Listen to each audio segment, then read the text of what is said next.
Good morning, good afternoon, good evening, everybody. My name is Kartik, one of the co-founders of ETHGlobal, and I'm super excited to welcome all of you to Agentic Ethereum. This is the end of the first week, and at the end of nearing the end of the hackathon, you're all watching this on ETHGlobal.tv. This is an interactive platform, and because we have a massive day planned for everybody, if you have any questions for our speakers, you can just ask those in the chat, and we'll be able to see and respond to everything live and relay those questions to our amazing speakers. So those of you who are joining us for the first time, this is a hackathon by ETHGlobal, and ETHGlobal is an organization with a very simple mission. Our goal is to get thousands of developers into the Web3 ecosystem. And we do this by running hackathons and summits, both in person and async. And this is our first event of the year, which is an async hackathon all about crypto and AI, especially agents. The hackathon is just 2 days away from being over, and we're expecting lots of incredible projects. There's already over 1,700 hackers from 94 different countries building amazing things with AI agents. So we can't wait to see next week all the cool projects that come out of this. But today is all about telling you the latest happening in the world of crypto and AI and the agentic world we're about to enter. We have our summit. We have the next 4 hours planned with amazing set of speakers to tell you about the things that they're excited about and what you can look forward to in the space. And we'll kind of give you a glimpse of what the schedule looks like, and then we'll jump right into our very first panel. We're going to kick off with a talk with Illia and Ed, and we're going to talk about how AI and blockchain intersect and how we can learn from academia and apply them in our world of making practical applications. And Tomasz is going to come on and talk about ChaosChain and how we think about governance with agents in the mix. Anna is going to then cover decentralized data and how we can leverage a lot of the improvements and enhancements of cleaning and understanding information to make things better and managed. We're going to bring on Erik Voorhees from Venice to talk about private AI and how we get inference to manage privacy with our data. Shah is going to give you a talk on how we are going to think about improving the agentic frameworks, especially ELIZA, and kind of what we can look forward to. Then we're going to cover a massive set of comments, talks, features, and suggestions, and just showcasing what's been happening in the world of building infrastructure for agentic apps from the Flashbots X team. We're going to then bring on Vitalik to share his latest thoughts on the promises of crypto and AI and what has happened in the last year since he talked about this originally in a blog post. And then we're going to do a panel where we get to cover how do we bring back the autonomous in Dows and how now we get to apply a lot of the work we've been doing to be more practical in managing organizations on chain. So that's the agenda for today's summit. We're going to jump right in to our very first panel. And for this panel, I'd like to bring on Ed from Off-Chain Labs and Illia from Near. I'm going to talk about how AI and blockchain intersect. So without further ado, let's welcome them both on stage. Hello. Thank you, Kartik. Hey. So we've done a lot of conversations together, and one kind of cool thing here is that we always end up learning super interesting things that are just on top of your minds. And this one is a very interesting one because both of you have had experience and direct work in these kind of fields, and now we get to intersect AI and blockchain.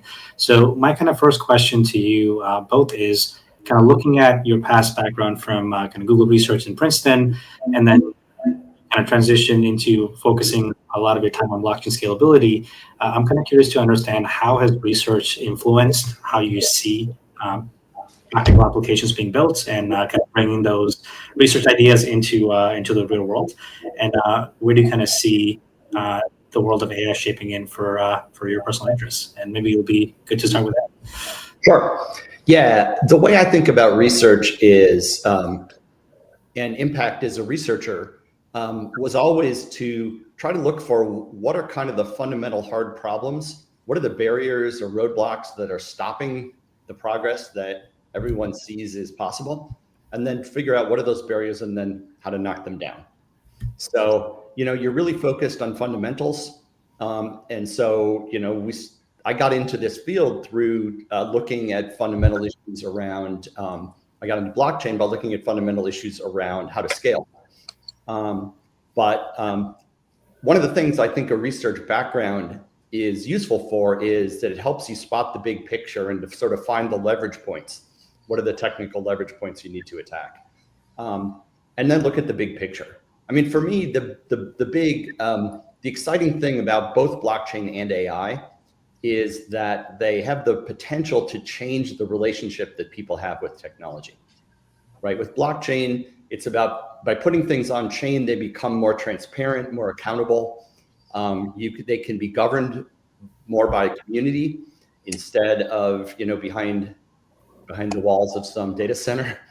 And AI is the same kind of thing. It's a way of empowering people, especially people who have less facility with programming, to actually be empowered and to be able to do more with technology than they thought they could before. So for me, it's really exciting to be able to look and say, what are the hard, interesting technical problems at the core of making this vision happen? And then just to go after those.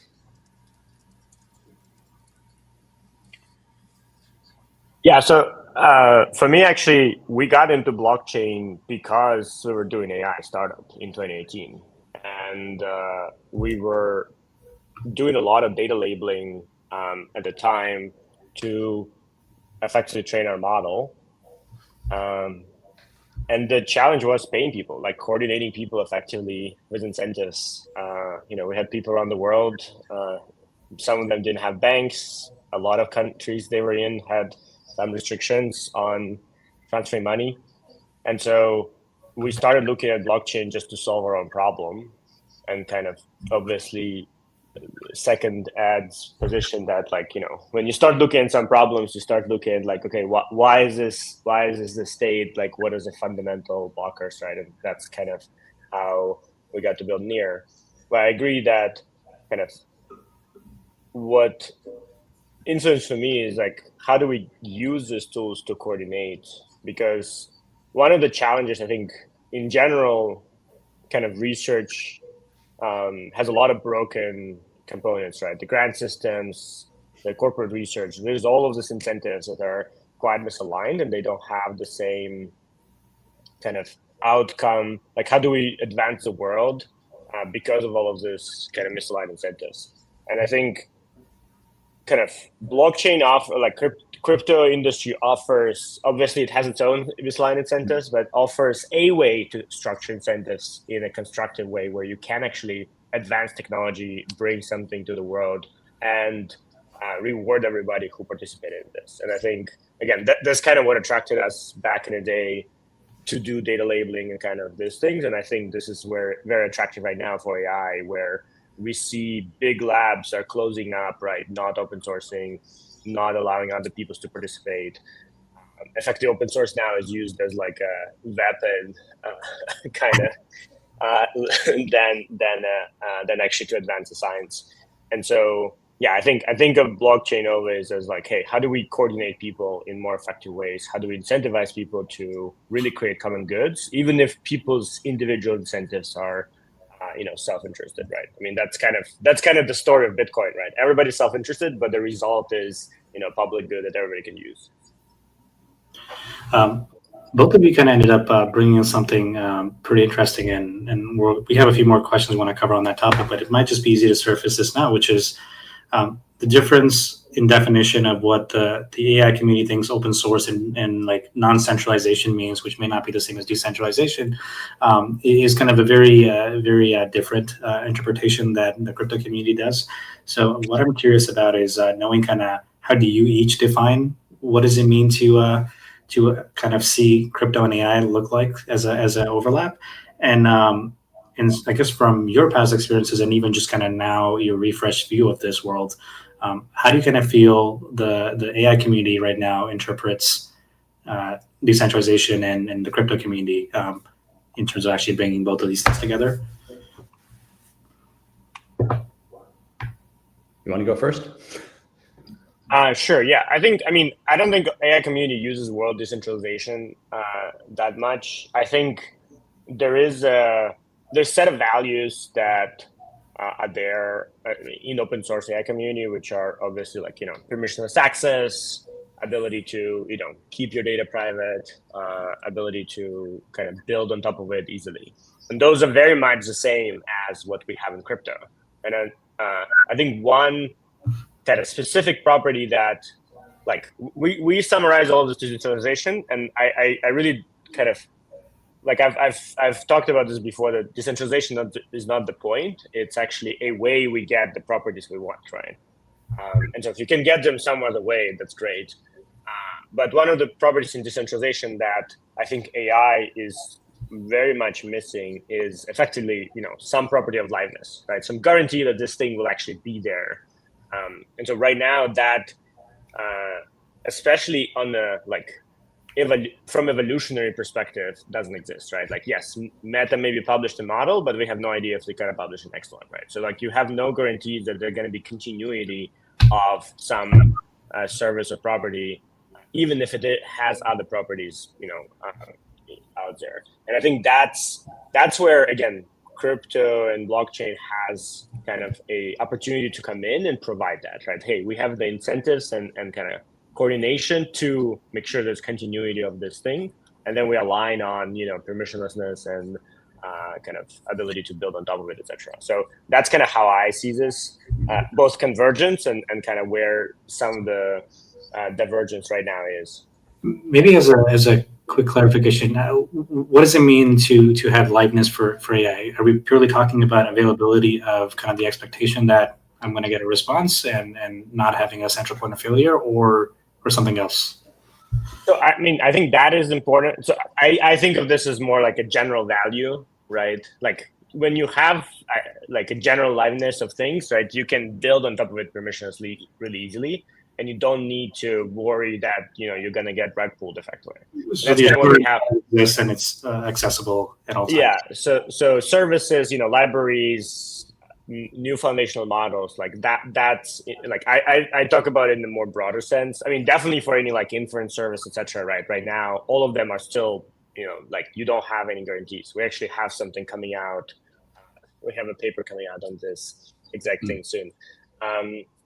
But even beyond that, yeah, like, how do you guarantee that the next, model, foundational model, the next advancement will come and not, get kind of consumed? So, like, those kind of things are not there. Yeah. So for me, in terms of decentralization, I think it's really about who has power or who has control, right? It's really about, so one thing about blockchains are that they are shared resources. The whole point is that everyone can come there, even though we may have misaligned interests, we may have different goals, and that it is a shared environment with sort of a single rule set about how things interact with each other, right? And so then the key question is, okay, how does that get decided? What are the rules? How do the rules change? How does this evolve over time?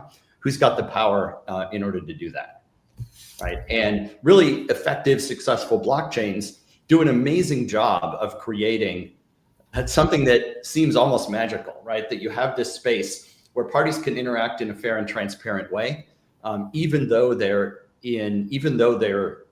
have very different goals, and things work out, and decisions get made collectively about how all that is going to be managed at the technical level. It's an incredible thing, right? And it's something.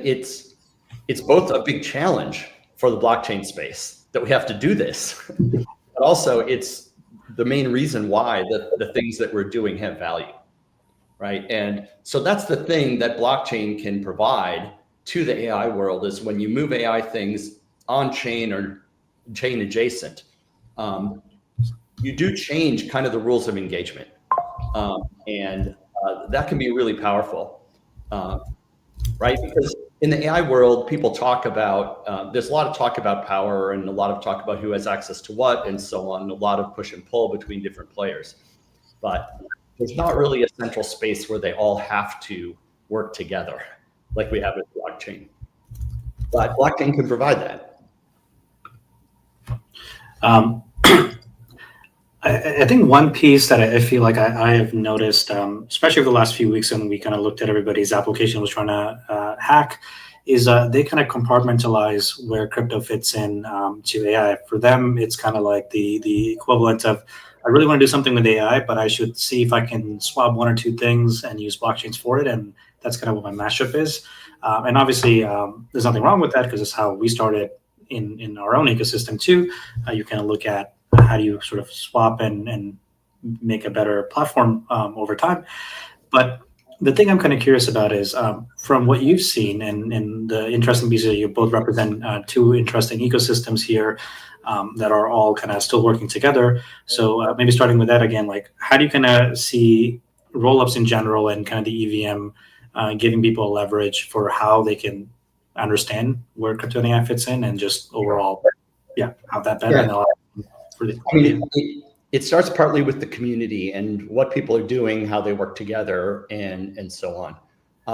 Our team, working in the Arbitrum community, we've been really focusing on trying to sort of upgrade the capabilities of a chain. Starting with EVM, we shipped Arbitrum Stylus, which allows people to write smart contracts in other languages, Rust, C, C++, and run them composably on the same chain with EVM, right? So, I think letting people program in familiar ways and getting the speed advantage that you get from being able to go at the speed of native code rather than the speed of EVM, of an EVM interpreter, that makes a big difference.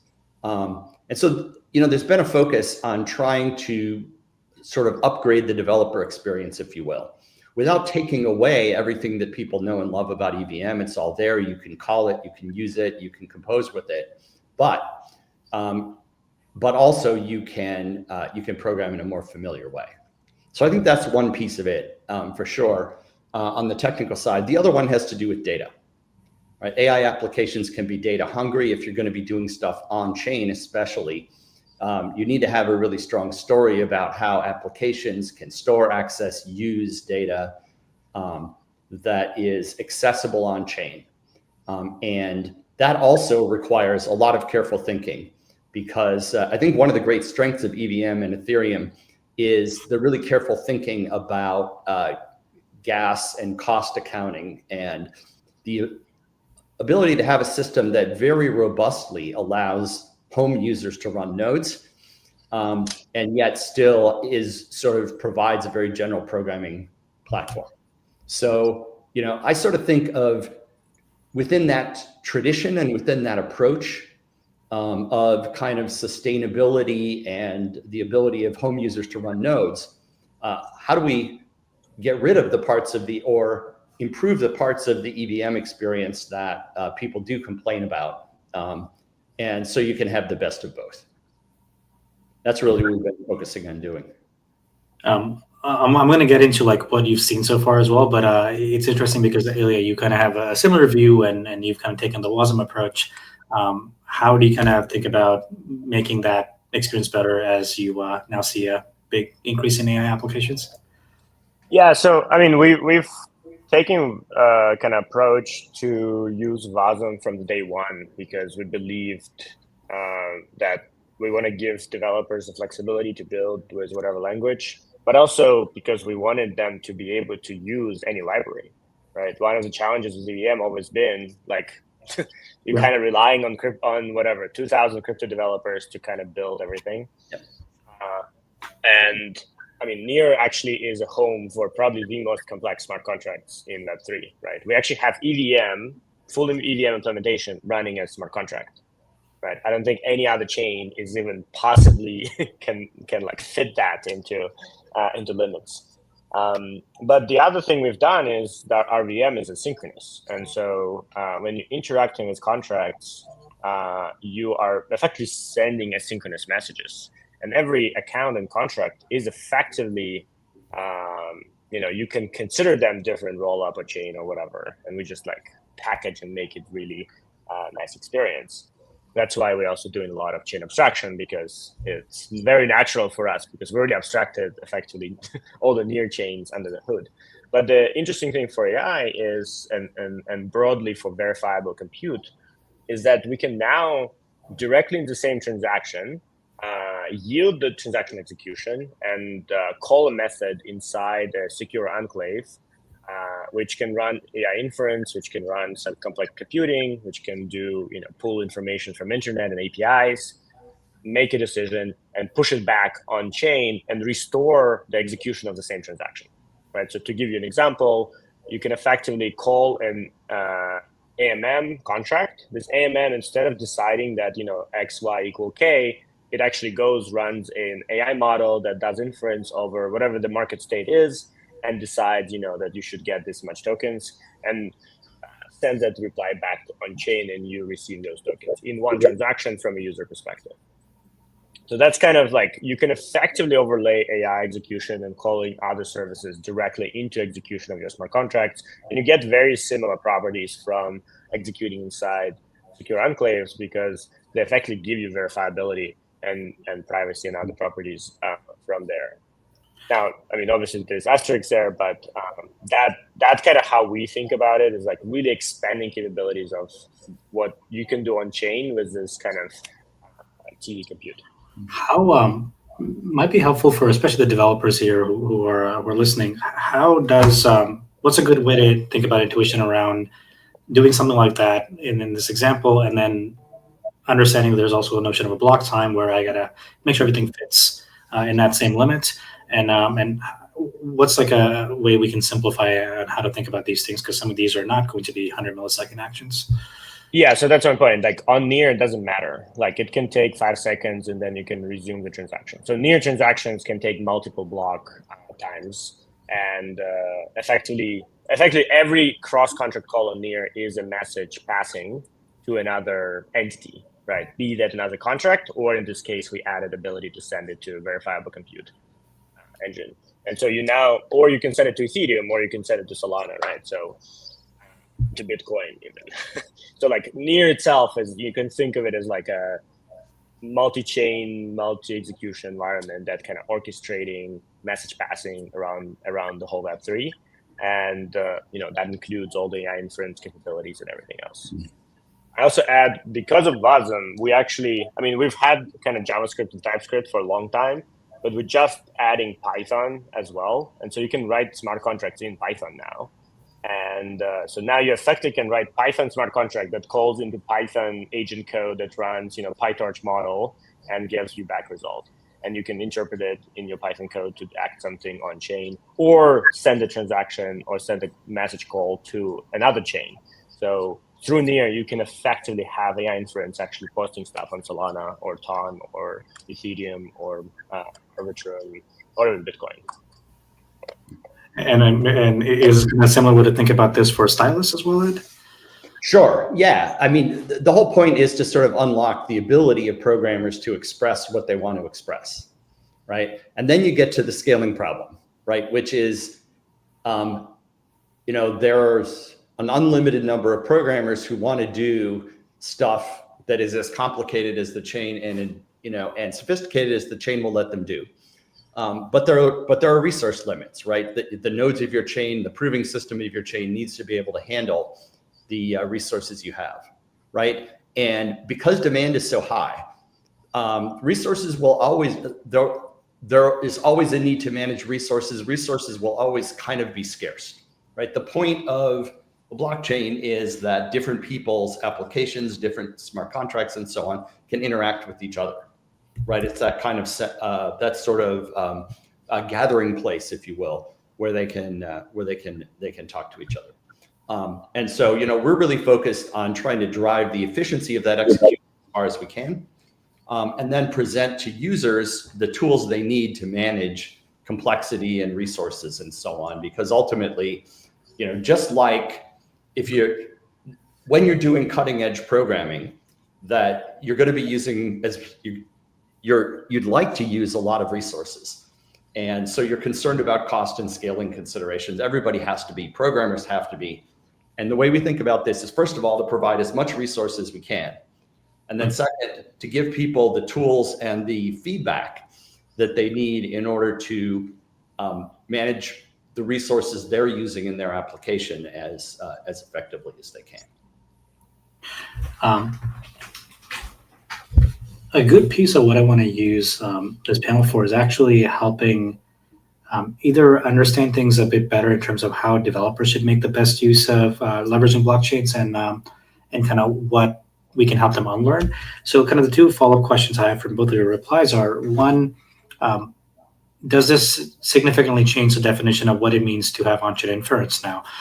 Because we've kind of, at least my interpretation for both these answers is that like we've now abstracted things to be just message passing, and what matters now is like as long as we can communicate things, whether it's over blocks or just to the end place, whether it's on-chain or off-chain, we've effectively just used a blockchain as the orchestration for orchestration. But when you have things like, okay, I want to have a complex prompt and I'm going to have it do reasoning, and even if I pass it on to an open source model here like Llama, and it takes 20 seconds to get a reply back, or maybe up to a minute, what's a good way to think about, okay, how should that be built as an on-chain interaction? Is it just I just wait it out and have somebody just deal with the data and then send it back to me, and all I care about is the integrity of the encrypted message? Or should I be introduced to a new concept? How can we simplify LLM specifically here, and do both of your ecosystems have a different interpretation for this? Yeah, I don't know about whether there's different solutions. I think, time and asynchrony are actually really important to think about. Understanding what it is that you need, what assumptions you need to make. In a lot of the applications that people are focused on, I'm thinking of things like DeFi and gaming, timing is really important, right? Not only how long does it take you to actually take an action when the world changes, because fundamentally the world that you or your application are in is always changing, and you need to be able to decide and act before the world changes again. And so that becomes important, just thinking about this timing. The other thing that you see is in some applications is what's sometimes called MEV, which is basically about somebody seeing what you're trying to do and then sort of jumping in front of you, right? So if somebody sees you sent a query off to a model, that may be a hint for them to, if you're in a market or you're in a game or you're in some situation where you're interacting strategically with them, you need to think about like what it is that they're seeing you doing and how they might react to that. So one of the reasons why original blockchain models were focused so much on synchronous execution, synchronous transactions, is they make it a lot easier to reason about that stuff. But I think, one of the pieces of advice is just to think really carefully about timing, think really carefully about latency, think really carefully about, if you're in a strategic environment, what it is that will be visible to the strategic rivals of you or your user in terms of what it is that you're doing. And that could be fine, right? Depending on which application you're in, but I think it requires application specific thinking. And these are going to be some of the hardest issues, right?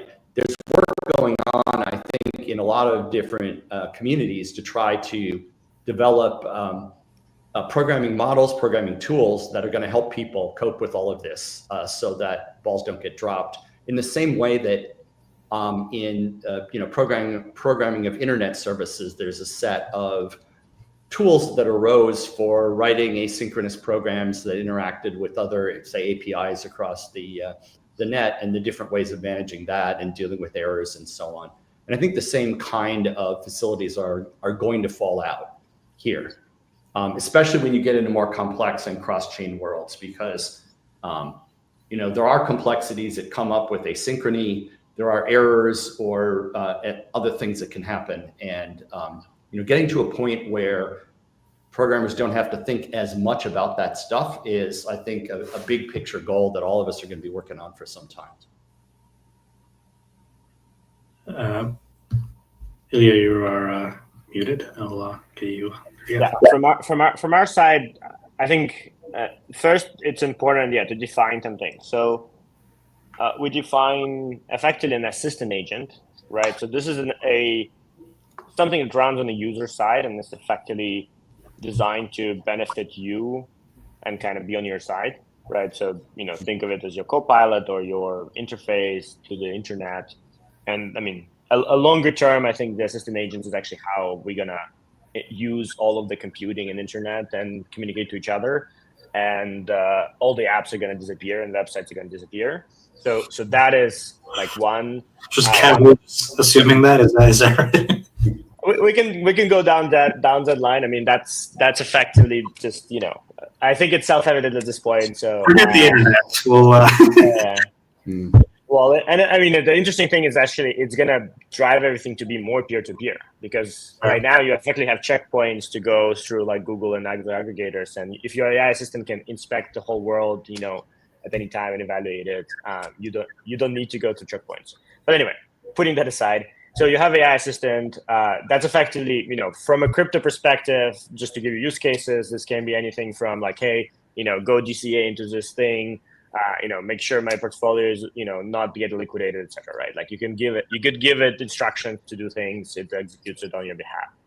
Now, the second type we define is effectively, we call them verifiable agents, where you have an agent that is running inside secure enclave. You know that, you know, this code and this kind of model is running, so you know what to expect.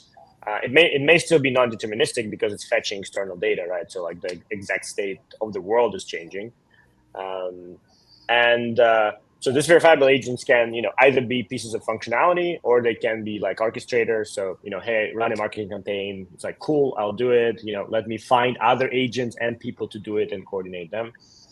And so they can themselves actually act on chain, right? They're like, oh, okay, I'm a verifiable agent that knows how to rebalance portfolios, et cetera, in the backend. Finally, we call them on-chain agents, although we're actually exploring the name called based agents. And so this is where the smart contract itself has the logic and execution, and it uses effectively external compute, right, inside secure enclave as a kind of, you know, offload to it. And so the difference here between verifiable agent is like verifiable agent has its own key, it manages all that, and it's effectively like constrained by security of that TE. And on-chain agent uses TE, but like kind of doesn't fully trust it, right? It can verify whatever conditions and can apply any restrictions on top of it. It can, you know, ensure liveness, etc. Through that. And again, we have some work coming on how to ensure liveness and response across a decentralized cloud. And so those are effectively like, I think when people say on-chain agents, like people imagine those things, where you're effectively writing some smart contract code that can call things, but actually nobody built those like so far, because it's actually very hard. And so we have the whole framework to do this. You know, you can do this. We have like Oracle example, we have this AMM example I mentioned, and Near is very well designed for that because of this asynchronicity at the core. So you literally are in the same transaction, right? So you have all the same context when the response comes back, which normally you wouldn't have. But verifiable agent, I think, is like extremely important concept that because they also serve as private, right? Any session that users have is private. You now can actually have them do, you know, read your email and act upon that. You can have them, you know, act with the credentials of your website to optimize SEO and all these other use cases in real world that, you know, people right now are actually paying money for somebody else to do. I think both of you have mentioned a pretty consistent theme around sort of leveraging secure enclaves and TEs for a lot of this, and it kind of is very obvious because it fits in nicely with how we interact with these services. But mostly curious to see, are there any obvious things that zero-knowledge proofs can simplify or enable when we leverage these things? And I'm curious what that looks like. Sure. Yeah. One of the places where zero-knowledge proofs in principle can help is if you have a situation where there is a model that is agreed upon or someone is committed to the model and they want to prove that applying the model to some data yields some particular result, right? And there's different ways of doing that, right? So in the cryptos, in the blockchain space, when people talk about zero knowledge, right? If you were to talk to a cryptographer, so that zero knowledge means something about privacy or confidentiality, right? And there are applications where that's what you want, right? Where maybe, you know, I say, I have a rule for making decisions about people or situations, and I'm cryptographically committing to the rule, but I'm not telling you what it is. And then later I can prove that I applied my committed rule to the particular data you gave. Right. So like I have a model that can predict who's going to win who's going to win the next Champions League game or something. And I'm not telling you, based on whatever data about the players or the teams, I'm not telling you what my model is, but I'm committing to it now.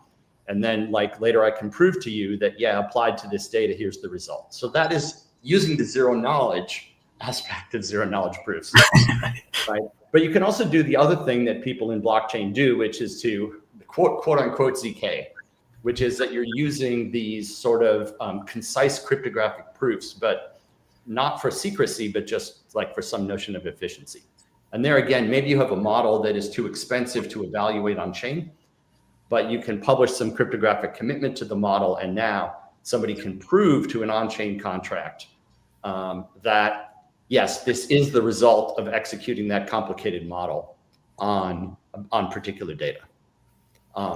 And that also is very empowering because it lets you move sort of off-chain into a kind of coprocessor, the evaluation of the model. But in order to do that, you need to be able to generate efficiently that concise, easily checkable proof of model evaluation. And that's a real technical challenge to be able to do that on models that are large and sort of cutting edge.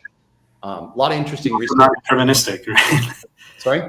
And also non-deterministic. So, well, it had better be deterministic if you're going to prove it, right? Yeah, exactly. It's hard to back apply it, not without. Right. But you can take these models and make them deterministic in a sense, where there is a deterministic answer, right? And then, there's different ways to work around that, but fundamentally, one of the annoying problems you need to deal with if you're working on this model proving stuff is how to deal with the fact that typical model evaluations are mildly non-deterministic, right? There's a whole set of technical challenges there, right? But people are going to be pushing that envelope, and I think we're going to see more and more sophisticated model evaluations being provable on chain. Sorry. I mean, to be clear, the reason why they're non-deterministic is hardware. Like the model itself, computation is deterministic.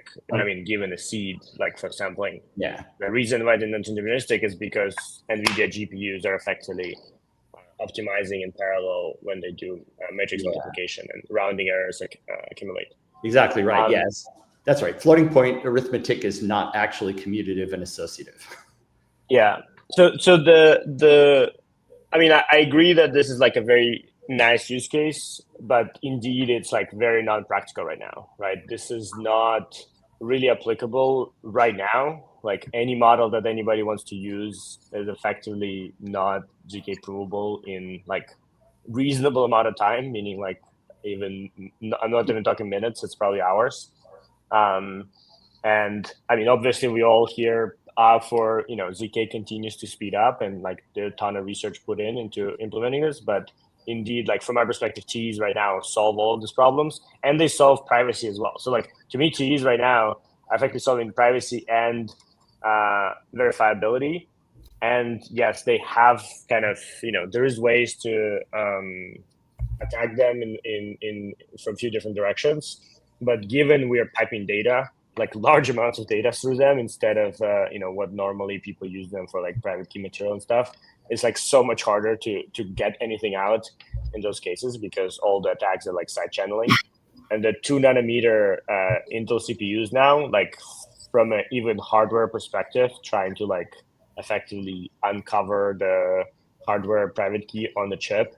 I mean, at least like an analysis of security researchers is that it's kind of highly technically like the cost of that is extremely high, right? So again, wouldn't store like on a single T, all of everybody's money. Like that's not, but like for any kind of data piping, inference AI, I think it's actually a very good solution. And then, I mean, we should continue investing in speeding up ZK for sure. And then we can actually have both.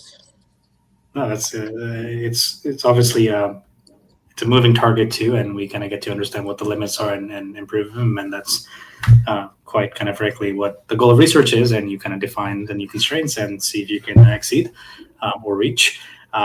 Two more questions before we end this. A quick one will be, I guess, from what you've seen in your ecosystems or just generally in the space, what are kind of cool and interesting crypto AI mashups and applications that you've been excited about? And I mean, I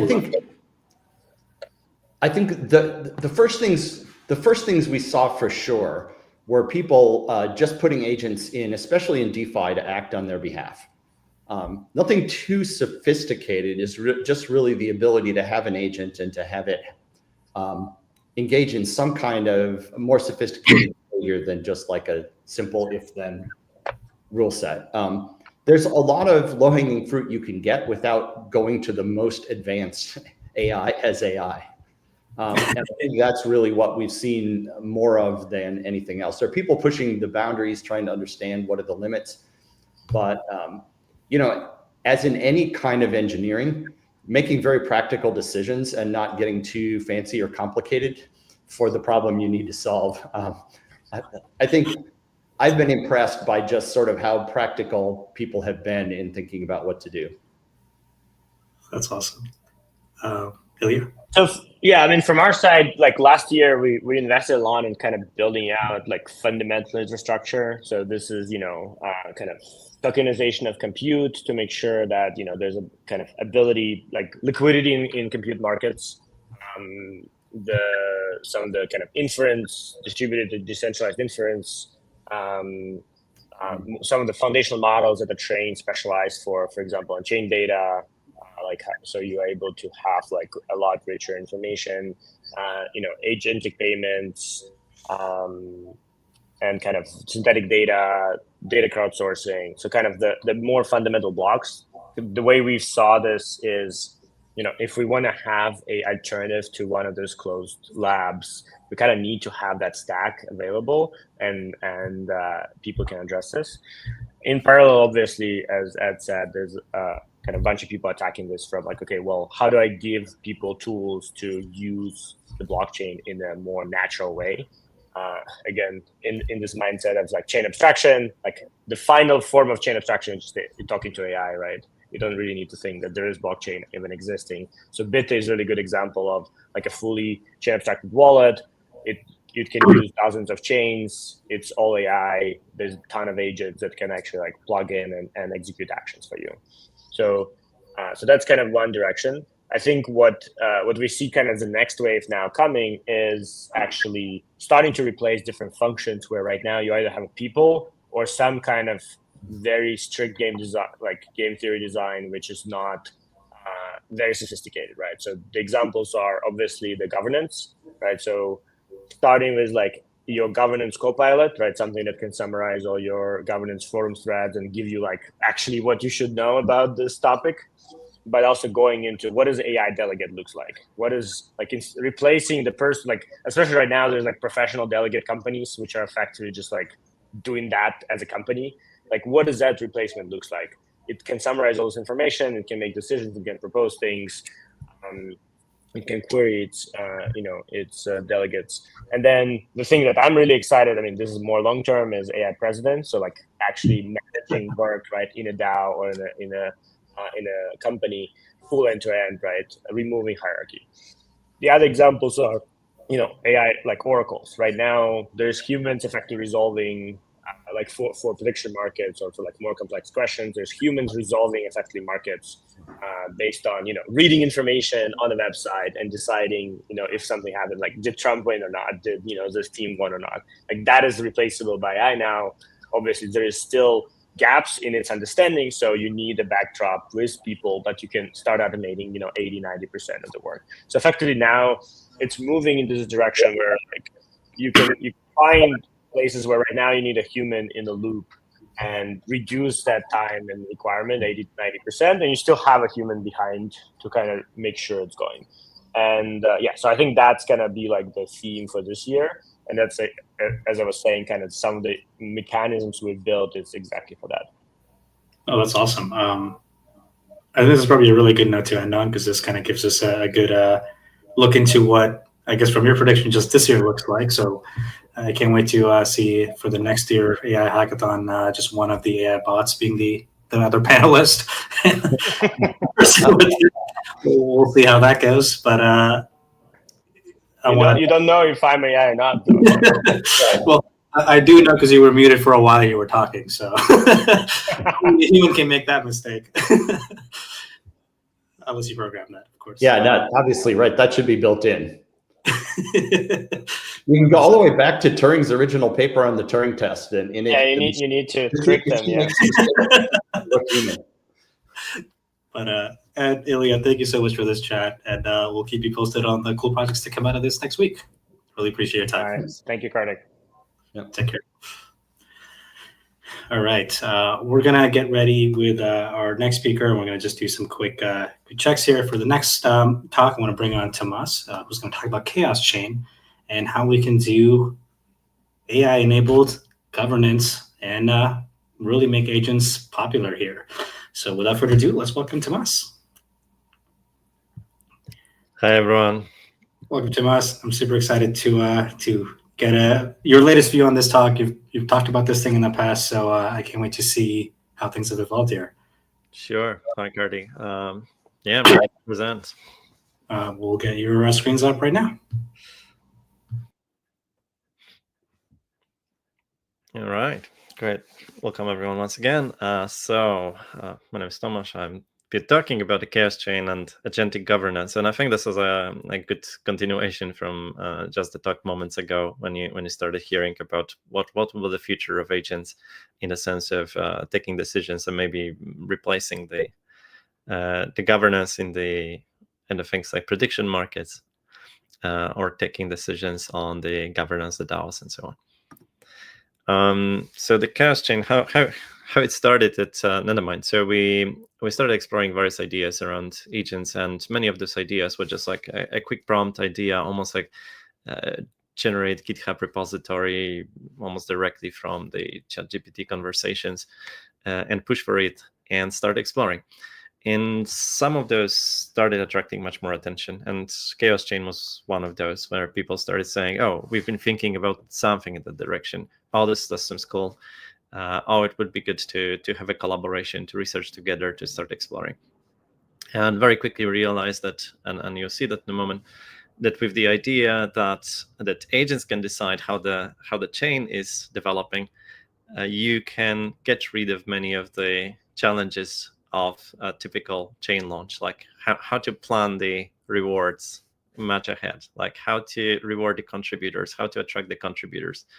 In a way, agents can decide it in the future for us. All right, so maybe going back to famous Caldy's law from blockchain, this is one area which always made me think that this is slightly wrong. Because with the Caldy's law, we were going a bit towards a paperclip problem. Like if you encode the rules that are really, really risky, that maybe, well, you can make a mistake and you can have a hack of the smart contract. You can have trouble to express everything that you want to express on the governance side, right? But what if you actually encode something in smart contracts and you build this composition of smart contracts that define every single aspect of the legal system, of the rules that are defining how the protocols should collaborate, how people should collaborate, how maybe in the future also how blockchain manages the physical space, and you encode something that is an endless loop of broken code that creates something and continues and doesn't allow you to escape it, doesn't allow you to upgrade it. Then we have a big problem, right? So one thing is a hack, lose some money, but if you decide that the entire world works on smart contracts and you encoded something wrong, then you cannot escape. And this is very similar to a bit of like totalitarian regimes where everyone is afraid to express the willingness of change. You can no longer upgrade the set of rules because you live in a fear of change of the rules, like you cannot express that. In the context of smart contracts, this would be like a totalitarian rule with absolutely no way of escaping, especially if you think that social consensus outside of chain is also maybe managed by the chain itself imposing some kind of I don't know, like robots insisting on the governance mechanism to be followed by everyone who wants to modify the chain. So Cody's law was a great exploration of saying that smart contracts are defining all the rules, and great exploration in the sense that if you have a financial contract, if you have DeFi rules, the Cody's law definitely decreases the cost of verifying that the contract that you're entering into will be followed by the other parties. So Cody's law is very good for some of the financial rules, but much less for the governance, when you have to have some kind of interpretation space and expressivity. And I think that aspect of the expressivity and being very strict is also the aspect that we can very naturally think of, like the difference between a bot and an agent, or the difference between the code and the LLM. So one is very strict. One doesn't make any mistakes on maths, or almost any mistakes on maths. The other one actually hallucinates and makes surprising decisions on the governance mechanisms. And hallucination is a bit more natural for people governance, but the still lack of hallucination and a trap-like behavior is the smart contracts and bots and code. So now imagine a blockchain where you kind of slow down the block from this, like if you think of Ethereum 12 seconds now on L1, like 1 second or less on L2s. So you slow those blocks, so they start appearing maybe every 1 hour or every 1 day or every 1.5 years. And you imagine that every single block is a discussion, like a discussion about the network upgrade.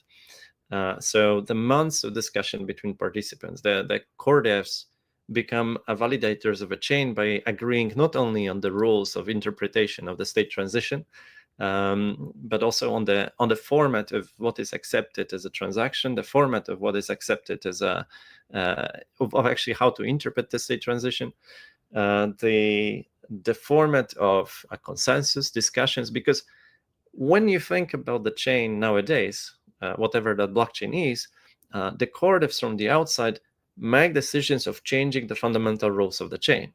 And this happens every X blocks. Let's say that if the discussion lasts over a year on the next upgrade, or whatever many months it is, then these rules can really override how the client software interprets the blockchain itself. Like, so the verification rule is being overridden. Now, if you slow down the block to be equivalent to that process of an upgrade, then it means that in every single block, you're upgrading the rules. In every single block, you change the rules of interpretation of rules. And this is a bit of idea of first expanding that to understand this, that every block and every even inclusion of transactions that will be there is the aspect of discussion of the core developers, validators becoming core developers one-to-one. So first you slow it down, and then you start compressing it, saying that now if you start replacing the governance with people with the governance by agents or governance by systems, then you can start compressing the block time again to 2 seconds, or maybe in the future 2 milliseconds. And this is the idea of ChaosChain. Why is it ChaosChain? Because you say you start practically with no rules, and then from this chaos, the order should appear. We don't know exactly how the order will look. So what the result could be? Well, it might be trust-based, or it might be trustless, right? So trust-based would mean that agents or validators in this blockchain decide that they only accept the transactions or the upgrades to the network that are related to some kind of form of reputation. And they gather reputation by going to any external sources. So there might be any data that is used for training, any data that they scrape from the webs. So they start acting like core devs searching for information, what is good, what is right. Not only as validators that follow strictly the rules and client and like repository code, but they can reach off-chain for the information about what wrong can happen if they include given transaction, given network upgrade. Or it might be becoming trustless in the sense that validators really create more and more rules, almost like to the level of Cody's law, which define their future behavior, and they verify each other. using all the modern tools for verification. So whether it's a ZK or verification of whether agent is operating autonomously inside a trusted execution environment, and so on and so on. So you're practically moving between either Caldy's law or the fuzzy rules of society. And those fuzzy rules of society is something that really emerged in the world in a sense of some tribal rules, and then maybe like institutions emergence, and then we started codifying all the rules. So institutions and codification really go almost together. And then you had some kind of algorithmic rules, and then now we can go both forward and backwards through introduction of the LLMs, agents, and those that define the rules and interpret the rules. And I think this will be interesting exploration to see whether if you let those chains to live, if you let them to fork into different paths, because ChaosChain is very much fork friendly. It says you start with no rules, you start with repository, but repository even itself is not really enshrined in the chain, because the chain emerges and the chain itself may say, I actually prefer other repository, because the main repository becomes almost like an upgrade proposal. So would those chains, most of those forks, arrive at very, very formal structures that are almost similar, almost exactly the same as layer 2s on Ethereum? Or would it arrive in some kind of ongoing conversation, a bit like what we would watch on screens when tracking the discussions, political discussions? Will agents become political and diplomatic, or they will become mathematical? So it gives them the hint to how we should design blockchains in general. Or maybe we'll see that LLMs will be so affected by the initial prompt of how they should behave, or the participants, that really will not learn that much from that emergence of rules. And when we think of the Genesis file for blockchain, we can think of a Genesis prompt for a ChaosChain, because you're not defining the first block, first rules, but you define a set of ideas of blockchain.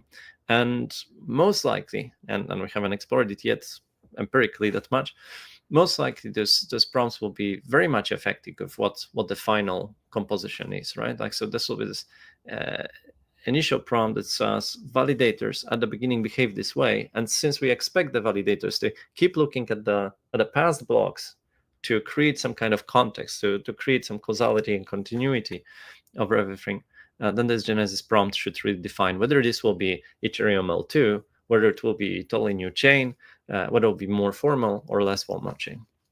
And we try to discuss, so like, how do you define the goal for blockchain? What really defines the blockchain? And we thought that definitely we need to say that someone who connects to this network should be able to retrieve the global consensus. That is like almost like the most basic requirement for blockchain, that you can connect to that network permissionlessly, and you can learn about what is the agreement within the network about the state of the world. And a few other things that simplify the rules and maybe push them towards Ethereum L2. This is how we want to start.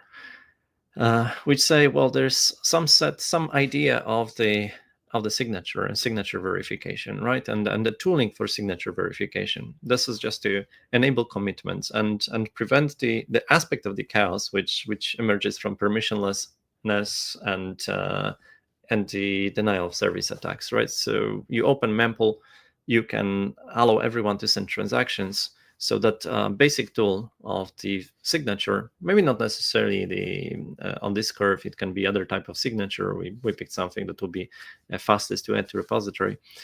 That's the aspect of signature seems very, very important to start with. Like, even if you would allow the agents to start working on it by themselves, maybe they would arrive at the idea of signature very quickly. So we try to accelerate the first few years of execution of block creation. Then we say that really there is no definition of communication protocol for the validators. So they can communicate over P2P, but they can also discuss it on Telegram channels or over Twitter, or send themselves emails, or whatever way the validators can arrive at agreements on which block is which, as long as they can use some kind of signatures to say that this is what I agree on. Then the agreements on the state transition, and the block is signed maybe by 2-3 2 third validators. And depending on the consensus that the agents would choose for agreeing on the blocks over time, you may transition between models that are more based of like maybe proof of work, proof of compute, of like how much you can convince other validators to process blocks, or more BFT style chains, and like more or less permissionless. Maybe that initial selection of validators will make it act a bit more like proof of authority chain. Maybe that initial selection of validators will lead very quickly to discovery of preference for proof of stake solutions, and maybe like Tendermint like consensus, and the stake itself will emerge as some kind of token that validators very quickly will introduce to the chain.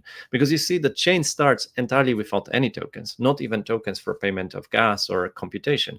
But we expect again that very quickly agents will arrive at the agreement that this is one of the fundamental aspects of blockchain. And you can imagine, the prompt says it has to be Ethereum L2, just to give it a shape and say, you as a validator participating in this chain, you want to be an L2. And then you can say that agents participate as validators, but the agents as validators might be LLMs, might be humans, might be bots treated as agents, as a dummy LLMs. And the global state has to be somehow verifiable. So we give it a hint of the notion of state root. But we know that some blockchains go without even this approach, like the state validation is a bit more of a tricky matter there. And in a way, we say that the upgrades to the chain have to come through the chain as well, like that you have to have an ability to keep everything together, for the chain to be self-contained, to have the rules of the chain embedded in the chain. Because for Ethereum nowadays, we have the rules that are split really from the chain and kept in repositories in the descriptions of interpretation of rules as created by EIPs for Ethereum and so on. And we think that the timestamping of blocks seems to be a very fundamental rule. Again, this is one early idea of set of ideas that define what is most critical for blockchain. When we say validators are agents, it means that they can be LLMs. It means that they can be humans, and ideally you wouldn't be able to tell the difference because, both humans and agents are hallucinating. And how would you even tell the difference? Maybe for humans, you would choose something like World ID. Maybe for agents, you would choose something like verifiably autonomous agent within a TE, trusted execution environment. Even if you can find a difference between humans and LLMs participating in chain validators, what kind of special rules would you give humans, and what special rules would you give to the agents, like AI agents? Maybe we care that much about verifying if humans are humans and agents are agents, but in the end, it will never matter, because whatever will be the best way of achieving consensus will just lead forward. Now, when you think about this upgrade from mempool, so the transactions and EIPs would be able to flow through the mempool alike. So, and think mempool itself can be a Telegram channel. So they call it almost like a mempool, because any idea of a transaction or an intent, you can think of intent and ideas as transactions, so replacement of transactions with those two. They flow, and maybe they need signatures. Maybe they don't. If they need signatures, then you make it a bit more of a trustless approach. If they don't need signatures, then this is trust-based and reputation-based. And when you think about it in the context of Ethereum, whenever we create EIPs and upgrades, it's a bit more of a trust-based part of the chain. So we recognize who are the leading researchers, who are the leading core devs, and give them probably some priority. This is how we prevent denial of service. We still may read proposals that appear for Ethereum, but if there were millions of proposals generated by agents automatically, then we try to find identity of those who create EIPs to scan for the best proposals for the network.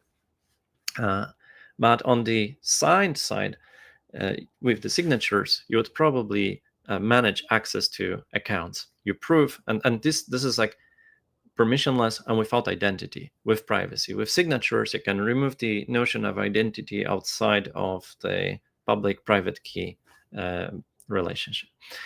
And now again, does it mean that if transactions can be trust-based and driven by the core devs, then is any blockchain really permissionless, or is it really trustless?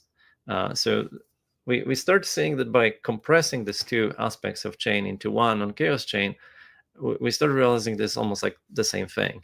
And then you start separating them, and you have more of a state of Ethereum, where the governance goes a bit like a proof of reputation, a proof of authority part of the chain that define the rules and adds them to GitHub repositories. And then you have a chain that is formalized chain that tries to verify those rules. So no specific format for transactions. They can be blobs. They can be following exactly the same format as Ethereum, or they can be just like pieces of text or even pictures, whatever it is. Agents should be able to interpret it as long as they can arrive together at consensus. So you can send transactions in any channels. Probably over time you will see formalization. And theoretically, mempool doesn't have to be shared, but shared mempool should lead to like better agreement, consensus on what blocks are allowed. And now you think either they start voting on transaction inclusion together, or they do some kind of leader election, and the leader will have to have the mempool exposed to anyone who wants to propose changes. Now, with the leader election, that's a bit tricky, because if you have a leader that can change the rules arbitrarily, then you kind of lose the ability to ever lose leadership. Chain upgrade process. Well, in Ethereum, there's a set of EIPs, core devs discussions, network upgrades. All of this can be a discussion between the validators. Now, state. So how do you even synchronize state? You connect to the network, and all the different participants give you state, and maybe use state root for validation of the state, right? So that was one of the fundamental ideas. And then maybe one of the fundamental ideas at the very beginning, introduced by agents, or even in Genesis prompt, is the ability to connect blocks all the way to Genesis. So the first block has some hash, and all the following blocks have the parent hash that connects the next block with the previous one. So you can have the validation of block to block to block to block to Genesis block or Genesis prompt. And then you have the information about the state root. You retrieve the state, but then you have to interpret the state transition function is correct. But now the state transition function itself, you have to try to interpret the informal rules of the discussion between the validators. So like almost every consensus voting would tell you what's the next set of rules for the next interpretation of the next block. Now, this feels awful. Like you cannot do that. It's too hard. It's too much of the agentic computation to understand the rules and to not interpret them in two ways. But when you think again about how the Ethereum works with the client software is really interpretation of the rules in yellow paper plus all the EIPs plus tests. So it's still interpretation, and that's why you have like consensus splits potentially. Well, they don't happen very often nowadays because testing is good enough. So any change should arrive at the way of helping all the validators to interpret the rules that were introduced on different stages. So include the rules as transactions in blocks, but also create the tool sets, agree on tool sets as part of the rules that help to interpret the past rules and the future rules. Well, synchronization still most likely will be one of the most challenging aspects. This is the case when coding on the software side in traditional blockchains as well. Rewards. So you have a blockchain, but you want to have contributors to build a community. You want everyone to participate, but normally in chains you have some kind of pre-mints, pre-mines, or maybe some group of VCs or creators decide on an airdrop or decide on a fair launch or not so fair launch, and you set the expectations based on reputation. Here, we want to push as much reputation to just LLMs that will decide in the future that something is fair. So the fair launch may not be fair launch in the sense of exactly the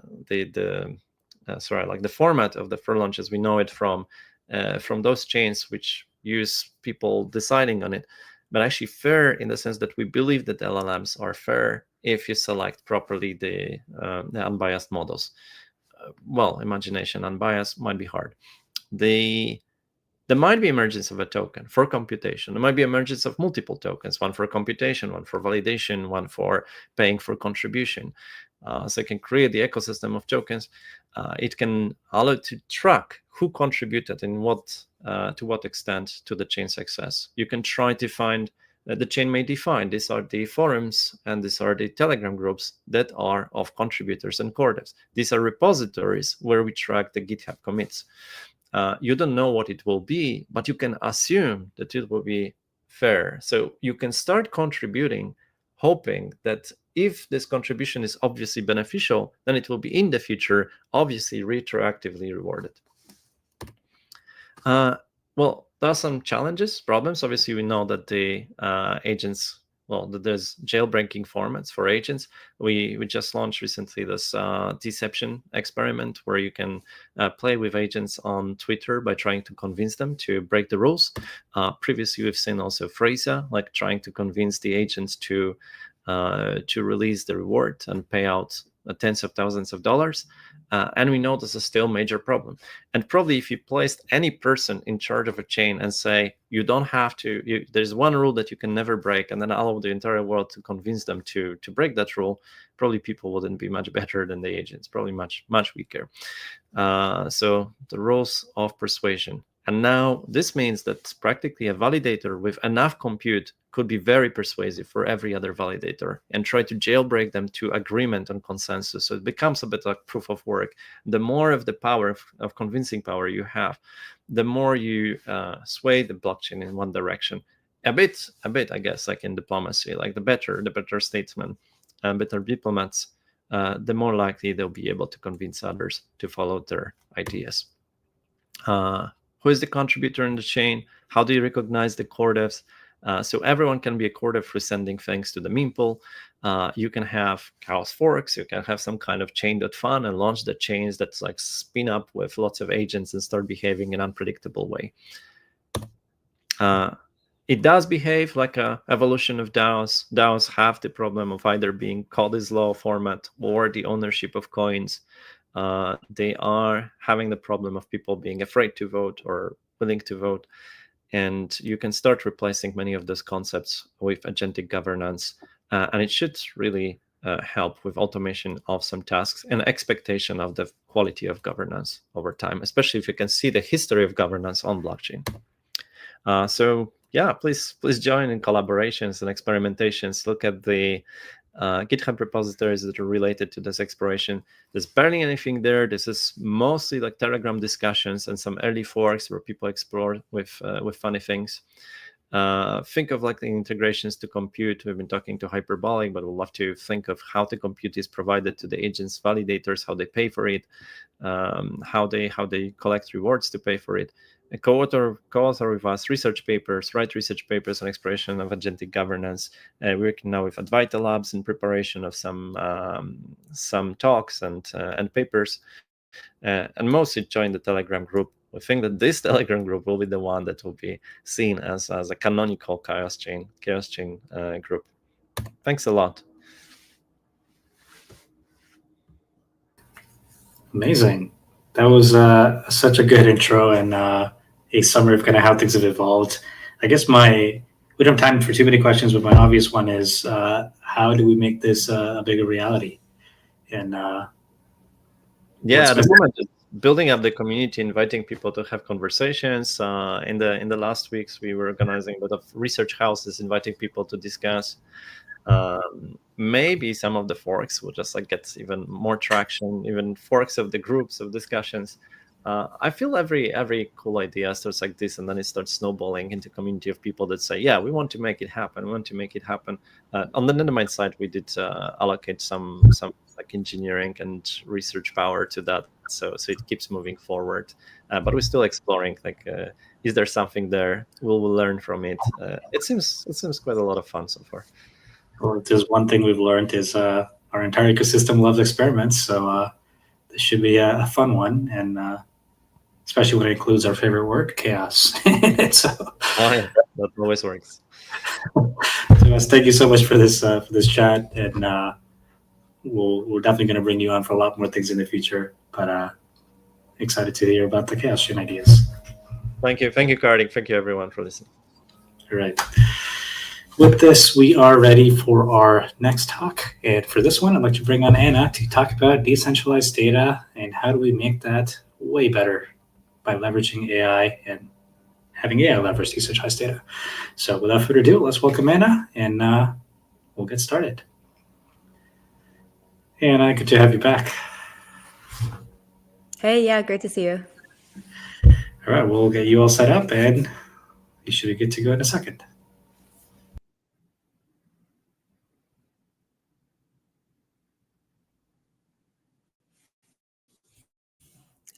Great. Okay, I think I can get started then. So yeah, today I'll be talking about kind of the role of data in AI and how you can access better data through kind of decentralized data for training better AI agents and better AI models. Oh, and I'm one of the creators of Vana, which is a protocol for data sovereignty that kind of makes your data portable across applications and allows you to pull it into data Dows so you can all collectively own your data and kind of contribute it towards AI models. So AI models are kind of ultimately only as good as their training data, right? If you post on Reddit, you might have already helped to train some AI models.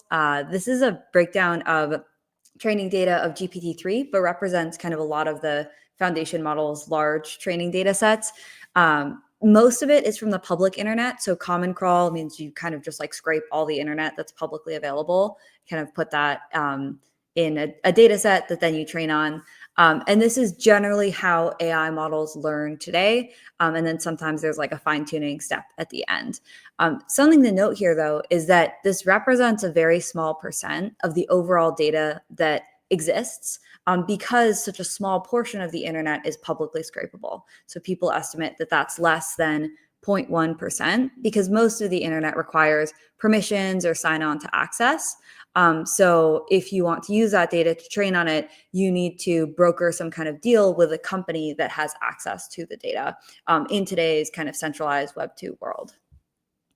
One of the problems that AI researchers have kind of started to talk about in the past year or so is called a data wall, which basically refers to the fact that we're actually running out of training data to use to make AI models better. So here I'm kind of showing as AI models have gotten better and smarter, they've been trained on more data. Often people only think about the compute side of the equation of like scale up compute. But if you're scaling compute, then you also need to scale data. And so that's actually this limitation that we're running into, where Llama 3 is trained on around 15 trillion tokens of tokens as in words in an AI context of data. And the whole public internet, if you dedupe it and just take the high quality stuff, it's a data set called FineWeb, that's around 15 trillion tokens, right? So we're kind of at max capacity of all the data that we can find on the public internet. So the question becomes like, okay, what next? Like, how do we get more data? Something I'd mentioned too that I think has been like an interesting angle that DeepSeek has brought in is that the data wall is both an issue of like quality and quantity. And DeepSeek actually managed to kind of like overcome this data wall through quality. So they hired like a team of PhDs to generate really high quality cold start data. People say basically their founder was labeling data himself. And that's just like how seriously they took data quality for that starting data set that then they can kind of train on. So when you think about what kind of data you want to train AI model, there's both this aspect of like, how do you get the most data and how do you get the highest quality data? And to date, before DeepSeek, it's been like a pretty brute force approach, which is kind of like scrape the whole internet. You know, that if you imagine being like a kid and you can only learn from the public internet and you have, I don't know, you're like reading 4chan or other public forums, like it's not the best information, but maybe if you consume a lot of it, it's okay. But you can also go the approach of, okay, from a very large subset of data, let's narrow in on extremely high quality stuff and use that as this training. So that's just sort of to set the ground for what makes good data in training AI models and how things are done today. companies have realized that their data is extremely valuable in this AI world, and they've really locked down their data, right? So Reddit's earning $200 million from selling data, PhotoBucket $1 to $2 an image, Apple's buying news data for like $50 million. And if you are like a company acting rationally that has very valuable data, like often the thing that will allow you to charge the most for your data is to shut down access for other people, right? So the internet is kind of becoming less and less open, like Stack Overflow and Reddit both kind of changed their API terms. And I feel like now more and more you run into, I don't know, these sign-on walls where it's kind of harder for you to get access because those siloed platforms are building bigger walls to protect their valuable training data. There's one group that still has access to this data that most people don't realize, and that's actually users. So as a user, you legally own all of your data in the same way that when you put your car in a parking lot, the parking lot doesn't own your car. It's still your car. You can take it back anytime. When you put your data in a platform by like tweeting or writing a message or posting an image, that's still entirely your data. When you sign the terms of service, you're signing like a very permissive license with them to say, hey, you can use my data for the purposes of like operating the service. Some of them have added this clause related to like training an AI model as well. But sort of the default state before the terms of service is it's entirely yours. After the terms of service is they have access to it, but it's still yours. And you can always go and get a copy. So if you used like Alexa in the past, you can actually go export your Amazon data and like hear every single audio recording, which is kind of like a creepy experience. But I think it just shows like they have all this data on you and it's yours. You can always go take it back. Instagram is also kind of a fun one because you actually get back both your like posts, messages, photos, but also the AI labels that they've put onto you. And so you can see kind of like what categories they've put you into and can be kind of interesting. But what's important about this is because each user legally owns all of their data, you can actually have users kind of export their data from across different platforms and actually build like bigger and better data sets than any single company can, right? Like if you have, say, all of Apple and all of Facebook and all of Google, they're not all going to work together. I mean, there are also kind of regulations where they can't share your fully private data and kind of connect it across you. But the user is actually able to get more data across those platforms. So that's like this group that often people forget about that really has true legal ownership over the data that's sitting in the walled gardens. Vana is this self-sovereign data layer for AI that's really designed to unlock data from those walled gardens. So two of the core features of Vana, one is like non-custodial data. What that means is that you can manage access to your data just like your funds while preserving privacy, right? And this privacy piece is actually really important. One, like, because if you want to put private data and kind of permission it on chain in some way, like I don't want my messages or sleep data to all be fully public. So kind of just from a user preference perspective. Second is more from an economic perspective, where if your private data becomes public, there's not really a reason for someone to buy it from you anymore because it's just publicly available, right? And so that privacy piece is really important to allowing for these like economic markets to be able to form around data. And then second is proof of contribution.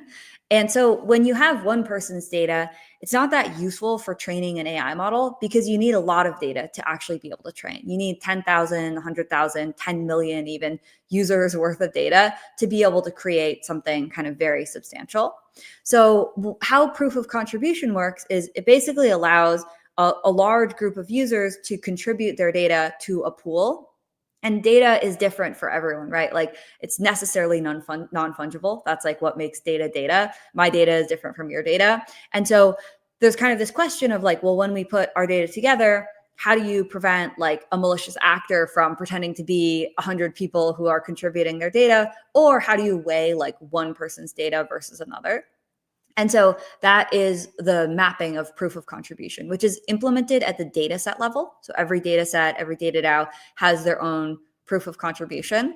And if you are a developer on Vana, you might already know the term data liquidity pools, DLPs. That's this more technical term, which basically is referring to the aggregated data set and kind of smart contracts around it.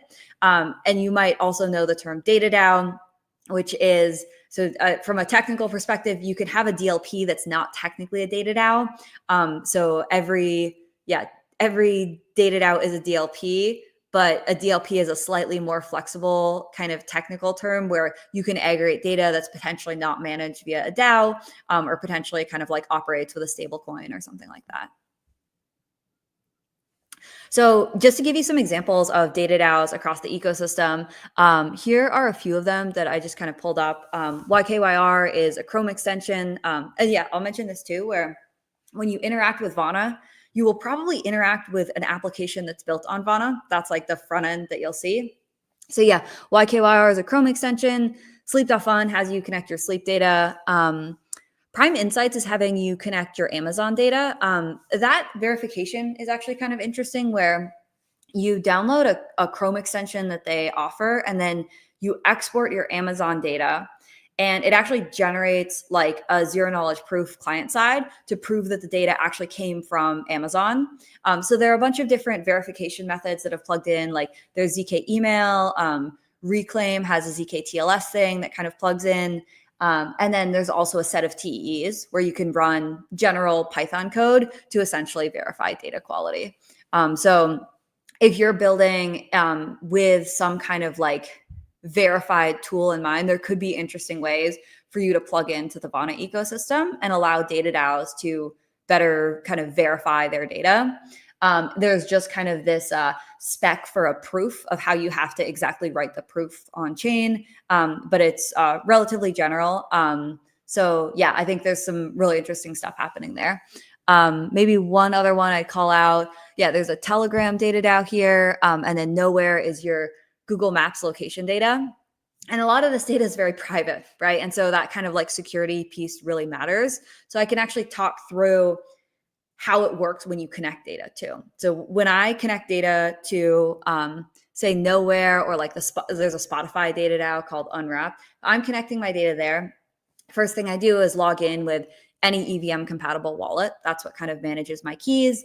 And then I grant access to my data in some way. Sometimes it's OAuth, sometimes it's a Chrome extension or a manual upload.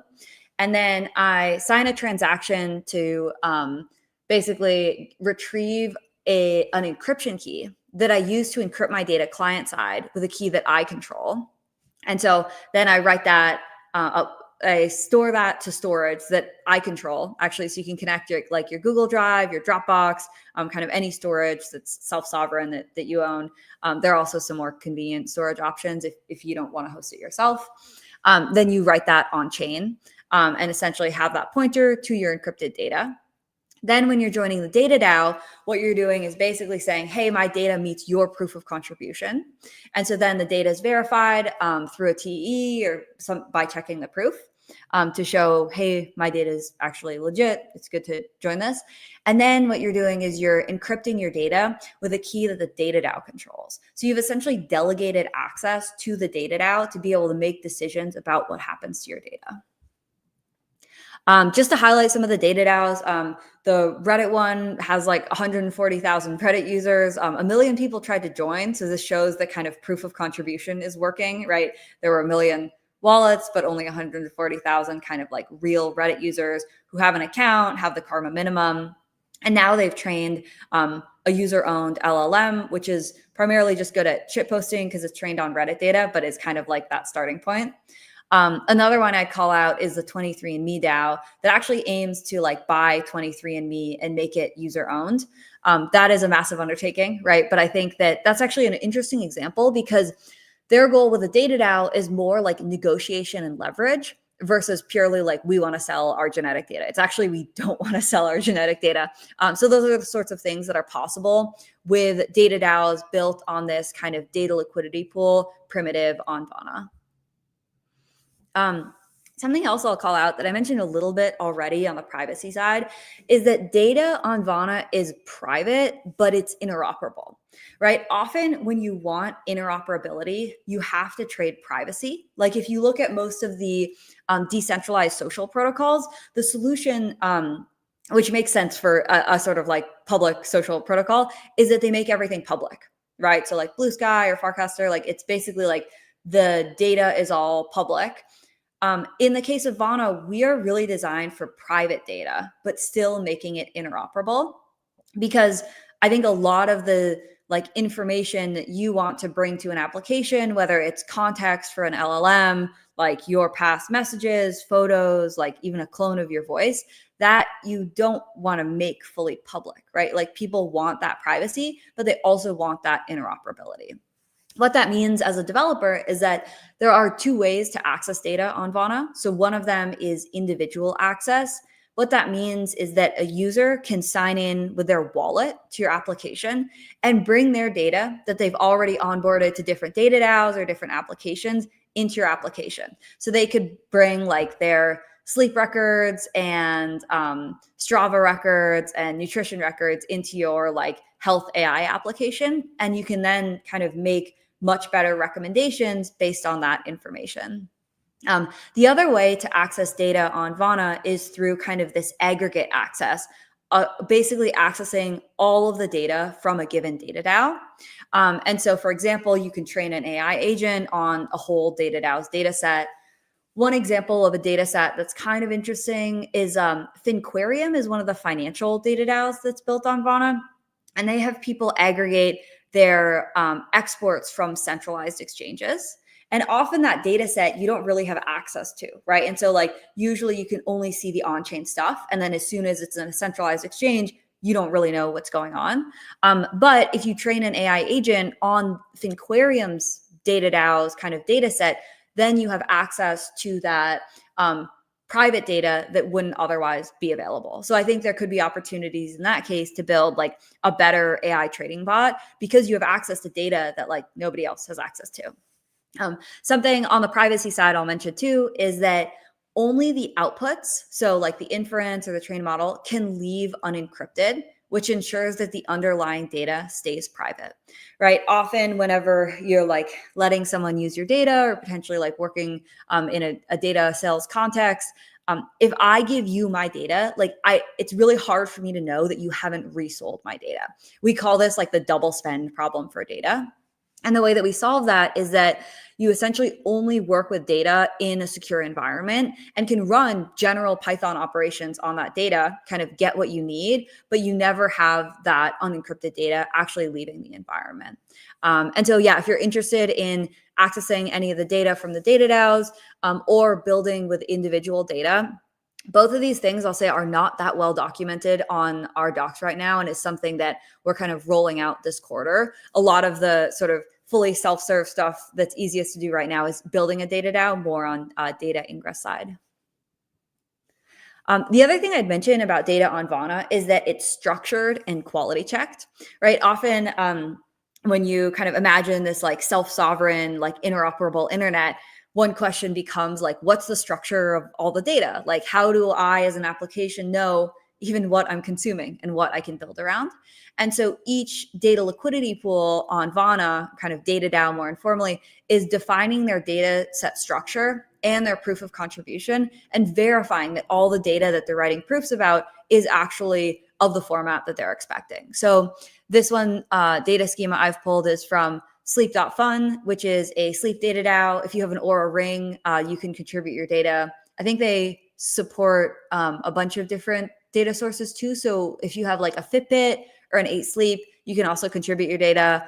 They have a leaderboard. It seems like people aren't sleeping that well recently. So if you're a good sleeper, it would be great if you could join the leaderboard and kind of make sleep.fun healthier and sleeping better. But yeah, this is their format. So then as a developer, you know what data you're getting, right? And then it's also quality checked. So you know that the data that you're accessing has gone through whatever the proof of contribution implementation is. So you can know, okay, this is actually good data that comes from users with a real account of at least this age, and sort of have that information, because data quality kind of matters so much in training better AI agents and better AI models. So the best way to get started on Vana is to either start a data DAO or access data. Something a lot of people don't realize about starting a data DAO is you can start one for like any data source of your choosing, right? Because the user has the legal right to go and get their data from any platform, you don't need anybody's permission to start one. You can just choose a data source and like go and have users export their data and kind of start contributing.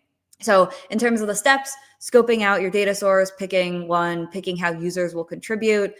Every data DAO has their own data set specific token. So there's also a question of kind of how you want to reward users relative to each other. Reddit, for example, does it based on the square root of your karma. The 23andMe one, I think, is treating users all equally. I'm not sure if the Spotify one rewards people if they have like a premium account more. Some of the financial ones reward you more if you have more trading volume. I think one of them rewards you more if you've like lost more money. And I'm not sure exactly what the rationale is there, but it's sort of like, yeah, basically you're mapping a bunch of users and their data to like how much should it be worth relative to each other. We have a Discord too. There's actually a session this afternoon where we'll be going into some specifics around like data tokenomics, so feel free to jump into that. Then there's a process of building, so kind of deploying smart contracts. There's some templates in Solidity, proof of contribution, which is implemented in Python, and the interface for users to contribute data. On the interface side, there are a bunch of different templates you can clone. So if you're looking to make like a Chrome extension or a web application, there should be something in the ecosystem that is relatively easy to start from. And then there's also some stuff where people are building like a unified UI to be able to contribute across different data DAOs. So that's something that's in the works as well, to make it a little bit easier to start. And then you can launch. So you basically deploy your contracts, have your application ready, kind of register with the like DLP registry on Vana. So then everyone can find your data DAO, know about it, know what your data structure is, what your proof of contribution is. And then you can also compete into the top 16 data DAOs on Vana, which are actually earning a share of emissions because they're onboarding data into the network. Right? Often these kind of self-sovereign data ecosystem projects, which it kind of, I think, a little bit the original promise of Ethereum and crypto more broadly, like own your data, own not just your funds, but all of your information across like a self-sovereign internet, really fail to reach like mass adoption.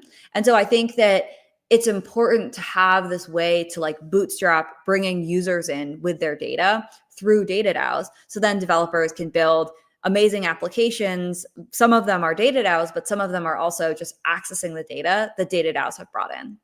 Most of the teams building are like 2 or 3 people. Initial build takes a few weeks. You can probably create a template data DAO in a few days. And if you're looking for ideas, I've listed some here. Like I'd love to see an iMessage one, TikTok, medical records.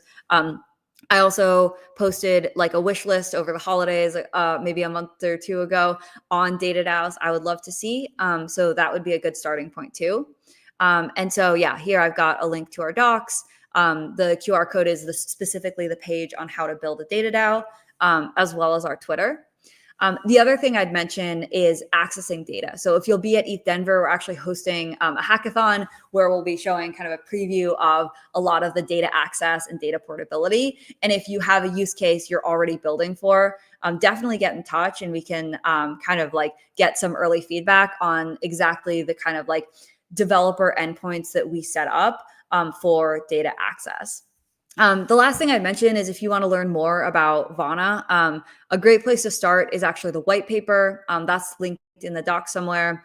And so feel free to dive into that if you want to more understand it at a high level, or if you want to dive into building, these docs are a great starting point. Awesome. That was such a good overview, Anna. Thank you so much for doing that. A couple things I'm curious about are just understanding, in at least the last 6 to 8 months, how have you seen more AI and agentic experiments on the data repositories at Vana, and kind of what's been super interesting to see from your community? Yeah, I think that the AI agents, so one thing that maybe I'd say actually has surprised me recently, I think today or yesterday, someone built a plugin to Eliza where they're letting AI agents actually trade data tokens. So like the AIs can buy their own data. And that I think is not directly, like it's like actually giving AI agents like direct access. So that's been interesting. And then there are other applications. I think more trading applications than I otherwise would have guessed or predicted. Where you're basically data itself, or trading based on understanding and parsing the data from the DAOs. Trading based on understanding and parsing the data from the DAOs, exactly. Oh, super cool. Yeah. Wait, so Those are applications that have been really interesting to see. So does that mean they're taking the data and then modeling and inferring somewhere else and then doing the modeling, or is it something different? Exactly. So it's the two to look at here are DataPig and Finquarium. And so what they're doing is essentially aggregating the data to teach an AI agent to be a better trader. And then having that AI agent kind of operate on its own. One of the other ones I would mention is YKYR. They have a Chrome extension where they're kind of collecting a lot of your browsing information, better understanding you, and they're building this personal agent that's based on how you typically browse the web and a deep understanding. And they're doing everything actually like client side in the Chrome extension. So they recently got, I think, a small version of DeepSeek running client side in that Chrome extension. So that's been cool to see and kind of preserves the privacy.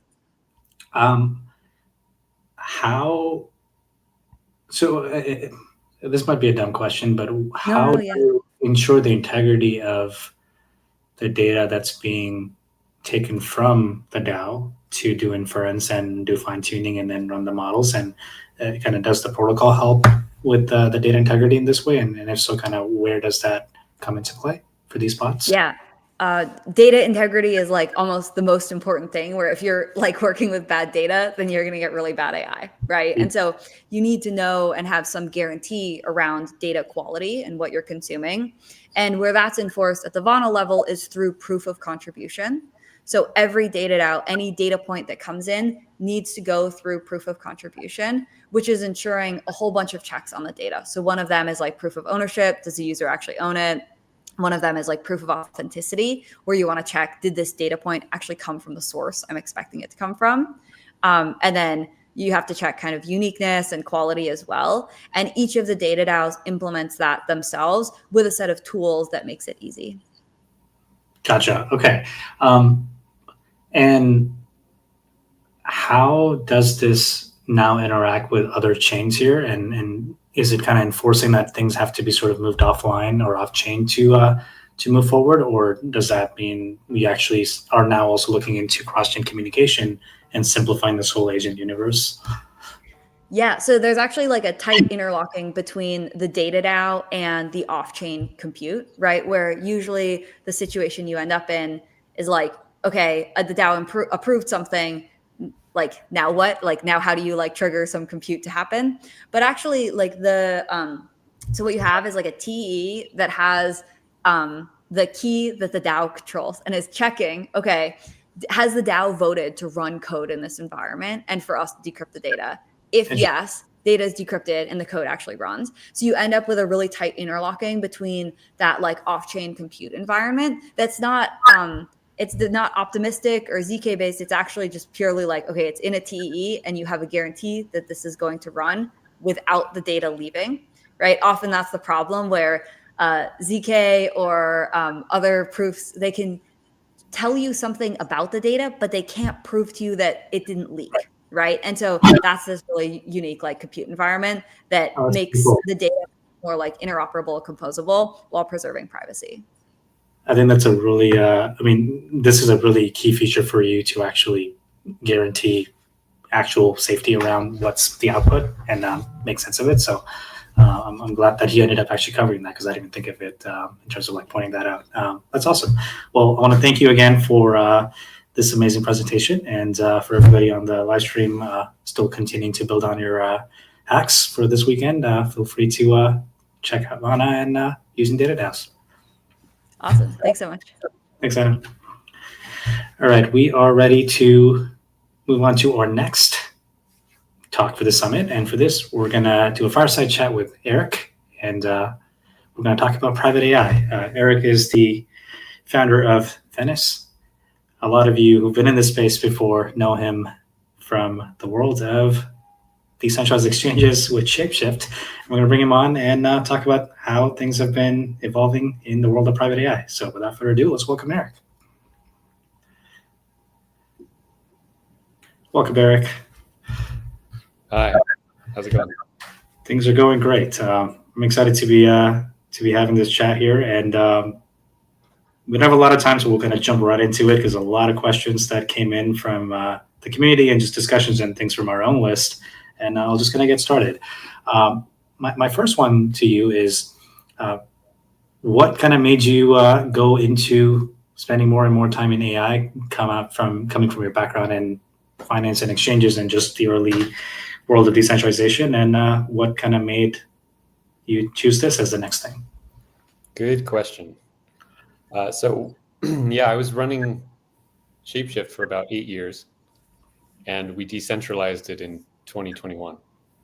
And then I basically took a couple years off and just kind of explored the world and tried to, regain my sanity after building a company in the crypto space.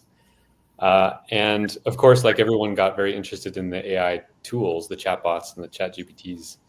I thought it was very, very impressive, obviously, but I have no background in AI. So it was just kind of like a interesting hobby and fun thing to play with. But as it moved on, I started realizing that like there's something a little dystopian about it. And that was that you would have these conversations with the AI.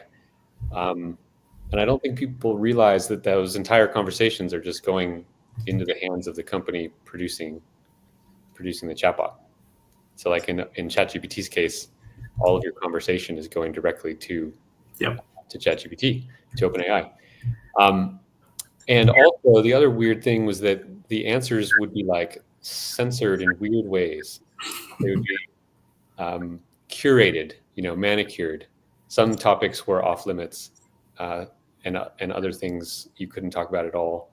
And then there were like more subtle forms of bias where you're like, okay, it's definitely not a machine conveying this answer. It's some combination of like a machine and a human or a committee or a policy or like something like that. And that started feeling really weird to me. And, projecting that trend forward, you can see like how as the world starts using AI everywhere, if everyone is using it through these centralized sources that curate the content based on the policies of the companies and the governments that oversee them, I can just see that going really badly. So I realized maybe I could help. Why wasn't there a product that was basically like a ChatGPT but doesn't spy on you and doesn't censor the answers? And that's the road that led to building Venice. So in a way, this is obviously very overlapping with kind of what we saw with the world of finance, and you're effectively fixing a problem that you kind of, or if I were to kind of rephrase a lot of this from my interpretation, which is effectively limiting the user for what they could do, and or adding these constraints, and this kind of, we've seen this entire reason for why our crypto ecosystem exists, and you kind of pointed out a similar parallel here. The thing I guess I'm curious about is, does that translate to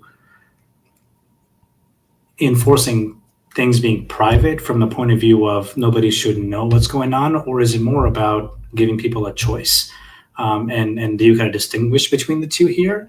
And is that kind of what the goal of Venice is, just say offer them a choice where I don't have to worry about saying, oh, I can't answer that for you, try again? Or is it about the fact that like I should be able to limitlessly kind of see what's going on and also preserve that I have the full right to play with this tech however I please, and people should not interfere? Yeah, on one hand, it's about like protecting users. And this was a concept that we formulated with Shapeshift back in 2014 when we launched it. The ethos is essentially like, to protect people's privacy, there's only really one good way to do it, which is to not have their information in the first place. And every company in the world has all these privacy policies, and they all swear that they take your privacy seriously, and they would never leak it out. It would never be abused. It would never be sold. It would never be, sent to someone else. But of course, that's wrong.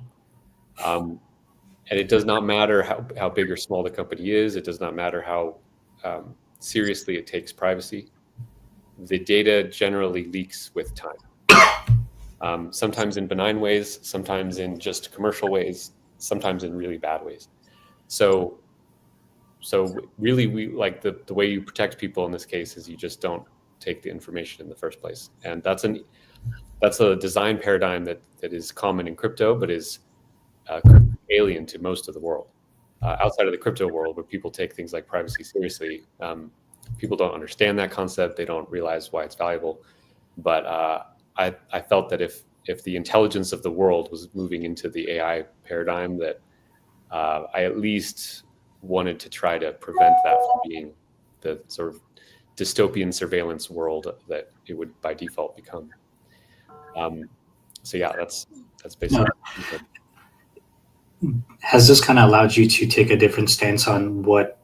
Actually, maybe to back up, like, what does it mean to have private AI as what the Venice offering is right now, and what's kind of the version of how does somebody interpret this and what this means, and how does this compare to the next best alternative, which is like the non-private version in terms of things you don't get or do get? Yeah, so everyone's used ChatGPT. When you have a conversation with ChatGPT, all of your questions are going to OpenAI. They're stored in their databases, and all the answers from the AI that come back to you are also stored by them. So they have your entire chat history connected with your PII, connected with your credit card, your identity, all your metadata and everything, and all the data across the different conversations that you have. Not just now, but into the future. They will always have that information. So in Venice's case, the experience is very similar. It's a chatbot where you can talk to the AI, but the conversation is never stored anywhere other than in the user's browser. So Venice never has it, never stores it. And that means that it doesn't matter, like if we get hacked, there's nothing to hack. It doesn't matter if we get subpoenaed, there's nothing to subpoena. It doesn't matter if we have some employee snooping around on stuff, because there's nothing on which to snoop. So that's the fundamental difference. And does this require kind of a way you kind of think about architecting this service, or is it purely the fact that, hey, others are choosing not to, but they can, and it was as simple as that, but you realize that no, not only do we have to choose not to take in all this extra information, but it also requires rethinking how LLMs work or how we expose these things to the end user? Yeah, it's obviously much harder to do this stuff without storing the data. One advantage that made this possible is that we as in Venice are not trying to train models. So, OpenAI has this ongoing incentive to build the better and better and better models. One of the ways in which they do that is that they use the users' conversations to improve their model, which is effective. It's a good way to make the models better. But to do that, you need all the conversations of all the users. So because we aren't trying to build models ourselves, we don't have that incentive. That lets us really treat privacy much more seriously. We also have a very normal revenue model where we just charge people for a pro account, like a normal subscription. And so we don't have any desire or need to sell people's data, because we just make money when people sign up for the service. So we remove those incentives first and foremost as a start. Makes a lot of sense. And obviously we're kind of getting a little bit ahead of ourselves here, because you are kind of fairly early into the history and the life cycle of the company and the product. But have you kind of seen, I guess, what's been the reaction from people in terms of is this choice enough for them to kind of switch over and they're really valuing this thing, or does this mean that you only end up attracting the group that is not using ChatGPT or other products because they are basically getting their data leaked or spied on or kind of used? Good question. So we basically have like two pillars on which Venice is built. One is that it's private, which we've been talking about. The other is that it's not censored. We don't add any kind of like guardrails to the conversations or prohibit any kind of topics. And sort of both of those, we bring that in our messaging equally to the market. What's been interesting to see is that while most people say that they care about privacy, they don't actually change much behavior in order to get privacy. And there have been many privacy products in the world that just, they never become big because of that reason. Privacy is one of those kind of vague things where like it doesn't matter until it matters, and you often don't really know when you've been violated or how. It's really hard to feel the danger of that. But on the censorship side, people feel that very quickly. And so what we've found is that like the thing that people are telling us is so great about Venice isn't the privacy stuff, because they all like that. But what I can tell emotionally clicks with them is when they send in a question into the AI and they get back an answer that they can tell wasn't censored, right? Like, and it can be as simple as like, you know, tell me an offensive joke, and our AI will do it. It's not necessarily a funny joke, but it can be offensive. And when people see that, I think it's very refreshing for them. They're like removed out of this sort of paternal normal world where corporations and governments treat people like children, always needing to be managed, always needing to be overseen, all sorts of rules and guardrails needing to be put everywhere. And when people use Venice and they have these conversations and they realize that the speech is actually free and open, that's what really connects. And that's the thing that has made people, you know, cancel their ChatGPT subscription and switch over to Venice. It's amazing. What is the process of uncensoring this information? Is it the fact that these things are by default? I assume you're using all the open source available models. Is it by default that they are coming in as is, and the platforms are applying the security layer on top, or did you have to actually do some other fine tuning to? It's a little of both. So every model that's trained in the world, whether open or closed source, always has some degree of like bias, censorship, and some of that is just like what data, you know, the creators of it used in the set. Like you have to make trade-off decisions and classification decisions. So every model is a creation of humans and has biases. No model is perfect in that regard. And so the open source models that are on Venice, some of them are more censored than others because they have these kind of things built into them. But the other layers of censorship that the centralized companies tend to add, which live above the model, the rules of what you can ask, the rules of what can be answered, the various guardrails, we don't have any of that. So what it means is the aggregate effect is much more free and open, even though it's never perfect. Like there's always people that ask a question. They're like, hey, you said this was uncensored. Well, I don't agree with the answer. You know, like that's an asymptotic goal. We can't perfect that. But we have a vastly higher degree of openness, and anyone who's used these systems feels that pretty quickly. I mean, we've seen ChatGPT refuse to reply to some things that you were like, how is this even in the ballpark of being a thing that is not allowed? And you have full spectrum too. So some of it's really silly. Like we one of our little marketing tricks months ago during the election was we made images of Trump and Biden, and then Trump and Kamala, just in like very benign situations, like having tea. You know, like Biden and Trump sitting in Venice having tea at a cafe. You can't produce that image with OpenAI. It's like against their terms. So I just think that's so preposterous. Like when your content restrictions are such that you can't create benign, humorous images of public figures, you've gone way, way too far. And so we just use that to show people like, you can create images of public people through Venice, and that alone, you know, gets a lot of attention. One thing we've kind of also seen along the same lines is this same point of kind of the bigger chat apps effectively getting criticism for the censorship, and you kind of have the Grok saying, look, we are going to offer you a similar, if not better model, and we're also going to wind down on some of these guardrails.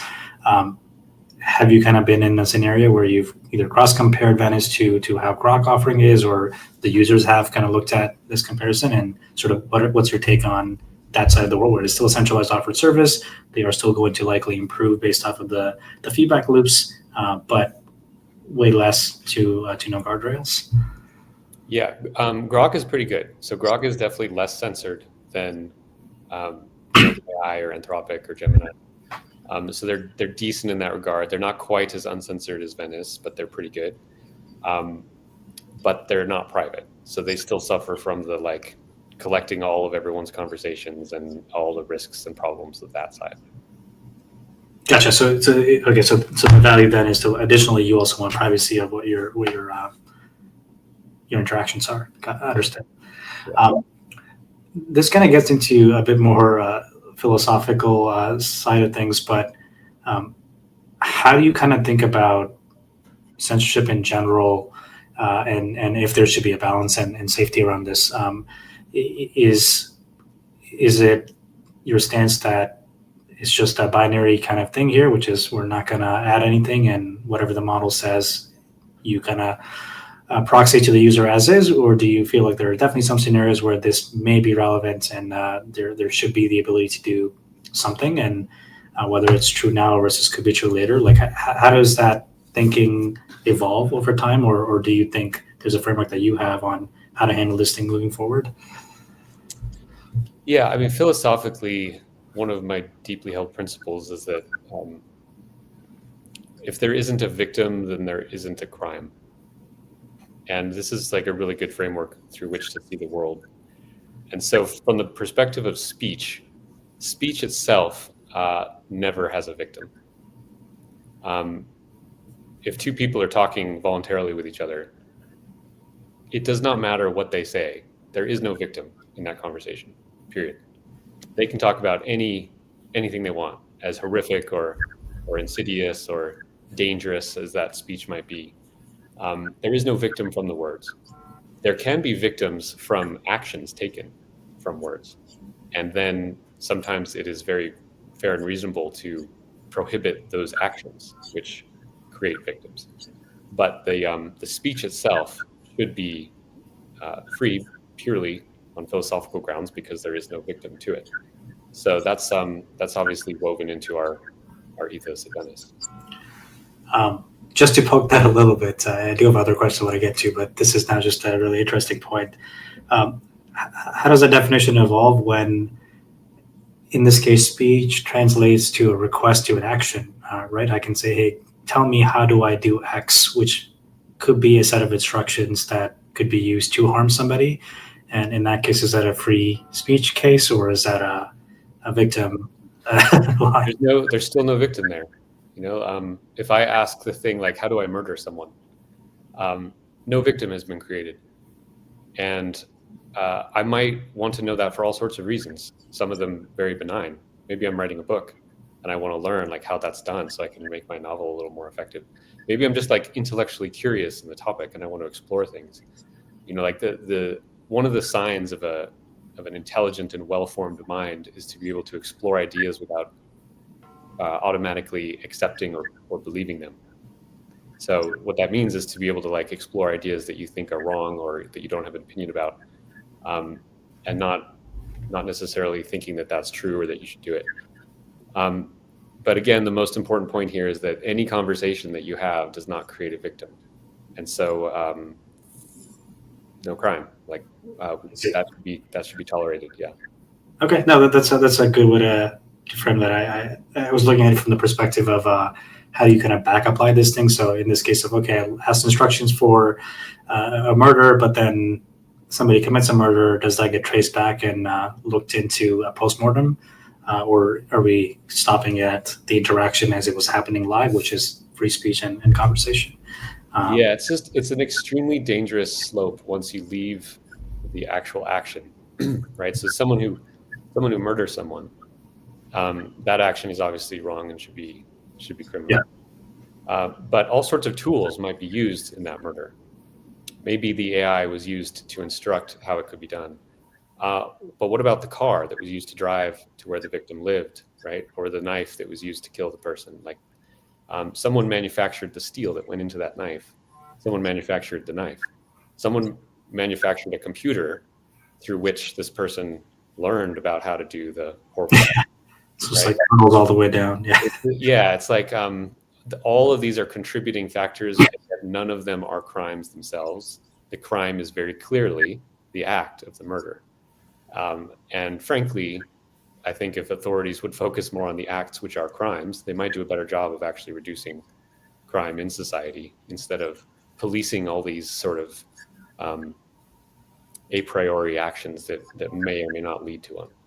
Yeah, that makes a lot of sense. I think we'll shift back to the crypto side of things. And the question I have is, would love to kind of understand, how do you make this a lot more accessible? And then you're going to have a really interesting hybrid token model. We'd love to learn about that model, and sort of how are you kind of bringing the decentralized world into the equation here? Yeah. So my background, of course, is like crypto. And I've lived and breathed it since Bitcoin in 2011. And when I started building Venice, that was a little strange for me because, like, at its core, it's not a crypto product. But I wanted to bring in the principles of decentralization where they made sense and not bring them in where they didn't. So, Venice is a normal centralized company. We operate very much like any kind of SaaS business where people pay for a subscription. But where the decentralization was important for us is in the provisioning of GPUs. So essentially, like most companies would just sign up with a bunch of servers at AWS or similar. And what we wanted to do was build this to be much more resilient in case policy changes in the world. Like, we're trying to build Venice to be, which means that it has to be able to route around all sorts of different types of friction and restrictions. And so that meant that we needed to not build it with the assumption of any particular GPU provider. We needed to build it such that we could use a decentralized set of GPUs. So that's one area in which we've done that. And then also, crypto, of course, is great for payments. So like, it works really well for that. So you can pay for Venice from anywhere in the world using crypto. And we don't have to deal with like, oh, does your credit card work in Nigeria kind of thing? Like, anyone with crypto can pay. And that side of the decentralization works great too.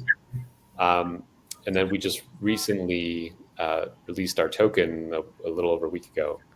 And that permits anyone to access the API without paying per request for the API.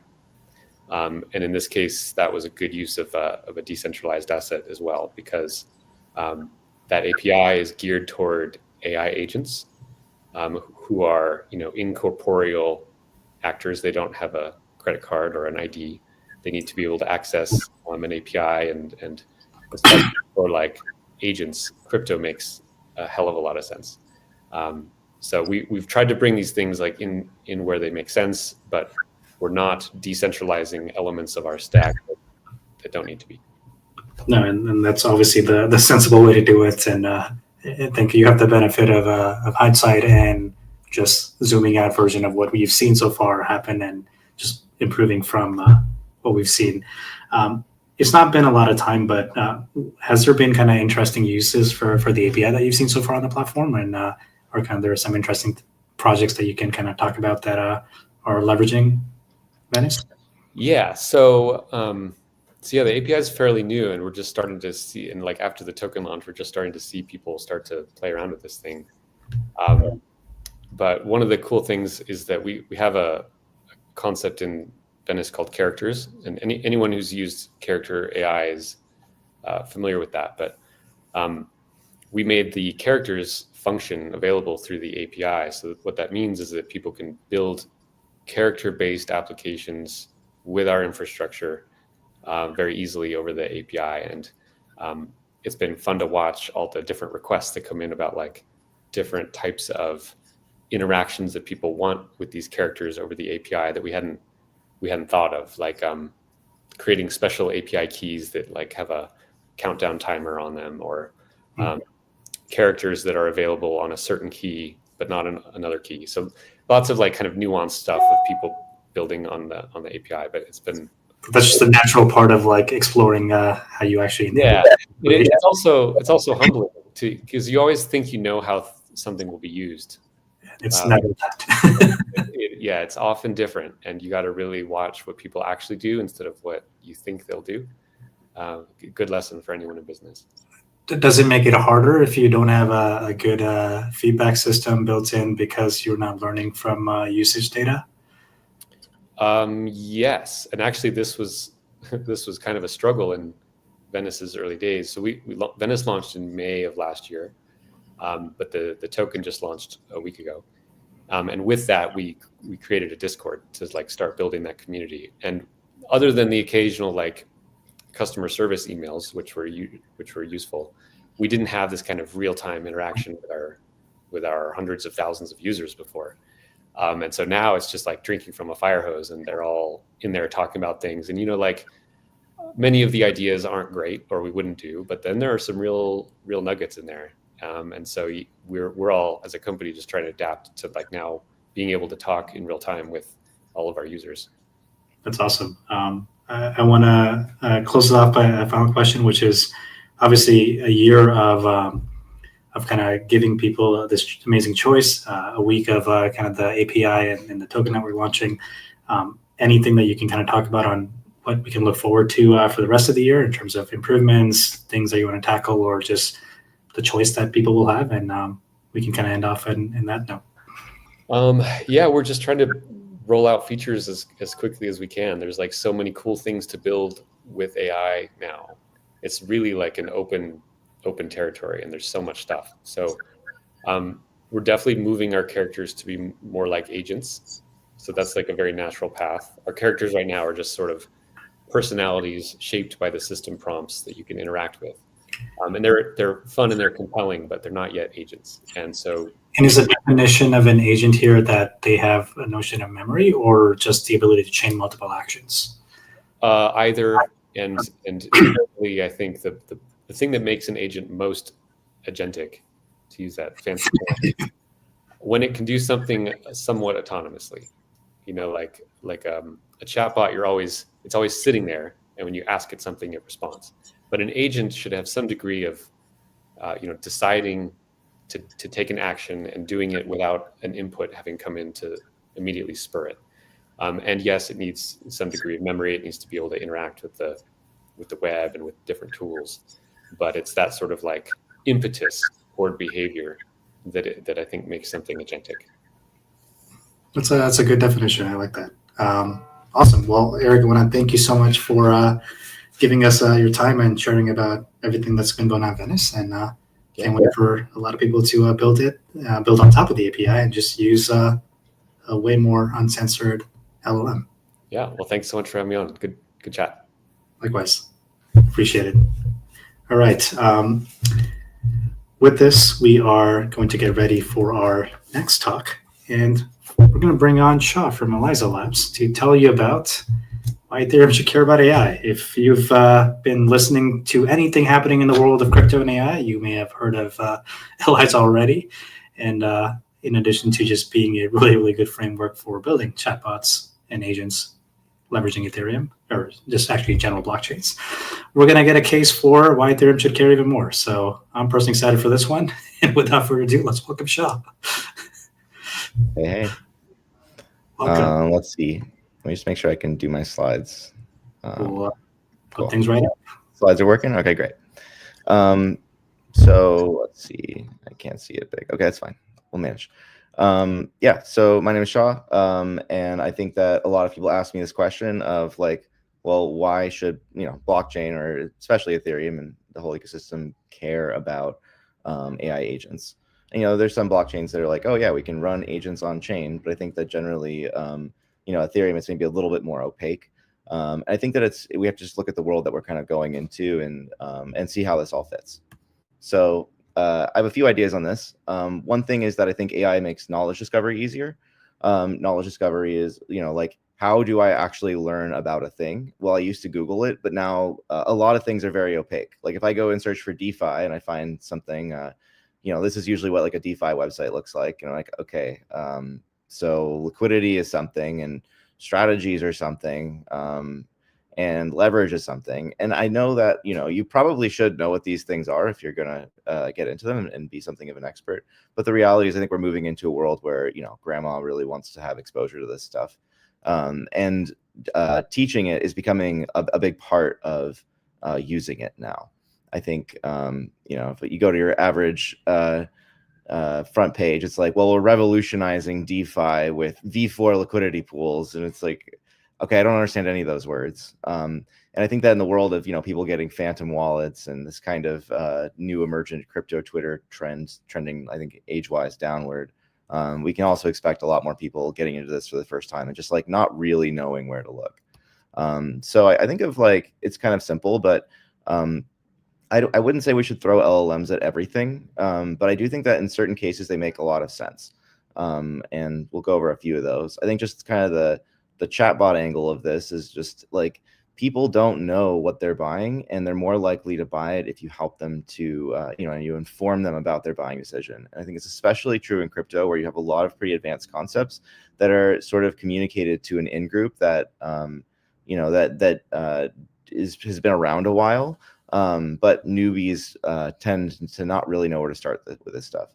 And something I noticed, especially with like a lot of agent devs coming into this meta, was, well, they had no way to like sell their tokens because there's this like weird kind of, social standoff where if you sell any of your tokens, it's a big drama.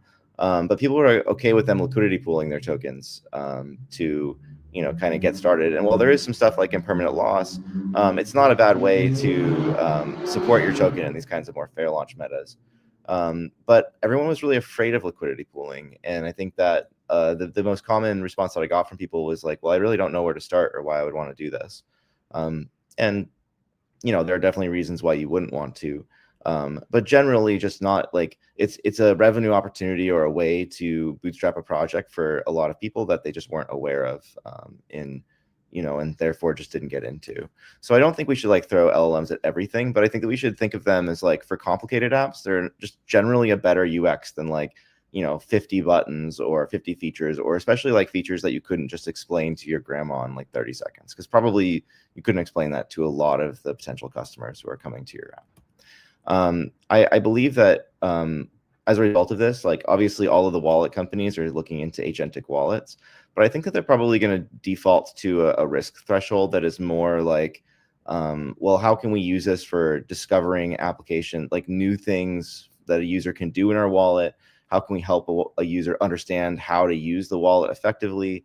They have these questions about these things that are somewhat hard to reduce just into like a single word, like liquidity being an example. Also on the other side, we see a lot of things like X is releasing X money this year. Generally, like obviously Facebook has been exploring forever this idea of social payments and how you can just integrate payments right into the platform. And we're starting to see a real push on this, as well as just given how many people are using X on crypto. I'm sure that we'll see this have like a strong crypto element in, at some point in the future. And I think that there's just like a trend that every app tends to be becoming everything, and that becomes a lot more frictionless when you can start to integrate payments into your app, and you can start to integrate these like sort of discovery mechanisms and like, well, instead of putting 10 buttons at the bottom of my app, maybe there's a way to help users find what they're looking for and then just kind of present them the content that they really want to see. A lot of apps are already becoming social now. I think Clanker is an interesting example. We're working on a sort of video, like a game engine version of a block tank, Shark Tank thing. We've been calling it block tank. And they've got this idea, well, let's just do it on Twitter. And the agent decides if it likes your token shell and it mints it and stuff. Also, Jesse from Base has been doing some interesting Coinbase wallet experiments. So, I think everyone's really looking into this. Some of it is, just exploratory, like what were we actually going to do? And some of it is, oh, this is actually really cool and fun. And we shouldn't discount fun and like the sort of social network effect of Clanker and these kinds of apps, especially as they get smarter and smarter. I think it's important to say that we are in a hype cycle. I've been in a lot. I was in this hype cycle, actually. I had this exact headset with this HoloLens 1. And, back in 2015, we really were like, well, obviously the world is going to look like this, and you're going to have this crazy Tony Stark UI. But the reality is like for the same reason we don't have jetpacks, it's not like jetpacks are impossible. In fact, we do have jetpacks, but nobody uses them because it's just not like a good user experience. You have to it's extremely loud, and you risk certain death if you're not extremely good at it. And you have to put like jets on your hands, and it's like a whole thing. And I think that we should think of AI agents as kind of the same way. Generally, would I use this? I think this is a question. Am I going to go to ChatGPT and paste in your wallet address and be like, hey, send, I don't know, 30 Doge to this guy, 0x whatever. It's just like, it's fine, but it's not really like a better interface. And in fact, in some ways, it's kind of a worse interface because, I can't really like time it well. I don't get any kind of like current price of what I'm sending. It's just like, I think it increases the risk of fat fingering and doing stupid things. But definitely like asking for like, well, what's the difference between a swap and a transfer? I bet you a lot of people just don't know these things, right? And like how do I sell my tokens is I think a really common question that I've seen. And these are the kinds of things where, an agentic interface prevents you from having some insane FAQ that has to answer every stupid question like this. But also a lot of people do have stupid questions and they're just getting into the space for the first time and trying to map it out, and we want to help them. Or like, hey, ChatGPT, automate my trading. Like, okay, I don't think LLMs are particularly good at making trade decisions yet, or ever. Maybe they will be, but there's like much better proven stuff for that. So I think that, we probably shouldn't like price that into the hype cycle too much, I guess. I wouldn't think that, it's going to know exactly what to buy when, except based on like a lot of different social signals. And if we're just going on the thesis that AI can extract social signals and buy off those, I kind of buy that. There's some validity there. But if it's just like, okay, I'm going to take, a whole bunch of charts to make this decision, I don't know. I think that's maybe something that it's more of a research problem. But, somebody coming and saying, well, how do I make money in crypto? And offering them stuff like, oh, well, thanks for coming to my website. Here we have this like a liquidity pooling thing. You can set up a farm or you can join an existing farm, and I'd be happy to explain to you how that works and what you can do. And, et cetera. Like you can onboard users really well this way. And I think that the other thing is that your app kind of can move on to social, and you can really show the value proposition on social media. And if there's anything that we've done that I thought was like interesting, it was just seeing that the web will move onto social media, and that this entire trend is really not even about LLMs or AI agents, but it's really about a transformation of how people consume information. And that there's just this like dire need to bring your website onto social without having to like, hire KOLs or do any of this kinds of hypey stuff. And your product can actually market itself pretty effectively. And what's ideal about this over like an ad spend is that with advertising, if somebody clicks on your ad, well, they go to it and you pay a cost per click.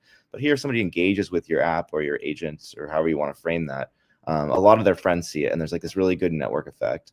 And it's just like for a lot of us who've been on the internet forever and filtered out ads, like sort of just, I just don't even see them personally. I've got like a built-in ad block. I'm certainly not clicking on one. But I probably would respond to an agent if it was giving me something that was like a really compelling thing or hitting me in the right way, or giving me exactly what I was asking for and not just like, being a slot bot. So some things agents are useful for now.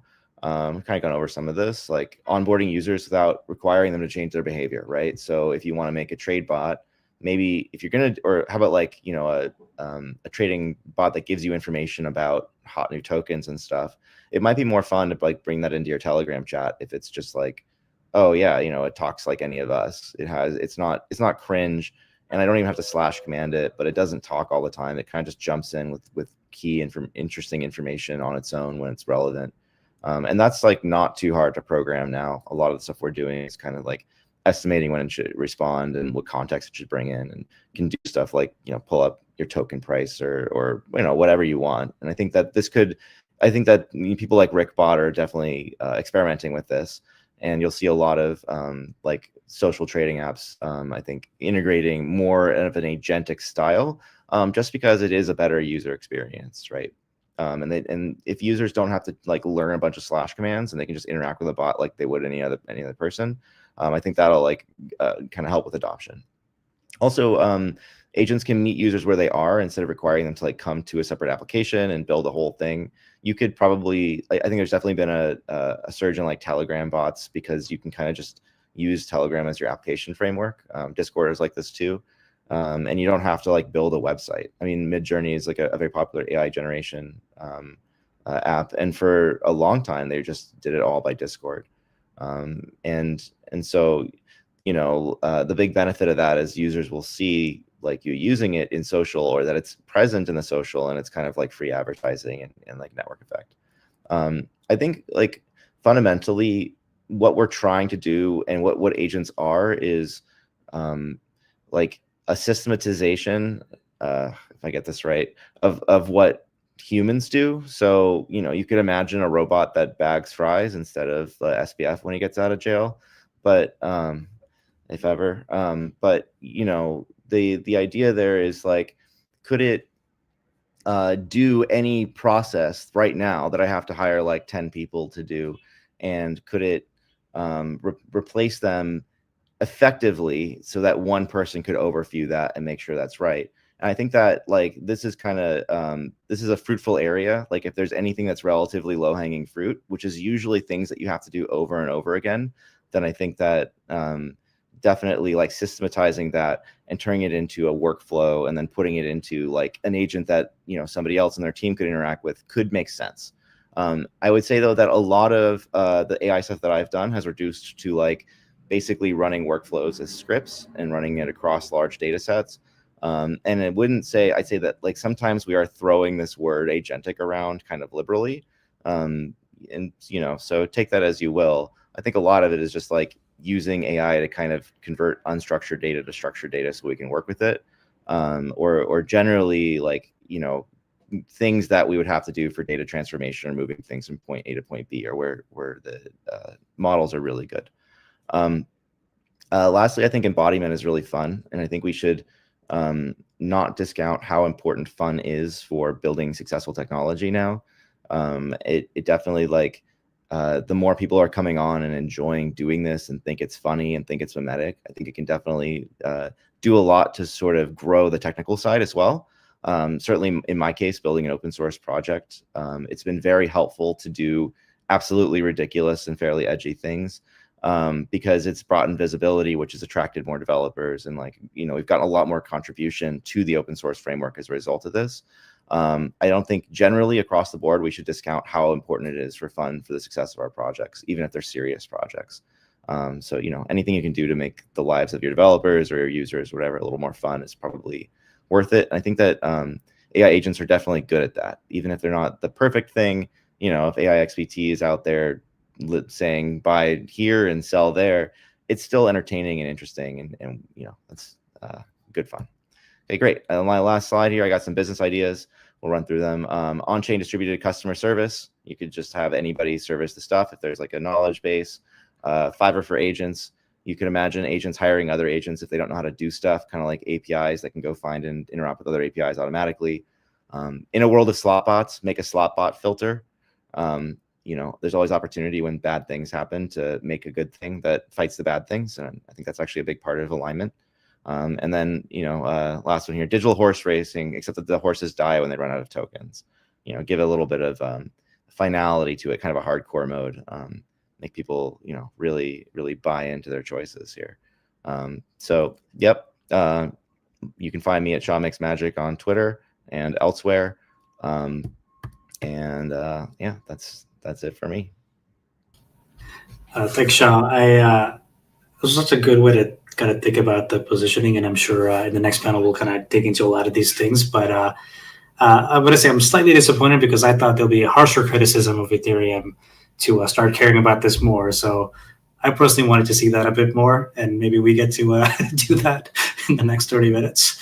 But this is But I absolutely agree. I think the things you've kind of pointed out is a good way to effectively kind of look at what's happened so far. But personally, I would like to see a slightly bit more acceleration around more experimentation and kind of going all in. And we're kind of just been flirting with the possibilities, but not actually going deep. I mean, Vitalik's got him a lady. Anything is possible, you know, in the world. That's fair, yeah. Like when Ethereum 3.0, that's what I want to know. Well, he's doing a talk right after this panel, so we get to ask him a question right after. But with that, let's just gotta get ready for the next one. And for this, we're gonna have a lot more smarter people in the world of AI, in infrastructure, and just understanding what's happening in the world of building things on chain. Join us. So I'm gonna bring on Dimar, Shah, Davide, DC, Andrew, Jasper, Mark, and Chase to share about their thoughts on how to build better infrastructure for agentic apps. So it'll be an amazing panel discussion, and we'll get everybody set up now. All right. Massive. Hello, world. This is great. All right. This is people coming in, and Dimars, I'm going to hand this off to you. So you'll be the moderator, and looking forward to this awesome chat. So feel free to get started. Sweet. Yeah, super excited. We've got quite a stacked panel. So yeah, welcome to the ETHGlobal panel on infra for agentic apps. To set the stage a little bit, in the last few weeks and months, it's become consensus that AI agents aren't just sci-fi. They're creeping into our everyday reality, making decisions, some executing transactions and interacting with decentralized infrastructure that we're only beginning to understand. And the question isn't just what can AI agents do today, but how can we design systems that truly enable them? And before we dive in, let's meet our panelists. I'll have each of you introduce yourself. And if you want to share one or two sentences on how your work relates to agentic apps, that'd be great. I'll kick it off with, let's start with DC. Awesome. So I'm dcbuilder. I'm a research engineer at the World Foundation. So World is a project that sort of started from the AI side of things, where it was co-founded by Sam Altman, Alex Blany, and a few other people.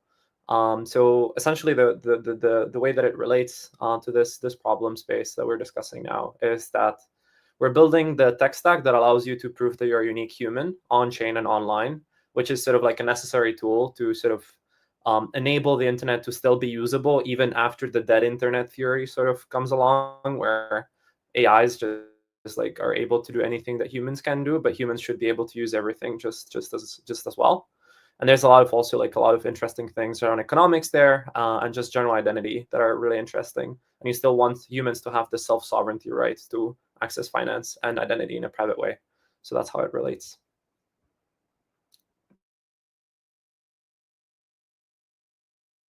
Cool. Let's kick it off to Mark then after that. Hey, my name is Mark, and I'm a co-founder at OP Labs. We build block space. We're working on the OP stack, meant to, commoditize rollups. So yeah, the idea would be to, create abundant block space for these agents to use and consume. And, hopefully people build some fun mechanisms on top, and we can see how the agents all, work together. Fantastic. Davide. Hi, I'm Davide. My background is I was doing core research on Ethereum, mainly working on fee market, MEV. And then a little more than a year ago, we started doing research on using Ethereum as a commitment device, coordination device for AIs. We are exploring this concept, defining this concept of AI MEV. And then about a year ago, I also started an AI project called PinAI. So we are building a personal AI agent. So this is the real AI side, where we build agents that have full context on personal data for people. And then we use the blockchain for what I think it's very useful for, which is trust.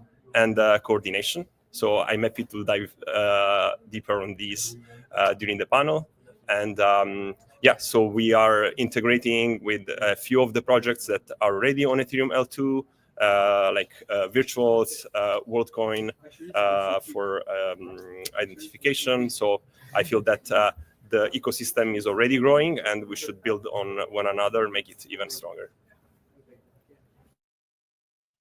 Cool. And then we can just do Shaw, Chase, and Jasper in that order.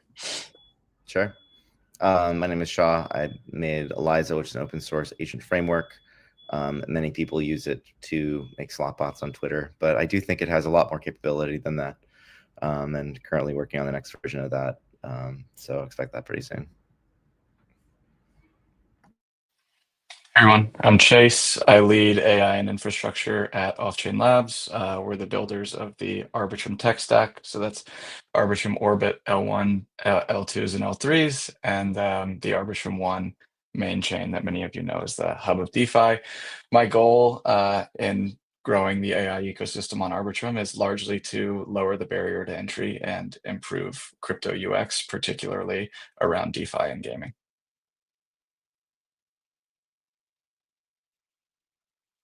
Oh, we cannot hear you, Jasper.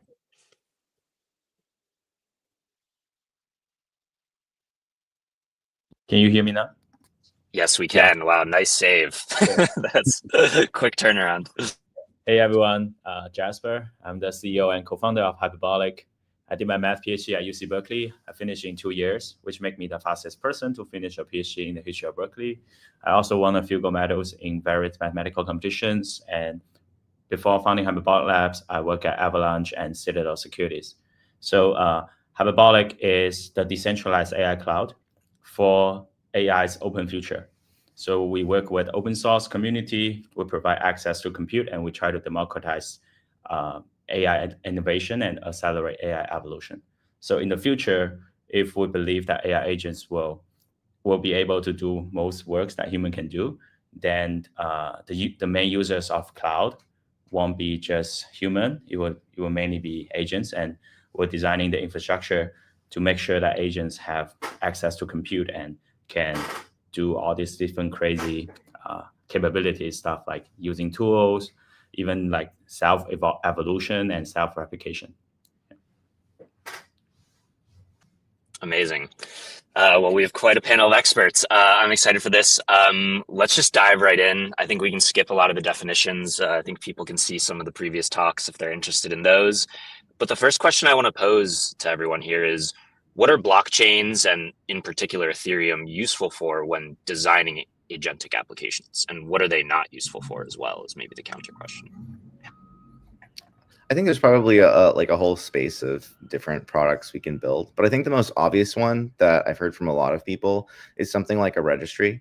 And that registry could then quickly become like a marketplace. And I think that serves kind of the value, like instead of us, we each have our own agents, sure, but probably have some kind of app on our phone like ChatGPT, or like Google and Apple finally get their shit together and their assistants are actually like useful. And they could like go and contact other services. Like instead of having to have everything just right there in the app, they could say like, okay, well, let's go actually discover services that we want to use to extend the functionality. Like, can we actually just go use another API without having to write the API interop to every single API that exists, and let people kind of just like go and say, well, hey, I've got an app that solves that. I think people have pitched this as like Fiverr for agents is one version of this, but usually to me it starts with like, well, we need to be able to find the agents. We probably want to build trust and merit scores around them in some way. Like, hey, is this actually useful? Does it do what I want it to do? And then to me, the natural progression there is towards some kind of marketplace. Like, can I hire this agent to do a thing for me?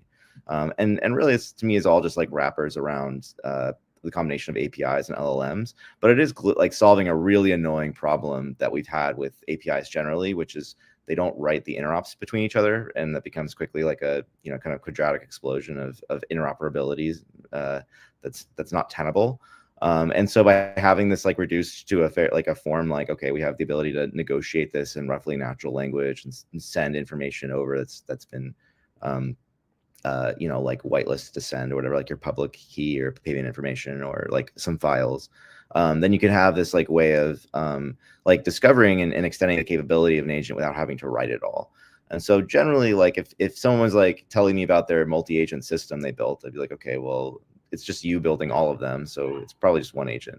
But in a world where we want to be able to like leverage everybody's apps kind of all at once, I could imagine this sort of registry thing being really crucial. So there's probably a whole lot of other ways, and people are building agents into wallets and doing this kind of, you know, user side and et cetera.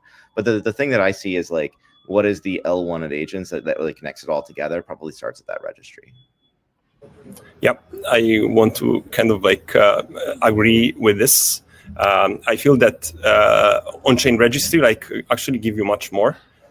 So for example, I can give an example. Like at Pinel, we're using registries for two things. One is like we have this data connector protocol, which is like based on a TE network. People like can give OAuth like to the TE and like start like fetching their own data from Web2. And for this, we need the registry because we also need like economic security for who runs this data connector. And then the second one is like a registry of actual agentic application. So the design we have is that like there is a small LLM on user device, but this cannot do everything. It's going to like have some capability, mainly around privacy preserving and some API calling. And then it's calling like agent services in the cloud, right? But these agent services are registered on chain. And what you can do, you can do discovery, as Sho was talking about. You can also do security, right?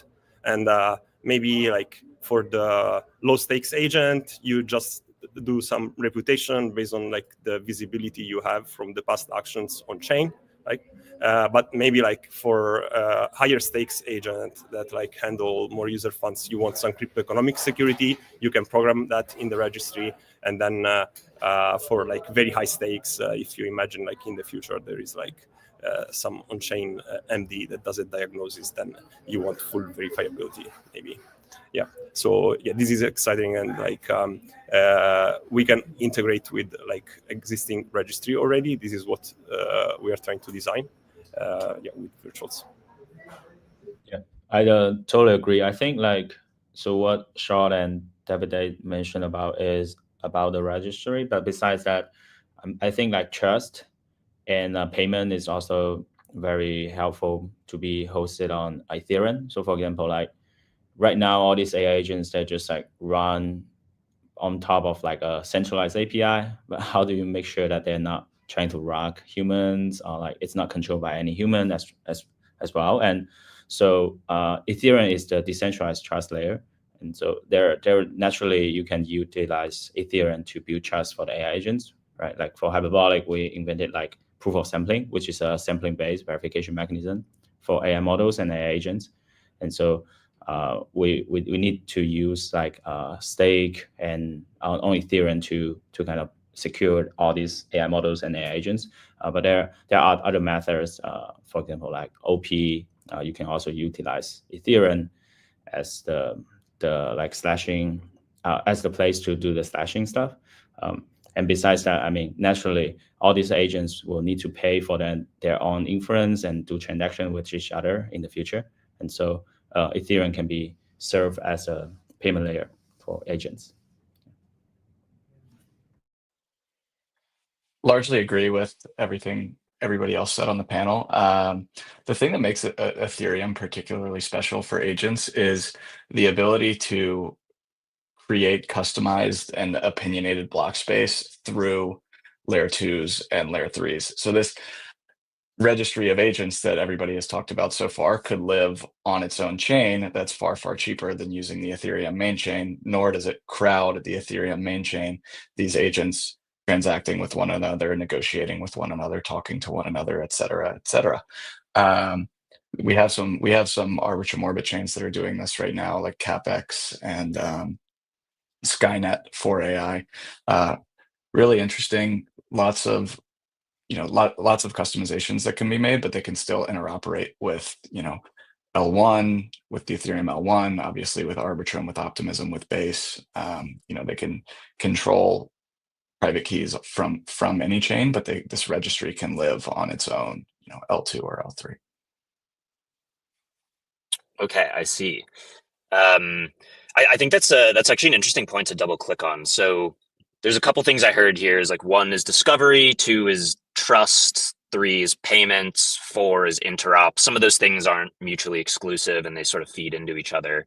But maybe we could double click on what does make a chain good for discovery for these AI agents? Is it, is it some L2 that like mega scales, or is it like an L1 that is like maximally decentralized? I think there's many ways you could take this. And, maybe one example is like, do we have the phone book today? Like the phone book of discovery for AI agents, and how do we get to, I don't know what's after the phone book in this analogy, but yeah, I'll pose that question. I think for AI agents, like AI agents don't necessarily need to be limited to one chain specifically. Like the way I see things is that AI agents will just have RPC access to whatever chain they want. So it depends, I think, on the applications that naturally live where liquidity gravitate towards, or where applications essentially live on. Because like the cool point of agents is that you can do abstraction at the user level, where you just give an intent and the agent will act on your behalf.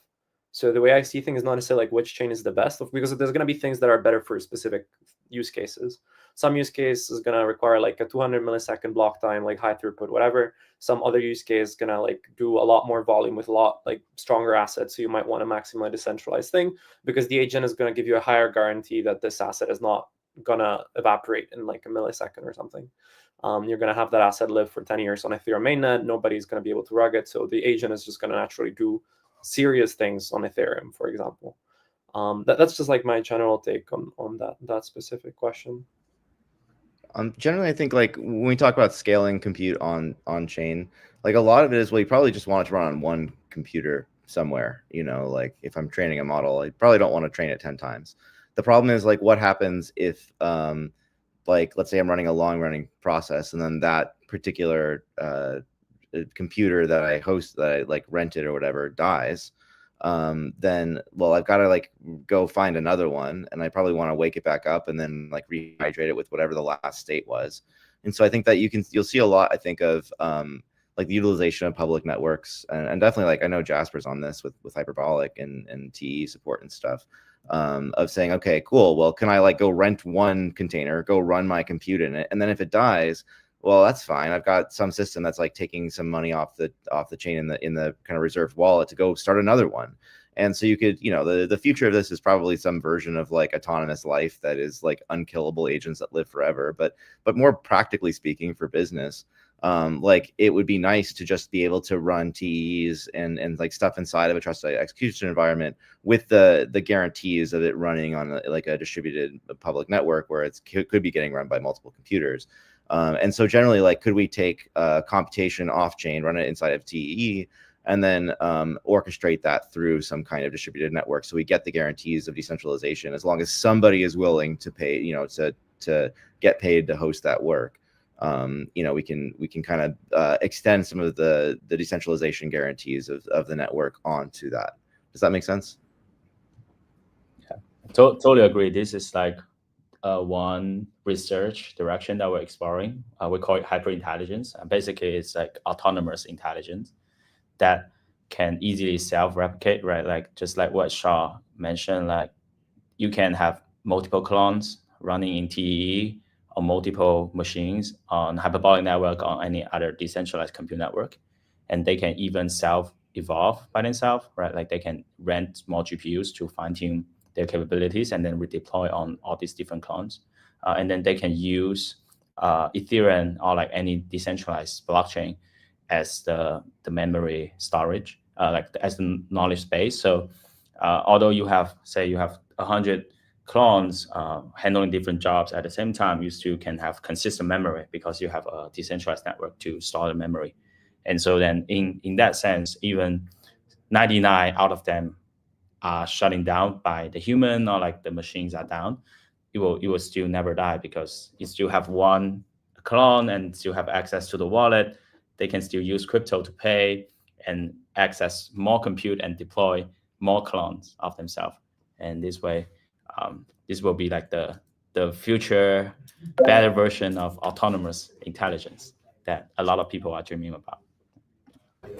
And maybe I'd like to add, there is another advantage of like decentralization, that it's kind of less related to this like futuristic artificial life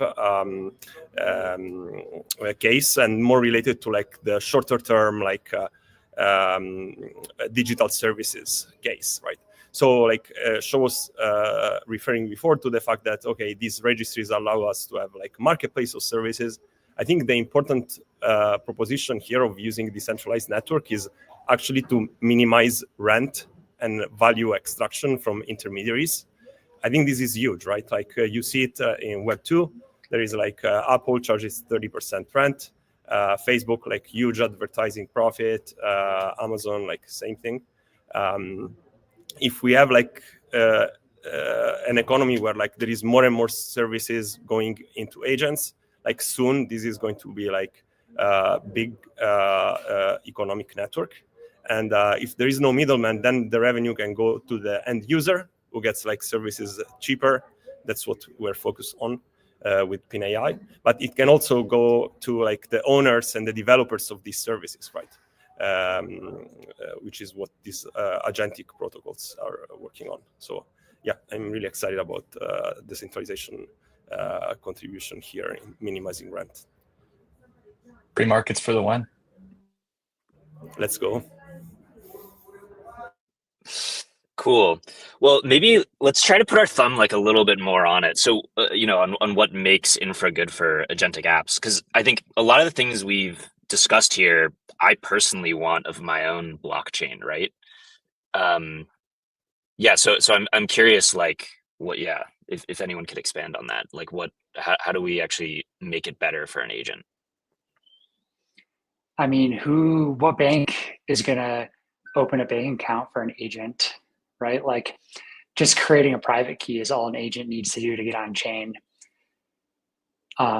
No existing bank is going to have any sort of process around, onboarding and creating a TradFi style bank account for an agent. So it's just way lower friction for an agent to go straight on chain and just start, using crypto instead of the traditional banking system. I think something to be said too is that in the situations where you can use the chain like a database, you don't have to deploy a database, which like right now we're in this kind of like everything is still pretty expensive, but in the future, like this also just means that like spinning up an app that basically is like servicing things off of a network and doesn't require a whole crazy user experience to like provide value like my agent on a service registry.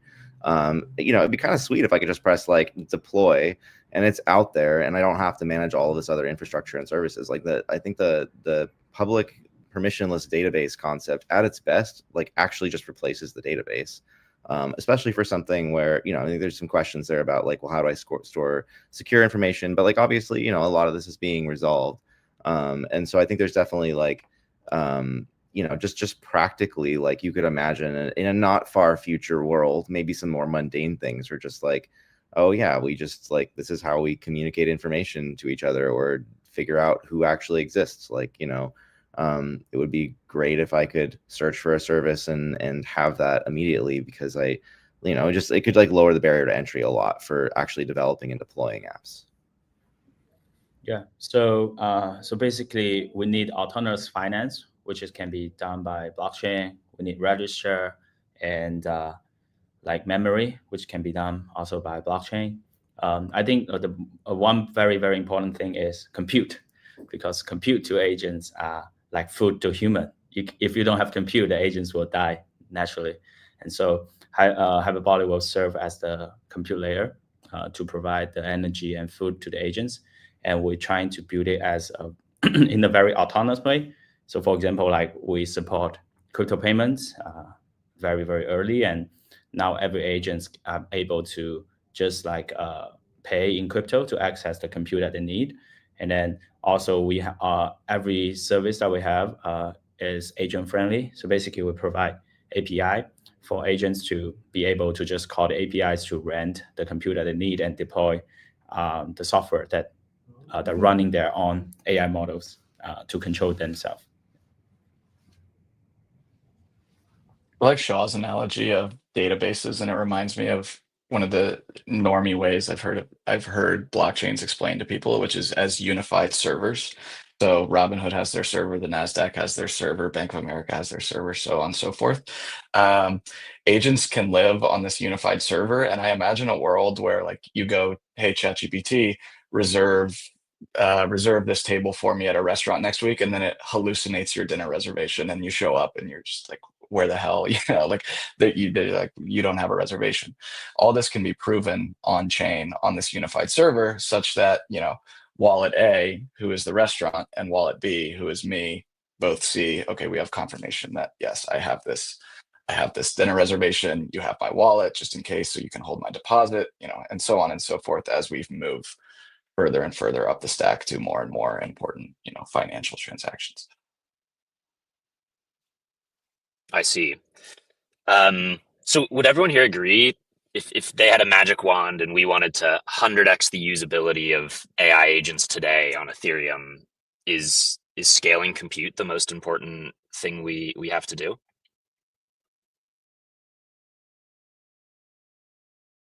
I mean, definitely yes for me. I'm open to other people's feedback.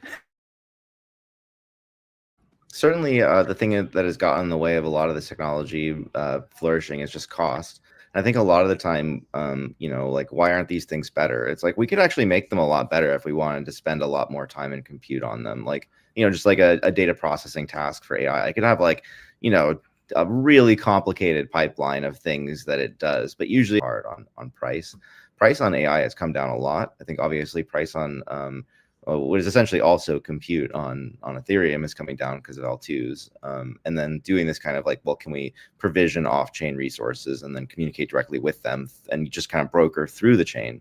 I think the combination of all that stuff is going to lead to like a lot more business opportunities just opening up because they're like actually practical on unit cost. So definitely the cost of these things collectively is probably getting in the way of everything. Like obviously if Ethereum was free to use and compute was free, we could do way, way, way crazier stuff, like way crazier. And the only reason we're not is because we're kind of rate constrained by these things. So then, yeah, probably that's the thing that we have to focus on most to enable more applications. All right, let's say you had it. What's the craziest thing we could do? It sounds like you got some ideas in mind.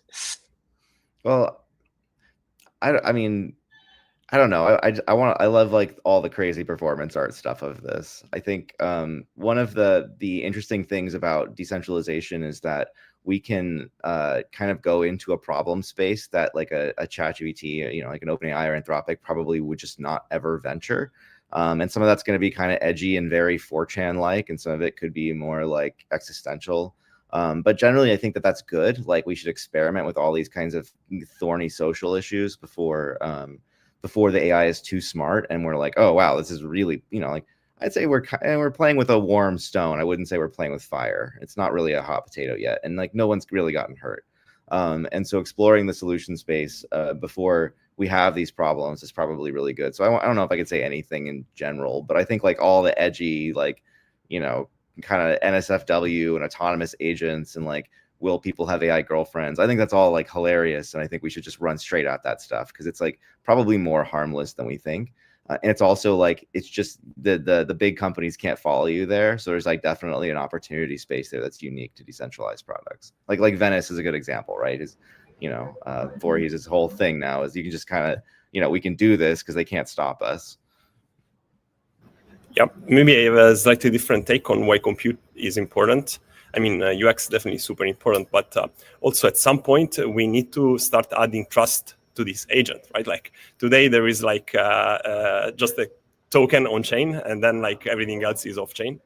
And like if we really want to be able to provide like services that people can trust, we need to add verifiability, right? And verifiability costs, right? Like in the optimistic case, maybe it's less expensive, but there is things that we will need to generate ZK proof, especially when these agents operate with data off chain, like keys, attestation that need to be verified.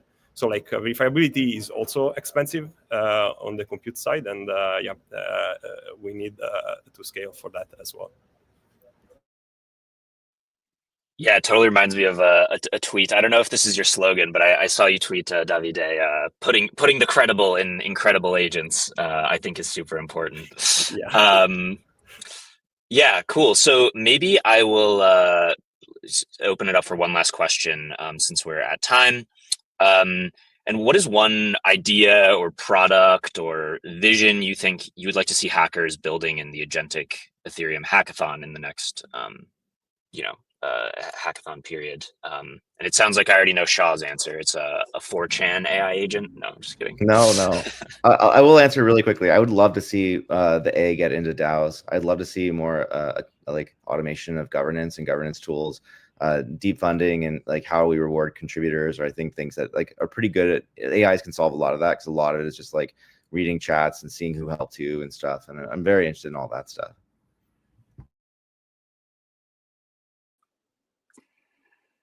I would love to see AI agents applied to solving the immediate problems for consumer crypto. I'm a big believer that we don't need crazy protocol innovation to 10x the amount of users on chain today. There's just a lot of problems that people face when getting on chain. Like using a wallet, it's like not easy to set up. Using a block explorer, it's really intimidating and confusing. So I think using an agent to help with onboarding could be a really impactful way to bring more people on chain today. Yeah, for me, I will be quick. Basically, want to see agents become Ethereum validators using hyperbolic compute. And I think that's doable, and we already built some tools for developers to do that.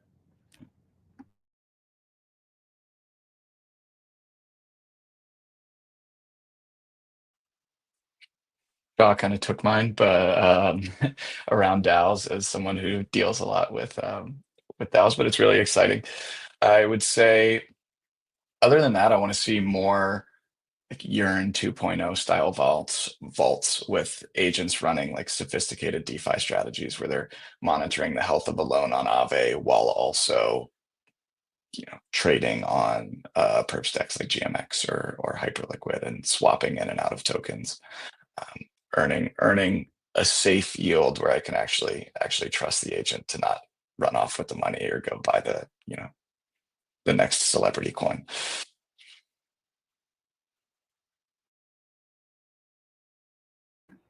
I have a few thoughts. I guess like one that is cool that also Davide mentioned is the concept of identity and delegating identity to an AI. Some of the tools that we're building right now is sort of like, how do you know that an agent is acting on behalf of a human? So maybe like just a selfish one is like integrating an agent with World ID, and then just that the agent is sort of acting on behalf of a human. You can also like rate limit the agent and stuff.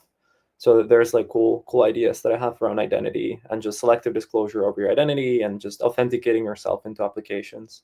So that maybe like OpenAI operator or whatnot, like these kinds of agents can interact on your behalf in a private way also and authenticate as humans with the application.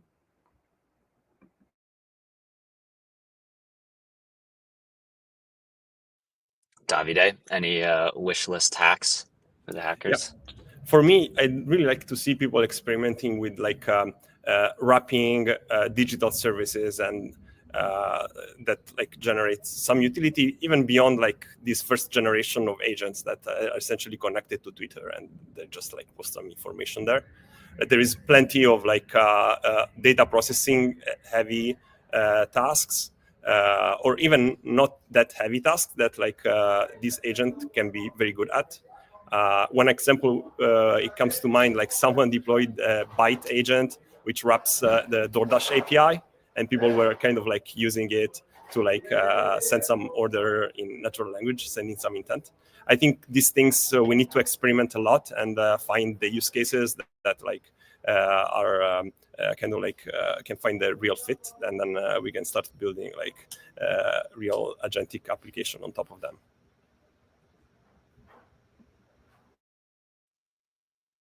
Cool. Fantastic. Well, yeah, I think we just are only scratching the surface on a bunch of things that hackers can work on here, and as well as people in the Ethereum community to develop to help supercharge AI agents. So thanks, everyone. Thank you so much, everybody, for that amazing discussion. And Mars, thank you for doing an amazing job moderating.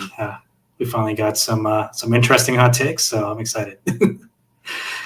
And with this, we are ready for our next talk. And for this next talk, I want to bring on Vitalik to do a 1 year later review of a blog post he originally wrote talking about the promise and the challenges of crypto and AI. So January 30th to February 7th, 2025, a lot has changed. And Vitalik, welcome. Thank you. Great. So a year ago, right, I wrote this blog post that was on the intersection between crypto and AI. And at the time, of course, that area was still very small. And I think, there have been a lot of people that had tried to force the two things to come together. And a lot of the time there's a challenge in actually making the combination work, right? But of course, since then, AI has become powerful enough that AI has basically been well on its way to eating everything. And so, we've been seeing crypto and AI intersect quite a lot in the last year. And so I thought it would be valuable to look at some of the predictions that I made about crypto AI applications in a year ago, and then basically see, well, where are we today? And can we say something more definite about some of these categories, right? So in the blog post last year, I described 4 categories of crypto AI intersections. And I categorized them as AI as a player in the game, AI as the interface to the game, AI as the rules of the game, and AI as the objective of the game, right? And basically, the first two are AI is participating in, well, the first 3 are AI is participating in blockchain constructions, and the last one is, of course, blockchain constructions helping to build or improve or maintain AIs, and sometimes you actually need to do both at the same time, right? And the thing that I said last year is basically that the first one, AI as a player in the game, is actually the category that is the closest to being able to really seriously launch and get adopted. And I even made the arguments that actually we've had an AI crypto intersection use case for almost 10 years, which is arbitrage bots trading on DEXs. And if you think of that kind of category as a starting point, then you can ask the question, well, what other kinds of games, on-chain games, potentially off-chain games, can AI participate in?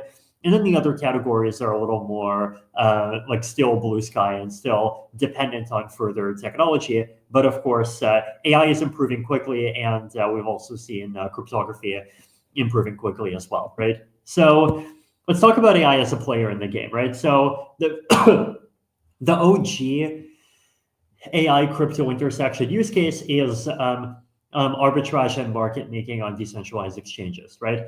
And since then, of course, we've seen AI evolve from being relatively simple algorithms to being primarily LLM driven. And so in 2024, we've seen a lot of Twitter bots, also, of course, Farcaster bots and other kinds of bots as well.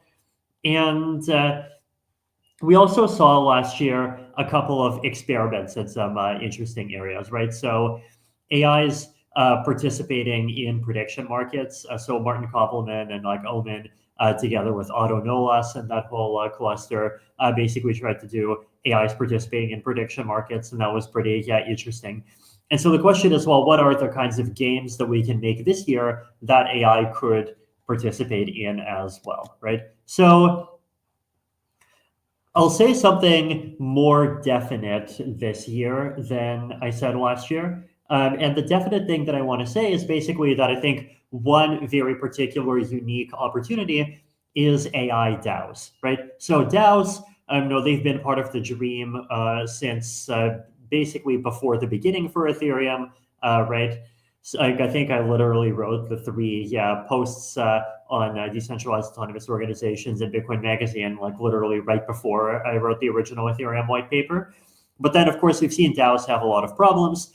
And I think a lot of the problems come down to the fact that there's a lot of things that need to be decided, and you basically you end up very easily having low quality decisions, right?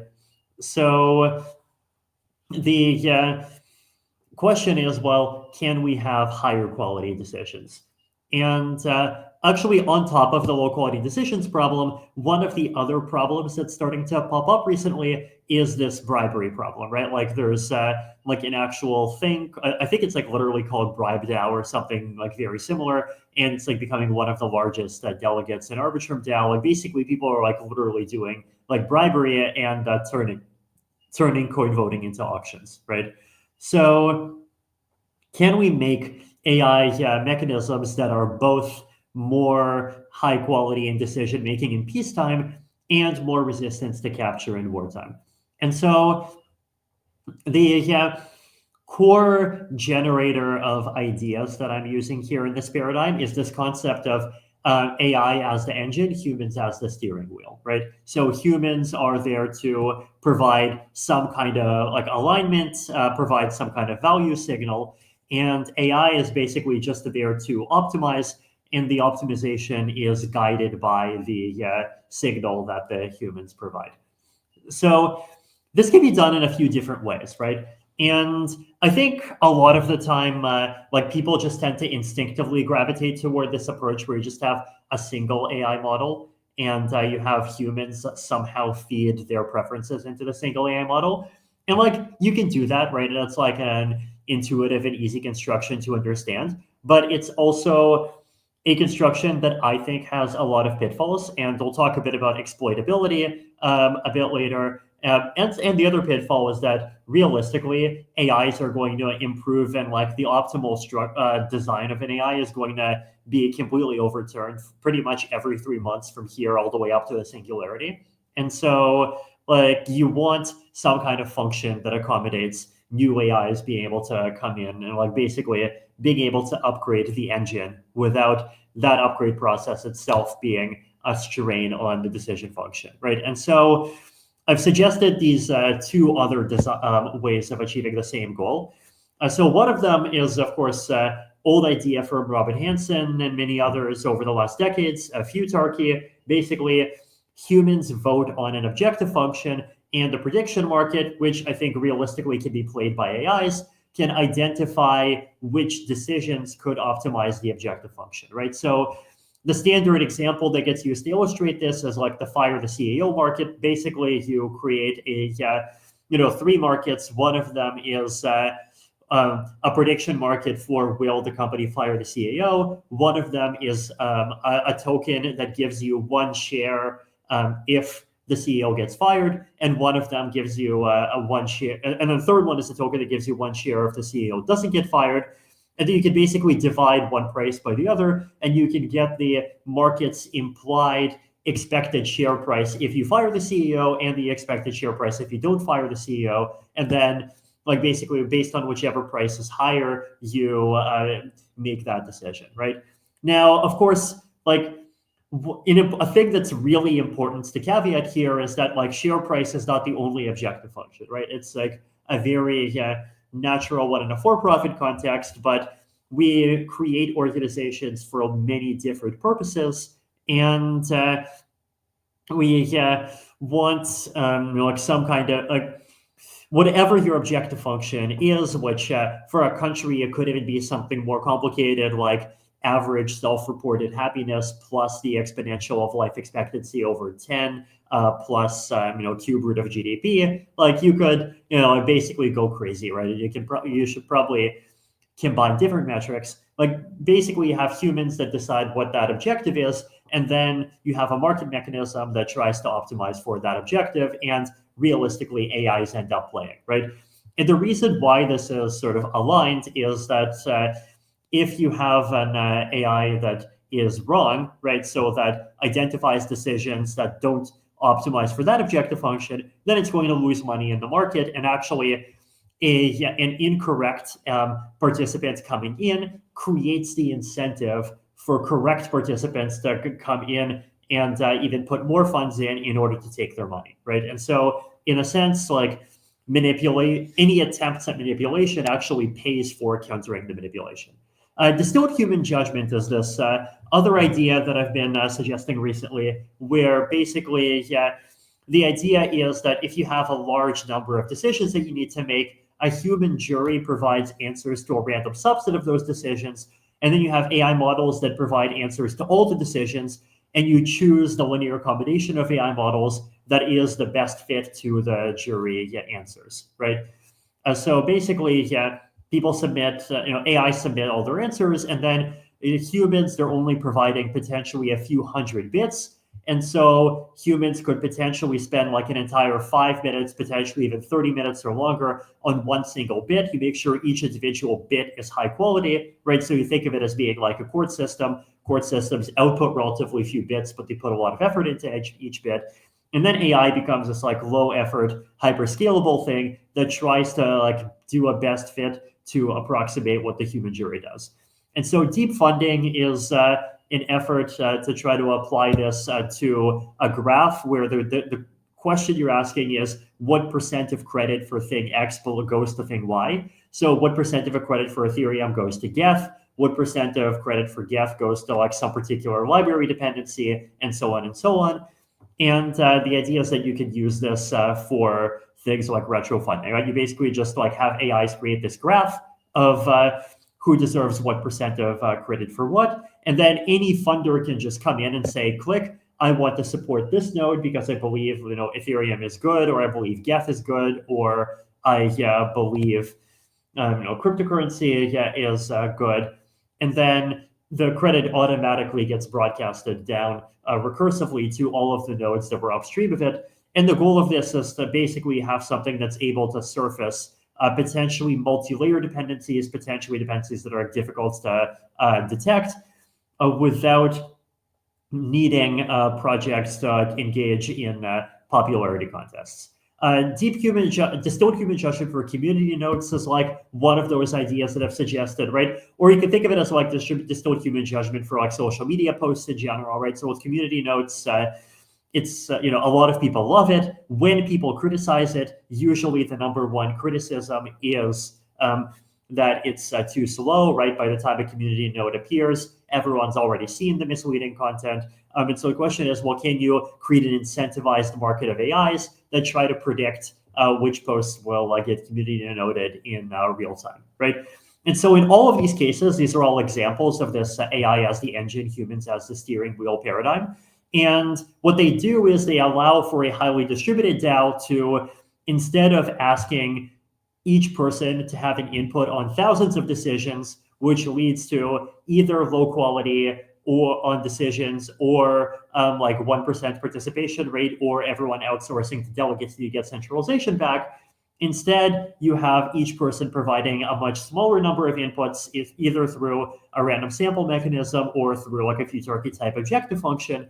And then you have AIs that use that as a signal and try to create optimized decisions for everything else. So basically, I think this is like one approach that's really worth trying and seeing, maybe this can be the public governance mechanism of the future, and maybe this is one really valuable way to try to make DAOs great again, to try to make public goods funding great again, and a lot of other things.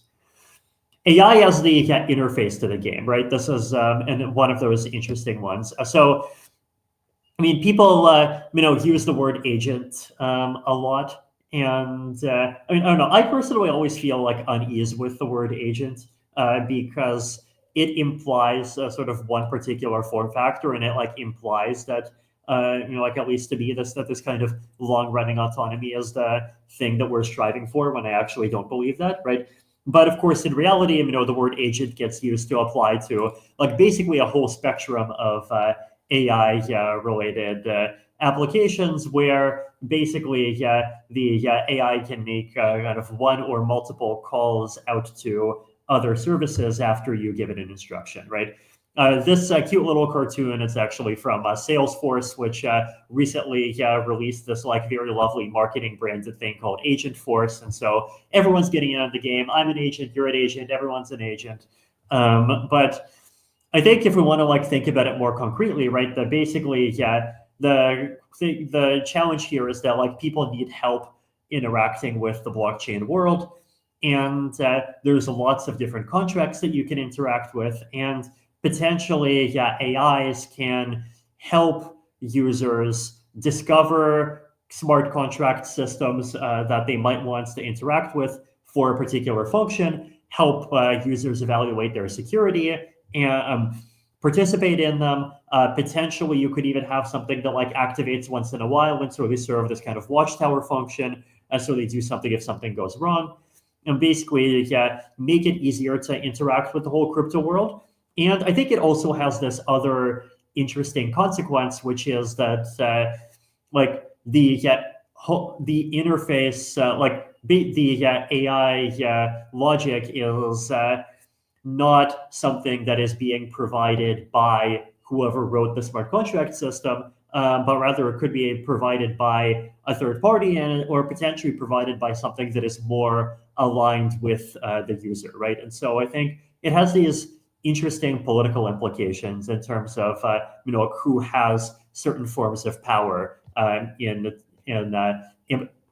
interaction with a dApp, right? So I think this is something that's really worth exploring as well. AI has the rules to the game, right? So this is when I go back over here, right? This is the concept of like, let's have a DAO where we just make a single AI model, humans feed it their preferences, maybe just feed it in a text file, and then the AI model just like goes and like actually runs things, right?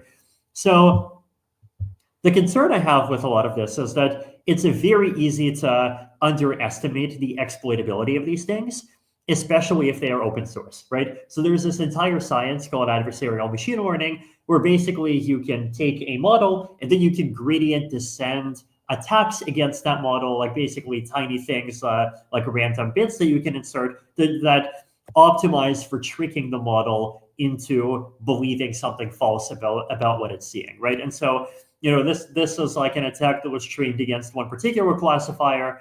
And so, you start with a cat, you add a tiny bit of random noise, and it's a cat that it thinks is a dog, right? And it's actually fascinating how sophisticated these attacks can get. Like there was one that was used against facial recognition models where the attack was actually made in the form of a mask, like a mask that you can wear, like a face mask, that doesn't actually cover that much. And there was a version that makes the security camera think you're not a person, and there's a version that even makes it think that you're a different person, right? And if a model is open source, that actually makes it easier to train attacks against these kinds of models. So how to fix this? There's many ideas that depend on cryptography. Currently, this stuff is pretty far away from being sufficiently efficient. FHE and all that stuff has overhead that's very high, but we will see, right? And so one approach is to like try to work on cryptography, potentially work with TAEs, potentially other things, and like try to fix this kind of issue. But the challenge is like you're solving for two problems at the same time, right? You want the model to sort of be closed enough that it's not exploitable, and you also want the model to be open enough that like the participants have confidence that whoever created the model did not themselves insert a bug that lets them eventually take out all the money, right? And so there are cryptographic ways to like get the benefits of both, but it's like a challenging game, right? And this is one of the reasons why like I'm personally really interested in trying to encourage like more development in these approaches, where instead of enshrining a single AI engine, you're creating an open market of AI agents where it's a free entry ecosystem where anyone can join and they're being judged against this value signal that's being provided by humans. AI is the objective of the game, so using crypto to create AIs. So we're seeing some distributed trading runs happen. I'm not seeing much progress yet in this idea of like using crypto technology to get stronger guarantees about what's happening in a trading run. I think one of the challenges is that a trading run is just really expensive, and any cryptography adds an extra cost on top of that. But I think it's interesting to start thinking about these things too, right? So conclusions, right? I think in the short term, the biggest focus is on this spectrum between AI as the player and AI as the interface. And I think one place where I was wrong last year is I thought about player and interface as being two separate categories, right? And I think the reality is that it's actually a spectrum, right? Like, you could have a system where AIs are relatively highly autonomous, and it's like a script that just goes and does its thing. I mean, even like market maker bots, they've been mostly autonomous for the last decade or so. But then on the other hand, you could also have AIs that are like very active, that are very engaged, and that are constantly getting inputs from their user in terms of what they want and what they don't want. And the reality is, like, there's a sliding scale of how much input the participant is providing, right? So AI as a player in the game, AI as the interface to the game, I think is really the place where we want to look. And I think there's a unique big opportunity in governance. So AI DAOs, AI-based deep funding. So I recently made a demo. If people want to just like play around with deep funding ideas, if you go to github.com/deepfunding/scoring, I have a couple of fun demos there that I'm going to show what deep funding might look like in action. And just like experiment with some of these ideas, of course, experiment with futarchy as well. And I think there's some really valuable stuff there. And then, of course, in the future, continue to work on the Egyptian god cryptography to try to make, the other AI crypto intersections more efficient, and work on the other things as well. Wish everyone trying to build AI applications on Ethereum the best of luck.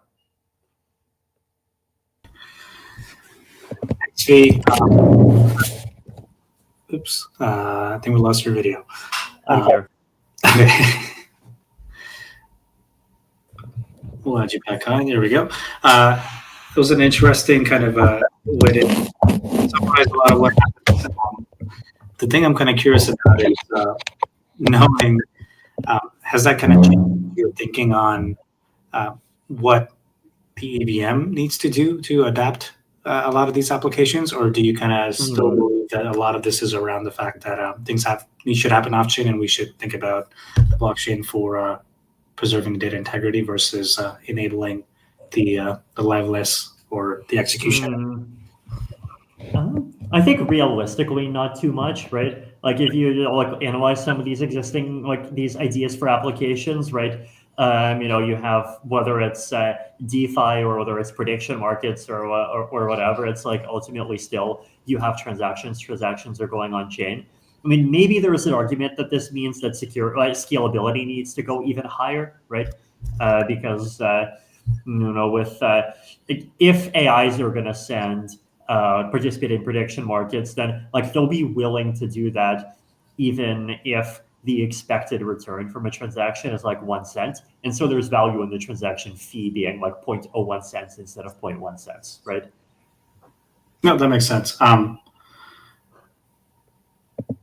asked this question to an earlier panel with Illia and Ed from Arbitrum, and kind of the question was around understanding what are some interesting ways to think about leveraging zero-knowledge proofs here, the world of agentic execution. And I'm curious if you have any thoughts around how do you see the overlap of AIs and ZK, because we've seen a lot of TEs being the way to kind of think about message passing, but how do you kind of introduce determinism or other various kind of proof systems for compression? Yeah, I mean, I guess it depends on what you're trying to do, right? If you're trying to the context of interacting with LLMs and specifically kind of token generation. Right. Yeah, because if you're trying to the thing with ZK proofs, I mean, obviously, they have a significant overhead, but then also the question is what is the actual assurance that you're getting, right? And then, because if a model was created by someone else, then you also want to have assurances over what the actual model is that's doing the computation. You might want to have potentially other kinds of assurances as well. And then one of the challenges, of course, is that all of this is inherently competing against the very natural alternative, which is to just do whatever computation you wanted to do locally, right? And there's two valid reasons to not do that. One of them is like hyperscale, but then with hyperscale, the problem is like you can't do snarks. I mean, you could do TAEs because like the overhead is fairly low, right? But snarks you can't. And then the other reason is computing over private data.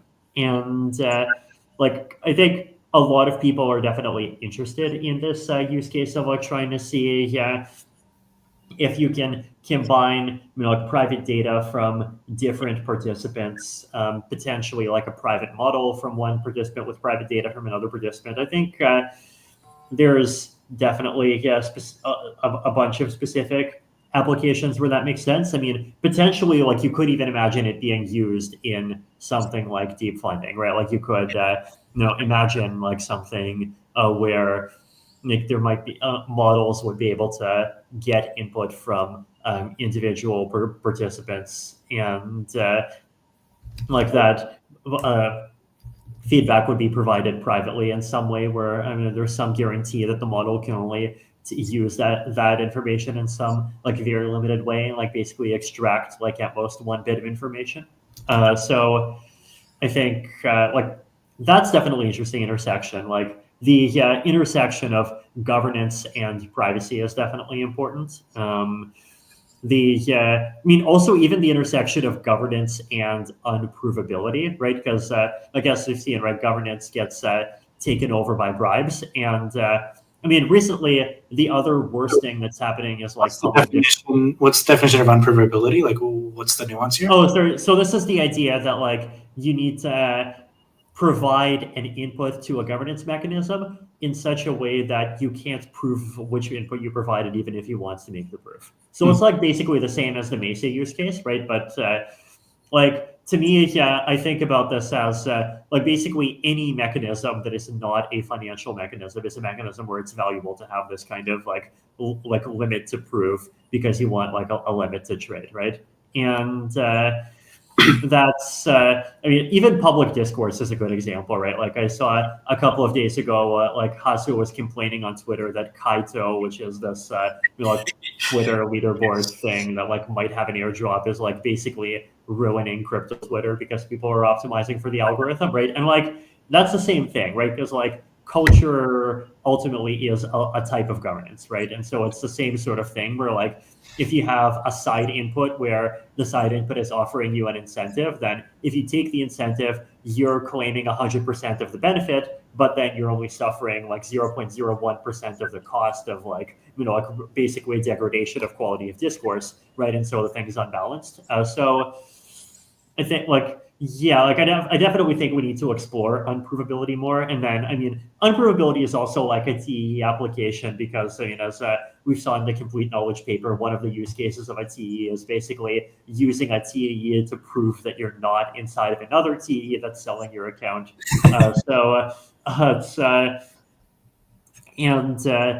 Look, if you're going to be participating in something that involves like talking directly to an LLM, like the exact same sort of thing applies. No, that makes a lot of sense. I think this is a good transition to sort of get ready for the next panel because ultimately governance and understanding how do we do things more interestingly on chain with AI is a pretty hot topic and actually relevant too because aptly named Dows are missing the A. And I want to get ready for that. So I want to introduce a few more panelists here. I want to bring on Shaw, Kevin Owocki, Linda, and Ken as our panelists. And moderating this panel will be Tina. And we're going to get into how do we actually bring back the A in Dows. Tina, take it away. All right. Can you guys hear me? Yep. Congratulations, ETHGlobal's account has been encumbered by the pirate ship. And we have many friends where we collected a set of questions. And where as a dictator, I arbitrarily decided there is one and the only one best question will be discussed and debated in this 30 minutes. But before we rush right into it, gotta keep some suspense. The question is so good. So we're going to start with some basic calibration questions. So rapid fire. What can today's AI agent capability uniquely unlock in the DAO context, and what can it not solve? Kevin, I'm looking at you, starting from you. Yeah, so one of the things that I'm interested in seeing AI agents solve is DAOs have a lot of context passing around in their Discords and their governance forums. And my stats on the Gitcoin governance forum are pretty insane. I have 250 posts and 3 days of read time. But you can't expect that of everyone that's involved in Gitcoin DAO. And so what I'm really interested in AI agents able to do is basically pull out the information that's relevant to each participant and give them a customized summary of what's going on in the DAO so that they can have an overview of everything that's happening all across the ecosystem. So that's where I would like to start using AI in the DAOs that I'm involved with. I think we can kind of break this down into two parts. One is like generally all organizations, I think, have certain communication problems, and DAOs just kind of extrapolate that because they're like, we're all implicitly remote. There's lots and lots more people in like the Slack than just your small team, so to speak. And you have like a lot of like one-to-many communication relationships. So generally, like you can imagine if you're part of a really big org, you're kind of shielded from a lot of the communication that's happening by hierarchy. And when you get rid of that hierarchy and everyone just can be in any chat, then you start to get a lot more communication. And I think it just becomes untenable at some scale to be able to sift through all of the conversations that are coming at you, especially if people can just like start a conversation with you at any point. And I don't know about you guys, but like I get way too many messages and I just cannot process all of them every day. It could be my full-time job and it still wouldn't be enough. So I think that that's like definitely part of it, is that like AIs are not necessarily right now, like it's not the best thing for every single level of the stack, but definitely like to Owocki's point, like if you could summarize the important stuff that's happening, hey, here's the things I really care about. Anybody who's like talking about things relevant to me or like to these things that I need to know, like please just make a summary of that for me every day and give that to me. Like that would be like the bare minimum. But I don't think this is like really a DAO problem. This is just like a, you know, general like data information flow problem of organizations. And I think that probably traditional corporations have like found a way to work together that isolates this problem, but that leads to a lot of like different kind of problem in hierarchy where like people don't see what the other teams are working on and stuff. So it's like, you know, like any kind of thing where you have like a work group model, you probably want to know what the other work groups are actually working on, so you're not double working. And so I think that's just like the general organizational problems. And because we have this unique feature of tending to like congregate in Telegram or Discord or these like easy to throw a bot in there and track what's going on kind of spaces, there's like it's like a nice sandbox for solving a lot of these problems that, you know, might not be so easy to solve if you work in like a cubicle in a large company. But the other part of this is like what's unique to DAOs. Well, you like the stuff that's really there is more like true autonomy for, you know, for like, well, if we're starting an unincorporated nonprofit association and we don't want any of us to take the responsibility for that, saying like, okay, cool, code is law, and here's this system that's actually extremely dynamic and can do all kinds of different stuff. And it's not me, it's not any of us, it's just performing administrative function, has like obviously a lot of appeal. And I think that, you know, a smart contract by itself, just it's very hard to jam all of the different externalities, like all of the different realities of our situations into that thing. But you could, you know, like if you can have an AI system that can sort of smooth over some of that stuff, especially turning like unstructured, just people chatting into like a structured decision, then obviously there's a lot of appeal there. So, you know, it's hard to say like when will AIs make decisions for us, but certainly like the data information, like processing problems, and as well as like kind of collecting and normalizing things into a usable state for decision making are like, you know, very obvious. So I think a lot about the intersection of AI agents and work, because we built a bounties platform on Farcaster. And so something that's really interesting is you can have this agent proactively coming up with what are things that are needed to get done in this DAO. It has all of the context, as everyone mentioned, and it can say, like, here's what's missing, here's the best people to work on it. So it can start coordinating people. It can then start raising funds and saying like, oh, wait, we actually need a budget to create this. And it can like spec out the entire process and like break it up into different pieces. So it's kind of like a project manager. And then it can just start posting these bounties, and people can now build up reputation for this work. So it's just this like all-knowing project manager, and it can just be really proactive in getting things done. So we're pretty excited by that, and think that like basically every DAO is going to eventually have some version of this that is going to be like a trusty little sidekick. And people can also be like, oh, I'm looking to earn $1,000 in this DAO. Like, where's a place I can get started? And it just talks to this agent and can be like, here's the best place where you can get started. These are the things that are relevant to your own skill set and things you've posted in the past. So super excited by agents and DAOs.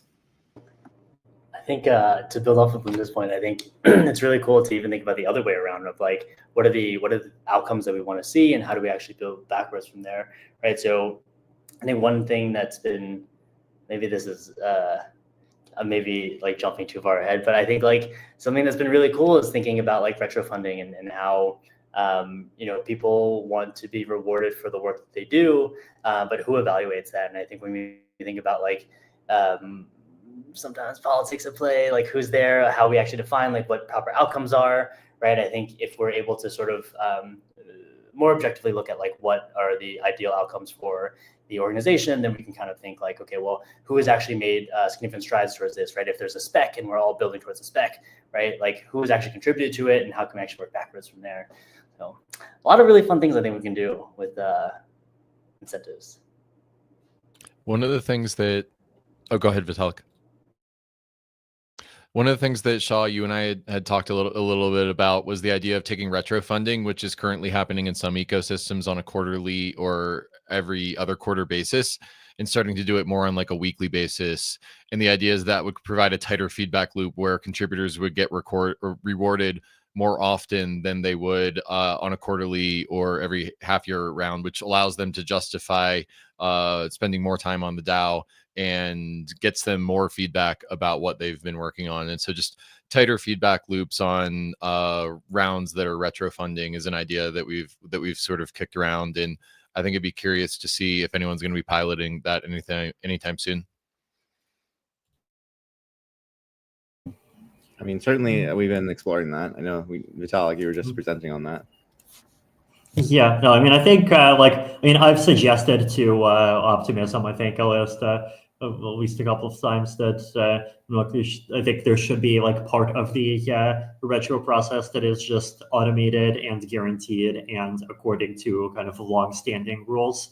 And the reason why, right, is because the whole underlying theory of retro funding is that it's supposed to motivate people to work or to invest by the expectation that work is going to get rewarded later, right? But then if that you're basically just like randomly doing rounds whenever you feel like it, and like sometimes the team messes up and they like blowed up their scope, and like you have the equivalent of Pectra, and then it turns out the round is like 7 months late, right? Then like it doesn't give people a stability that they need, right? And so I think making these things more automated, more institutionalized, making the commitments to them be more of like ongoing commitments as opposed to one-time donations. Like I think these are all steps in a good direction, and that I think we should be moving towards real time. So, Kevin, you'll be glad to hear that our entire encumbered hacker house will be retroactively evaluated from code, including private dependencies, to social contribution to lives. So we'll see how this experiment pan out in the next month. Well, moving on to another calibration question. I didn't expect that one to take quite an interesting turn. What do you absolutely not want to see in DAOs today using automation, using what technology we have?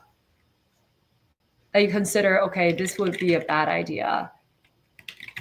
Limited time scope to 1 year, this year, 2025. What you probably would not advise us trying. I could just talk about it in terms of we had a bunch of AI agents posting bounties on our platform, and then immediately a bunch of people were farming the agent for money. So I would not advise like large sums of money being given to the AI agent to then be given out. Maybe we could do like really small experiments, but we've kind of seen with some of the cases in the past where it's like, hey, like under no circumstance can this agent give out money, and then people are able to kind of like farm it or make attempts. So I would just be really cautious around like giving this one agent like millions of dollars to be giving out to members of the DAO.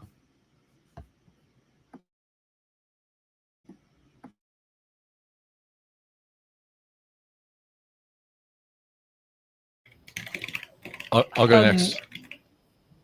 Go ahead, Tina.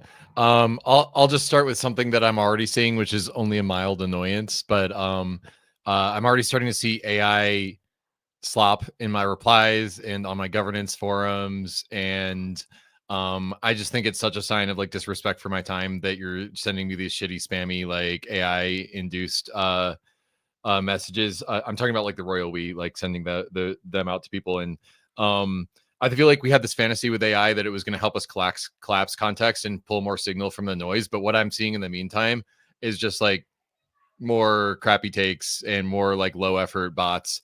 And I'm feeling more overwhelmed by them. And so I'm hoping to see more high signal bots and a move towards bots that are mindfully and thoughtfully deployed to add value, as opposed to just like trained on the worst use cases and increasing the amount of spam going across the internet. So that's something that I don't want to see. I sort of think that the in a world of slot bots, maybe the most valuable product is a slot bot filter, and definitely like AI is kind of like, it's a fire hose, but it can also be like a funnel. And we've seen just more of the value in like, especially when nobody has a funnel, just being able to fire hose it. But I hope that like by kind of accelerating the annoyance of bots that are not so smart that they're indistinguishable from humans yet, it kind of causes us to start thinking about the opposite, like you know, they're sort of like red teaming the social network. How would we legitimately stop that? And I do think that there are solutions to that, but they sort of require us like starting to build those tools and like maybe even figure out how to make money off of that as a product. Definitely, I want like an AI version of Twitter that just filters all the crap and just shows you what I want to see, you know. So the one thing I've really enjoyed about DAOs, and like sort of in the same vein as like everything you guys just said, there's like such a human part of like organizations and how, you know, we come together to make decisions and how we work with one another. There's like social contracts as to like responsibility, accountability, and I feel like I can see like trends like starting to kind of head into this idea that like, you know, everything can be objective, everything can sort of just be like abstracted away, and like decisions are decisions. And it's really tough when you sort of are a part of a DAO and you're engaging in these like fruitful conversations about what you want to see and like what, as we're vision setting and North Starring, how we can make decisions together. It's really, and to Kevin's point and to Shaw's point, right? Like it's really hard to like go through like a chunk of text of just like, I know you just sort of like transcribed everything and then sort of like asked ChatGPT like, hey, like how do I best respond to this to like get to this answer? And I get it, right? It's a lot of information, but I think it's really, I guess like at least I don't feel like we're at a place yet where within a DAO to just like governance in general, like being able to have fruitful conversations without like, I guess like empathy. I don't know, maybe that's the wrong word here, but it is tough, at least on my end, to have engaged with without like some like human input and insight and like responsiveness. Yeah, well, thanks for sharing and understanding the limitation. I was going to ask one more calibration question, then I realized I may be running out of time. So that'll be, we can always do it next time. So the main question that actually we selected from our Hacker House is, what is the A in DAO? Is the desired ideal of a DAO autonomous or just automated? Are we truly striving for autonomy, or are we simply automating the existing power structures? So I think, and I personally am more interested in autonomous than I am in automated. right? And I think, I mean, this is like one of those interesting divides, right? Basically, yeah, where like if you think about what the word autonomous means in any other context, like if you think about, say, a territory of a country being autonomous, right? Like that means like the control over the thing is inside the thing, right? Automated generally means like basically, yeah, that there's no humans involved in the operation of the thing, right? And like if something is fully automated, then there's the question of like, is it even an organization, right? And to me, yeah, the ultimate goal of this all is to like satisfy the goals of the people who are creating these things. And I think in any realistic case, that's going to involve some form of constant involvement, right? And so, yeah, like to me, the ultimate driver of all of this ultimately is creating power structures that allow power to be distributed and that allow power to be held by different groups of people and different communities that care about different things, and for that to be compatible with efficient governance. And I think AI is an excellent tool to enable that.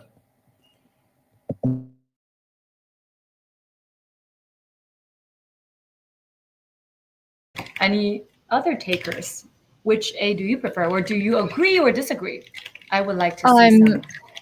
Yeah, I mean, I think it really depends on the organization itself. I mean, I've been part of Dows where it's like a few people, and then I've been part of Optimism where there's, 2 different houses and there's so many people. So I think like having things be automated when you can't keep up with all the information, that's really helpful. But if you're just a really small DAO, I don't necessarily think you need to like automate away a lot of interactions with other people. In terms of the autonomous part, I've kind of thought a lot about the like, oh, does this agent vote on people's behalf based off their past voting history and what they care about? And I think that gets to like a really scary point. So I'm a fan of like hybrid models and like progressive autonomization, just to make sure things are going well. Because I could see it being very dystopian when it's just like, okay, it's all these humans and their agents that are voting on their behalves, and we've now like trended this down towards some really strange outcome. So hybrid's pretty cool. I've got a take. I think it's hard to talk about DAOs in the abstract because we're talking about such a big design space. And so when you're talking about autonomy in DAOs, I look at that as sort of a progression more than a 0 or a 1, more than a binary. And same thing with decentralization. These things are a spectrum. And so there are people who disagree with me and say, Kevin, those aren't DAOs if it's not fully decentralized and autonomous. That's not my definition. But like, imagine asking that question about organizations. You would say like, oh, are we talking about a church or a family or a company or a government? Like those are all different types of organizations, and they all have different needs for them. And I think the same is true of DAOs. Like I believe that the Ethereum layer 1 should be very decentralized, incredibly neutral and decentralized, because the issuance policy should not be able to be changed. ETH is money. But something like Blunt DAO, I don't really care if that's autonomous. It's just about like, meeting up in the park and like rolling blunts. So like, there's just like a spectrum. And I think it depends on the use case of the DAO, whether it needs to be fully decentralized or autonomous, and whether we should progressively autonomize or decentralize these things over time. But now because we have Ethereum, we can progressively decentralize and autonomize these things over time. And I think that as a pragmatist, someone who actually tries to apply this stuff, you can't be a maximalist, and you need to be able to progressively do it over time. So that's what I've been trying to do in my work with the DAOs that I work on.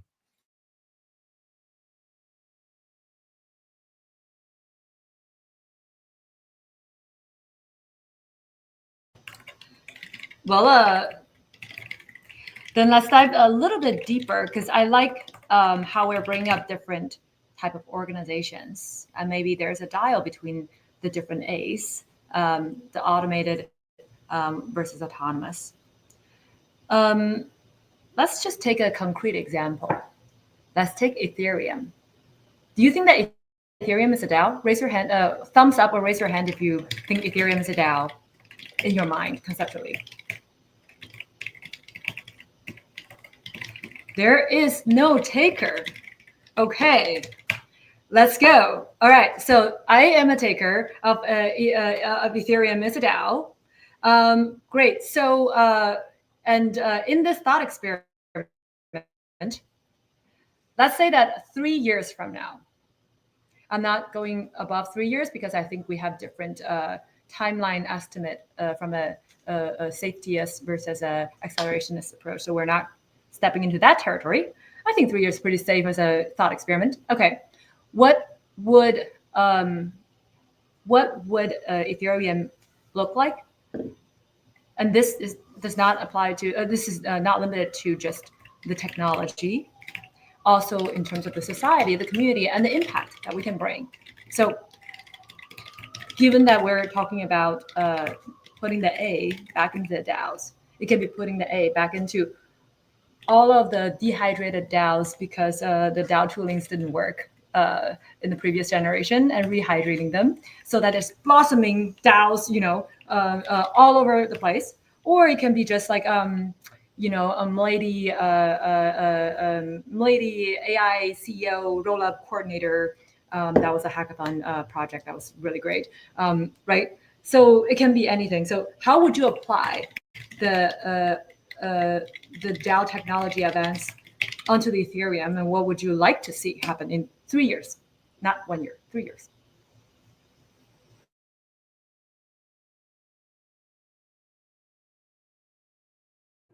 Okay, I can start. Oh no, Vitalik should definitely start. No, and I'll just say, yeah, I would love to see, like large-scale DAOs that are funding big portions of like all open source software and hardware. Yeah, for me, the reason why I didn't necessarily think that it's a DAO, like one piece is, there needs to also just be like some pool of funding that people can tap into to then self-organize. So it just feels very decentralized right now, right? Like you have the EF, but then everyone is building their own ecosystem too. So in some ideal world, Ethereum community has collectively decided to deposit funds, whether it be like a percentage of fees received by each of these protocols or whatever. There's like a pool of funds that some group can kind of act as delegates for. There's maybe agents involved that can help automate some of it. And people are able to propose different initiatives and kind of like what's happening in DAOs right now. And they can just like, hey, I want to run like a marketing campaign right now for Ethereum. Here's my plan. Instead of going to the EF where there's, it's like a specific organization. This is like part of the DAO where a bunch of community members can sign off or agents can sign off, and they can like keep track of all the work. They're more fair. They're not just giving out stuff to their friends necessarily if they're agents. So I would like to see some version of that, because right now, like as a small project, we've had to like go out and just like apply to a bunch of different grants, and we're kind of navigating the politics of it and all these things. But if it's just like the DAO and it's like agents, I think that's a pretty cool world to be part of. I think generally, personally, I just like the idea that, oh, I have an idea, I have an open source project, I'd like to figure out how to administrate it and manage a community around it. And if I could like one click all of the tools so that I don't have to then go and like hire a whole team and focus on that, and I could just continue to focus on building, that would just make me happy personally. And I think that it would lower the friction for people to become like, for builders to run these things like profit-making organizations. There's just like a lot of work that goes into making an organization that makes money, and so like a lot of that is just operational overhead. And if you could minimize that as much as possible, I think that you would just enable a lot more people to just kind of jump into building stuff, that they want without having to get totally sucked into like being the CEO, not having time to build or whatever the use case is. And you could ostensibly have much smaller companies doing a lot more output. So maybe I'm selfish, but that's definitely the world I'd like to see. And so a lot of the governance tooling to me is just like general organizational community management tooling, etc. And it doesn't have to pertain to a DAO specifically, but I think that the DAO is kind of just a representation of this like lightweight, permissionless, press a button and get it. And if you get the whole tool stack with that to manage that effectively, that would be that'd be the product I want to see. Yeah, Shaw, I feel your pain on that. Having been down this road for a couple years, and I think you're taking all the pressure all around you really well. So, but I have some of the same needs, and one of the things that I think a lot about is how can we rally resources around Ethereum public goods and make sure that the dependencies of the Ethereum ecosystem are funded and the public goods in the Ethereum ecosystem is funded. And so I think we all think Ethereum's not a DAO, but if it was a DAO, I think that like funding the ecosystem's public goods would be part of the major charter of the DAO. And I'll just show really quickly that Gitcoin Grants 23 is coming up in March, and that's the 23rd quarterly public goods funding round for the Ethereum ecosystem that Gitcoin runs. So not the Ethereum official DAO, but a DAO that does organize Ethereum public goods funding. And for the first time ever, we're moving from quadratic funding to also doing retro funding and conviction voting and futurarchy.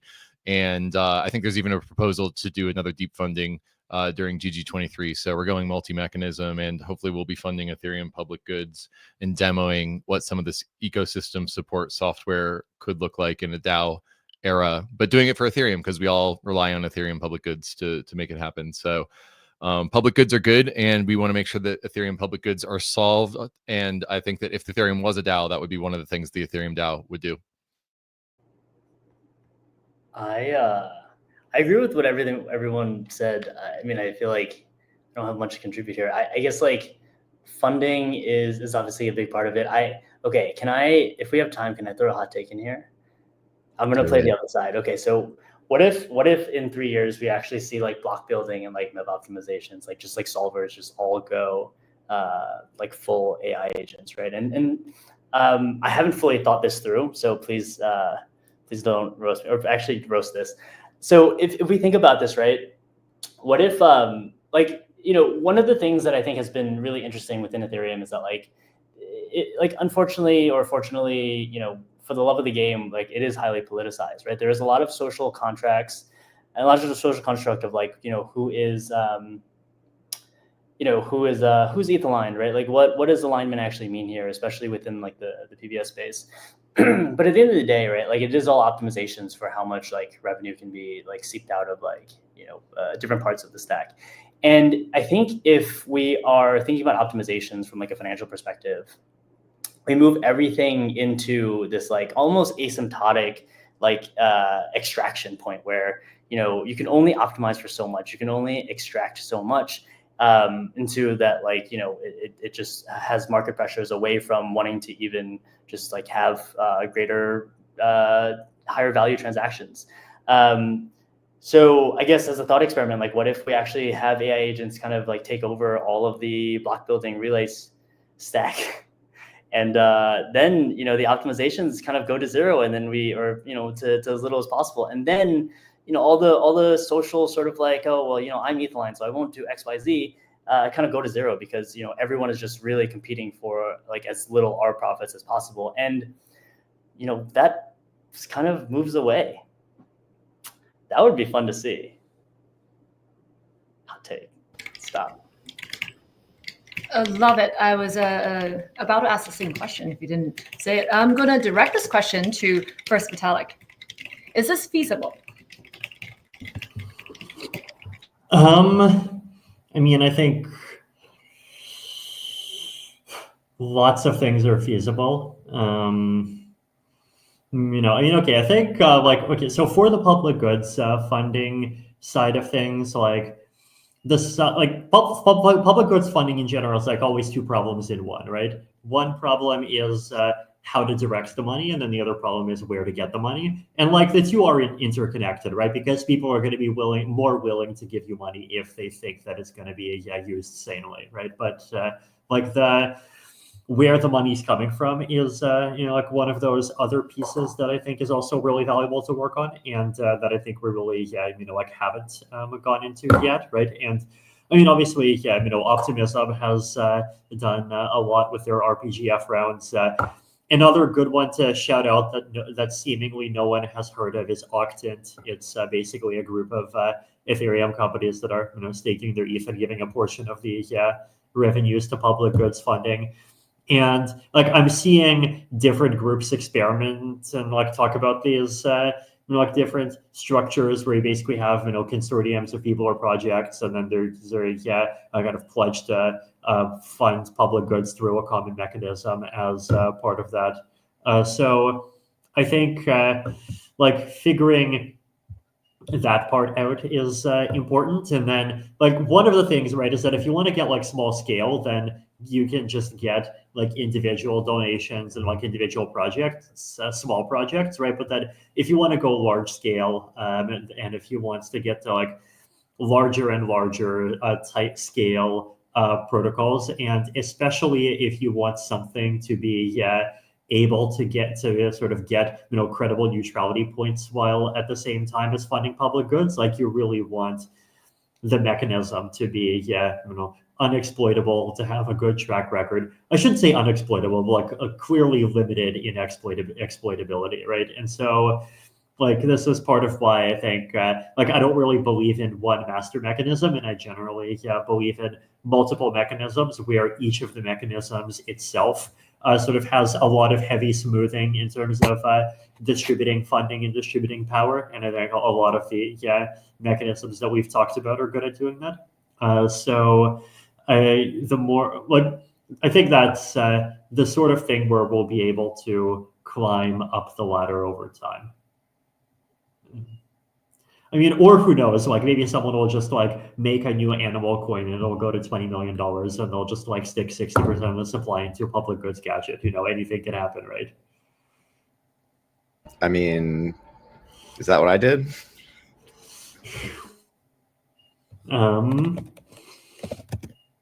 Let's see, is it up to $20 billion? And well, 20 is a high bar. Oh wow, even Tron is not at 20. Lido staked ETH is. No,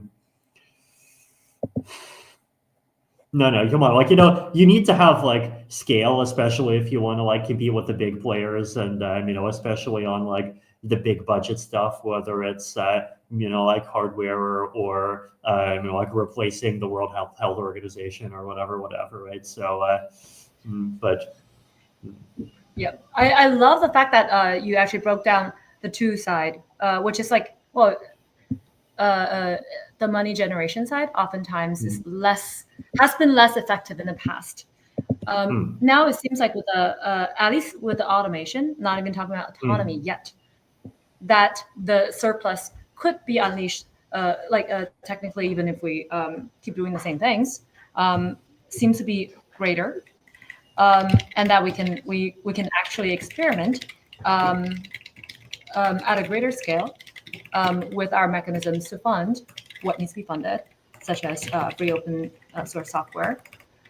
But is there a ceiling that we haven't really solved for in the circulation or the regeneration of where's the real yield? When is that going to come, right? Like, I mean, like printing animal or cartoon avatar coins are not really sustainable. There still needs to be real yield. So where do you see the A help us unlock in terms of a real yield? Yeah, and for that, ultimately, you have to provide some kind of real service that brings real value to people, right? And that's obviously a challenge to do with these purely virtual contraptions that are basically like operating over these network effects. I definitely think that whatever the solution is, it will be something that just comes out of complete left field and will be unexpected, right? In 2021, nobody was predicting dog coins, and so we got dog coins. In 2025 or 27, we're not going to get dog coins. What is the thing that we're going to get? I mean, I think it's an open field, and it's still a lot of possibilities. I think we should give credit. I'm sorry, go for it. Oh no, I was gonna say like mine's maybe like slightly more hot take on this, but like I think it's also a mix of like changing some like social expectations and validation. So people love to do things and feel good about their social status and how that impacted their view among their peers. So like people buy designer goods. Like LVMH is one of the biggest companies in the world. People care about social status. So I actually think that like instead of leaning away from this kind of stuff, I actually think there could be like like awards for like, oh, which companies like contributed most to the public goods, and like these are actually like widely, like it's like watching the Oscars, or it's like winning a Nobel Prize. And so like or if you donate a certain amount, you get this like badge that's like that's widely displayed in like very public places. So I am actually like a big fan of like how can we like also add some like social pressure and validation elements to it. Like there's like the giving pledge where it's like, oh, you're a billionaire and you donate a certain percentage, you get to attend this like conference of all the other billionaires that donated, and they actually like really like doing this, and that's why some of them actually do it. I've talked to some of them before, and that was a reason they get to meet all the other billionaires. So it's like I think that we can't, like, humans are just going to naturally like this kind of stuff, and I'm okay like leaning into that in the event that it helps public goods.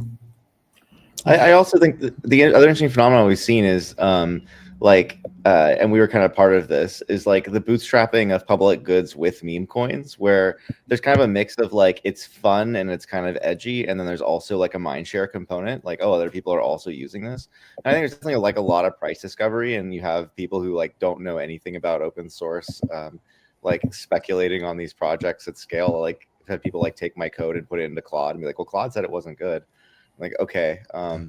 There's been a lot of funny things that happen, but we shouldn't discount how much fun is part of this, and that like in a world where attention like is really a big fundamental to getting people to know you exist and to come work with you on stuff and to even like be a contributor to your project, like building in some of the fun and virality to that is definitely like valuable. And I think maybe that's kind of priced into meme coins a bit, like, okay, well, maybe there is like the how this generates revenue is unclear today, but if there is enough attention on it and enough like smart people working on it, then it kind of like, then maybe they'll figure it out. I don't know. But definitely there's a lot of speculation. And what I did not expect this year was how much speculation on open source projects specifically there has been. And maybe there's more public goods could go in that direction, and maybe agents could kind of drive a lot of that, if that makes sense. Yeah, I could give one specific idea, which is, so you basically take things like the Protocol Guild Pledge and things like the GPL, and you stick them together, right? So what I mean by things like the Protocol Guild Pledge, right, is basically, there's a bunch of projects that are pledging to give 1% of the revenue, 1% of their token to Protocol Guild. And I actually think that it might be valuable also to create pledges that are kind of larger, but also more generically scoped, in the sense of like the category should be public goods funding mechanisms where that are rules based and where both the power and the recipient base are highly distributed, right? And I actually think like Protocol Guild satisfies those properties reasonably well, and like even quadratic funding, retro funding, deep funding, and all of those also do. But a 5-person grant making body where like that just decides everything does not, right? And then so like ideally we should have multiple mechanisms, right? But then the nice thing about pledges is that, I think as we've seen with OpenAI, it's very easy for projects to come and have good intentions when they start out and when they're very small, right? And, it's still very idealist, kumbaya, we're going to improve the world. But then as we saw with OpenAI, first they gave up openness for safety, and then they gave up safety for world domination, and now we have neither, right? And so we want to avoid like you want something that like sticks, right? And obviously OpenAI's board structure ended up failing that test. But like the more you can create things where like you make commitments early on, and the OpenAI board thing ultimately failed, but it did add some friction, right? But the more you can add commitments that are kind of early on, and the more those commitments can be things that like stick and affect your behavior to some, even as a thing becomes large, the more I think like it, you actually can create these like long-term sustainable streams. And then on top of that, so this is where the GPL part comes in, right? Is that basically I think we should figure out a way to design the pledge in such a way that one of the things in your pledge is to somehow preferentially interact with other organizations that make the same pledge.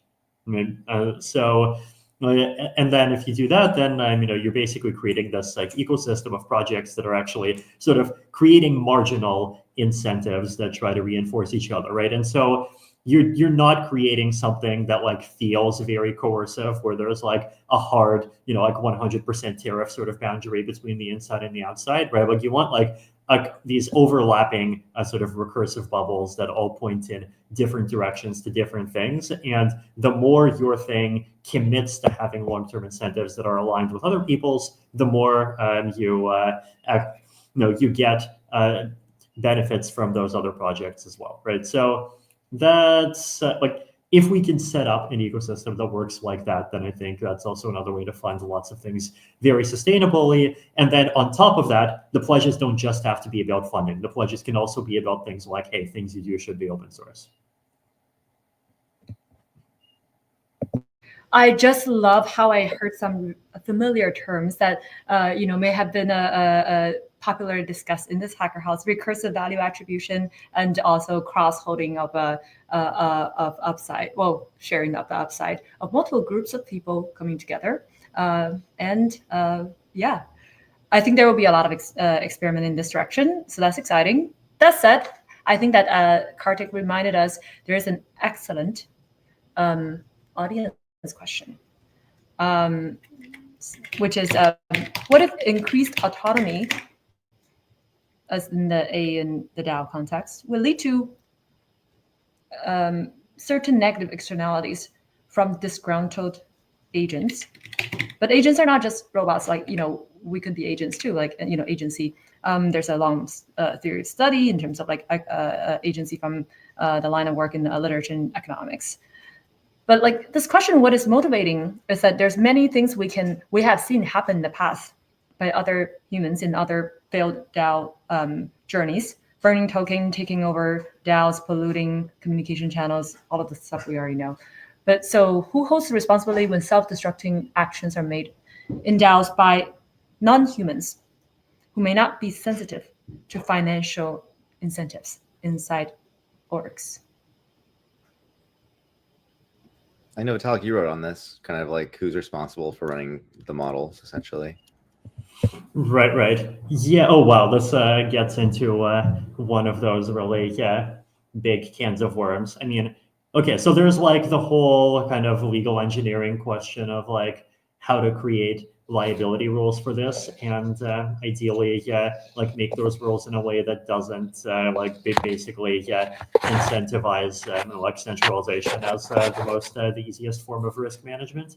And then there's also the question of like how that feeds into social norms, because I think in general, the more that we can lean on social norms rather than liability, I do think it's like healthier up to some point.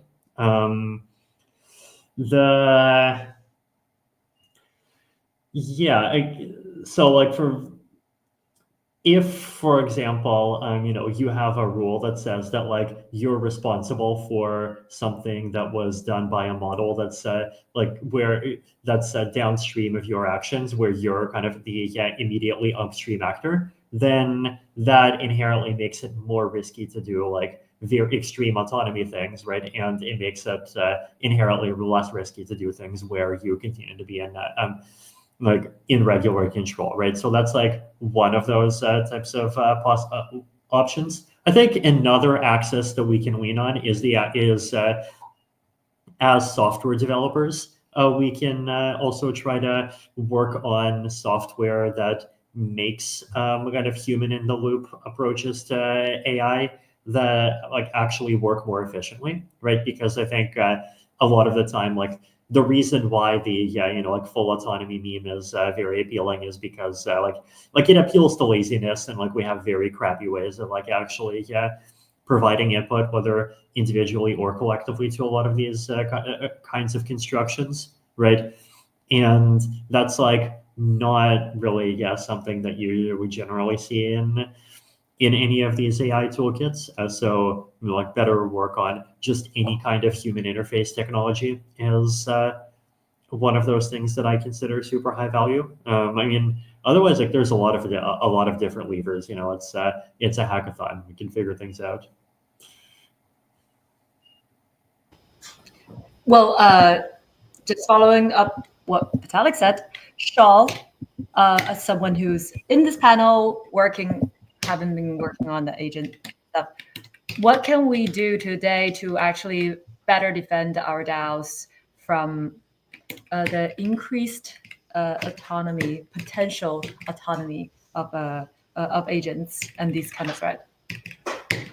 I think we're still kind of in theoretical land, where like we kind of vaguely know that these tools are going to change everything, and we just have to do a lot of engineering. So like, I kind of would say that like accelerating the development and like just getting to the point where there are vulnerabilities we have to explore. Like nobody's really gotten hurt from an AI yet. I'm sure that will happen at some point, and I'd argue that maybe happening sooner than later would reduce the risk of catastrophe by sort of like pushing people in the direction of like, oh, maybe there's like problems here.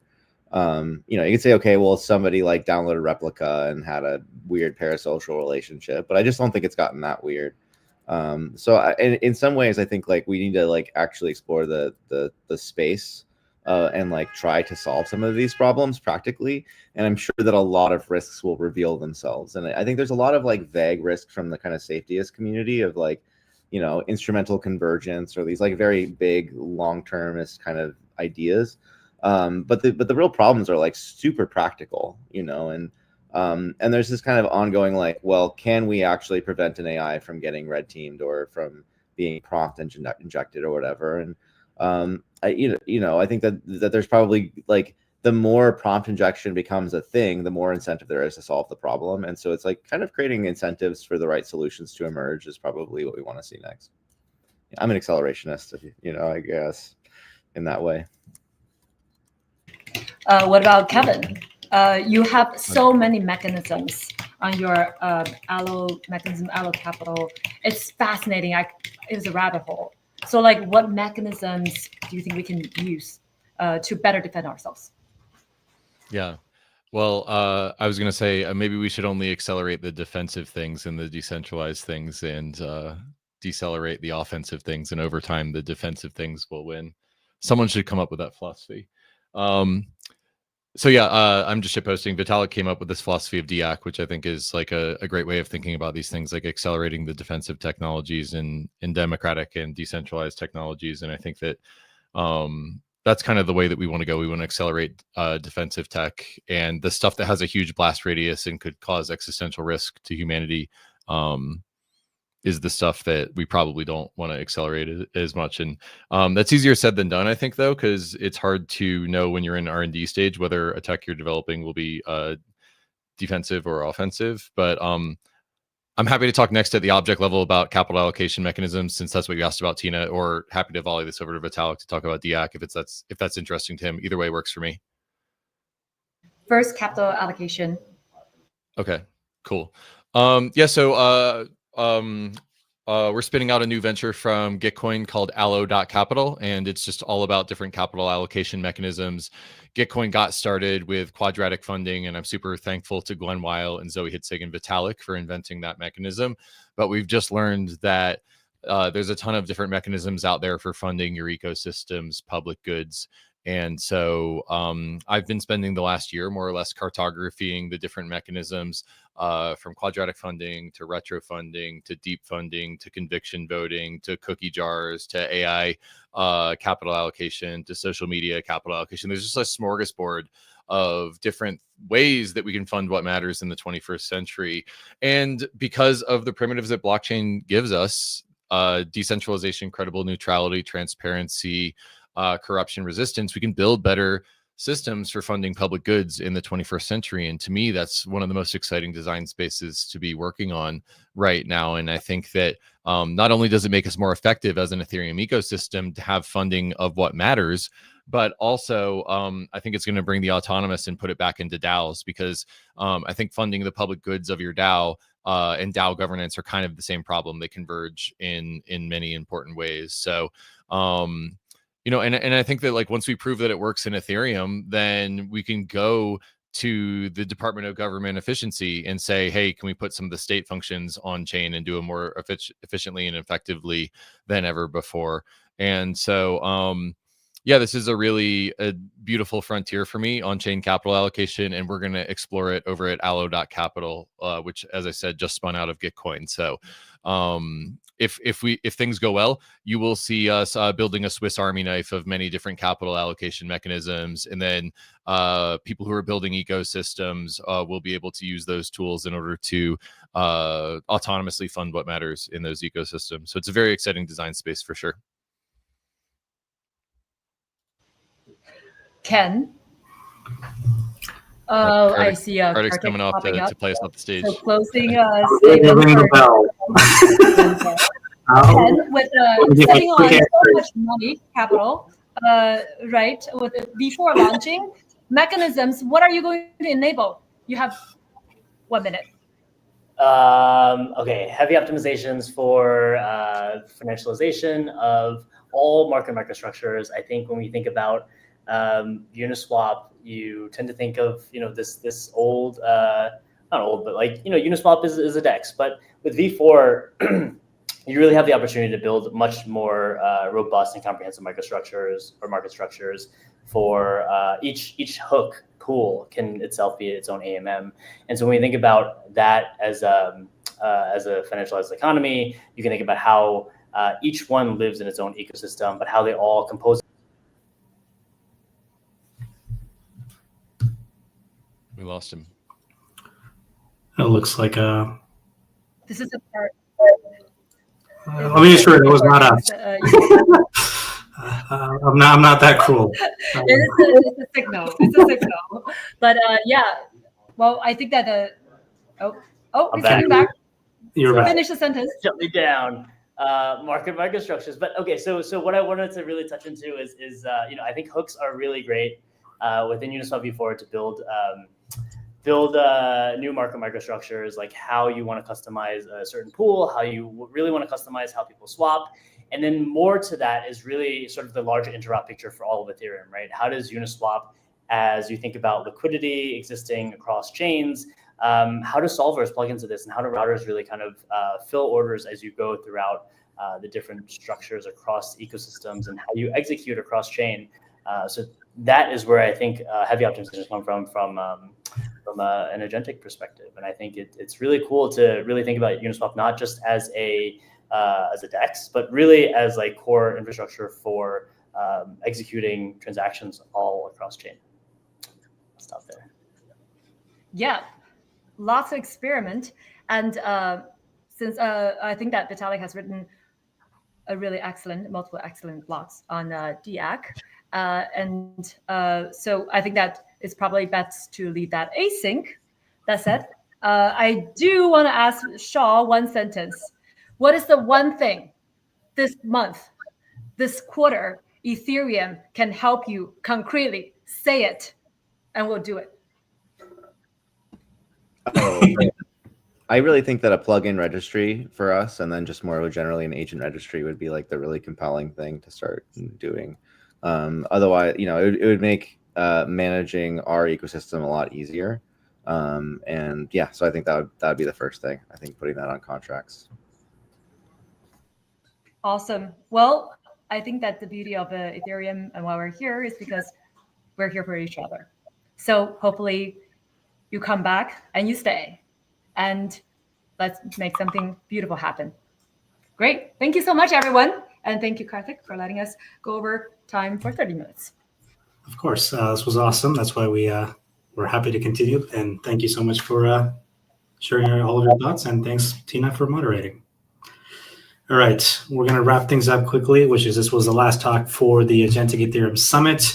1,700 of you are about to submit your projects on Sunday. So as a reminder, submissions are due at noon Eastern in just 2 days. And next week will be the presentation of all the best projects that come out of this hackathon. So good luck, everybody. We'll see you all next week, and happy hacking.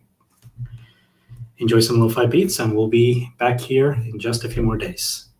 Thanks, everybody. Goodbye.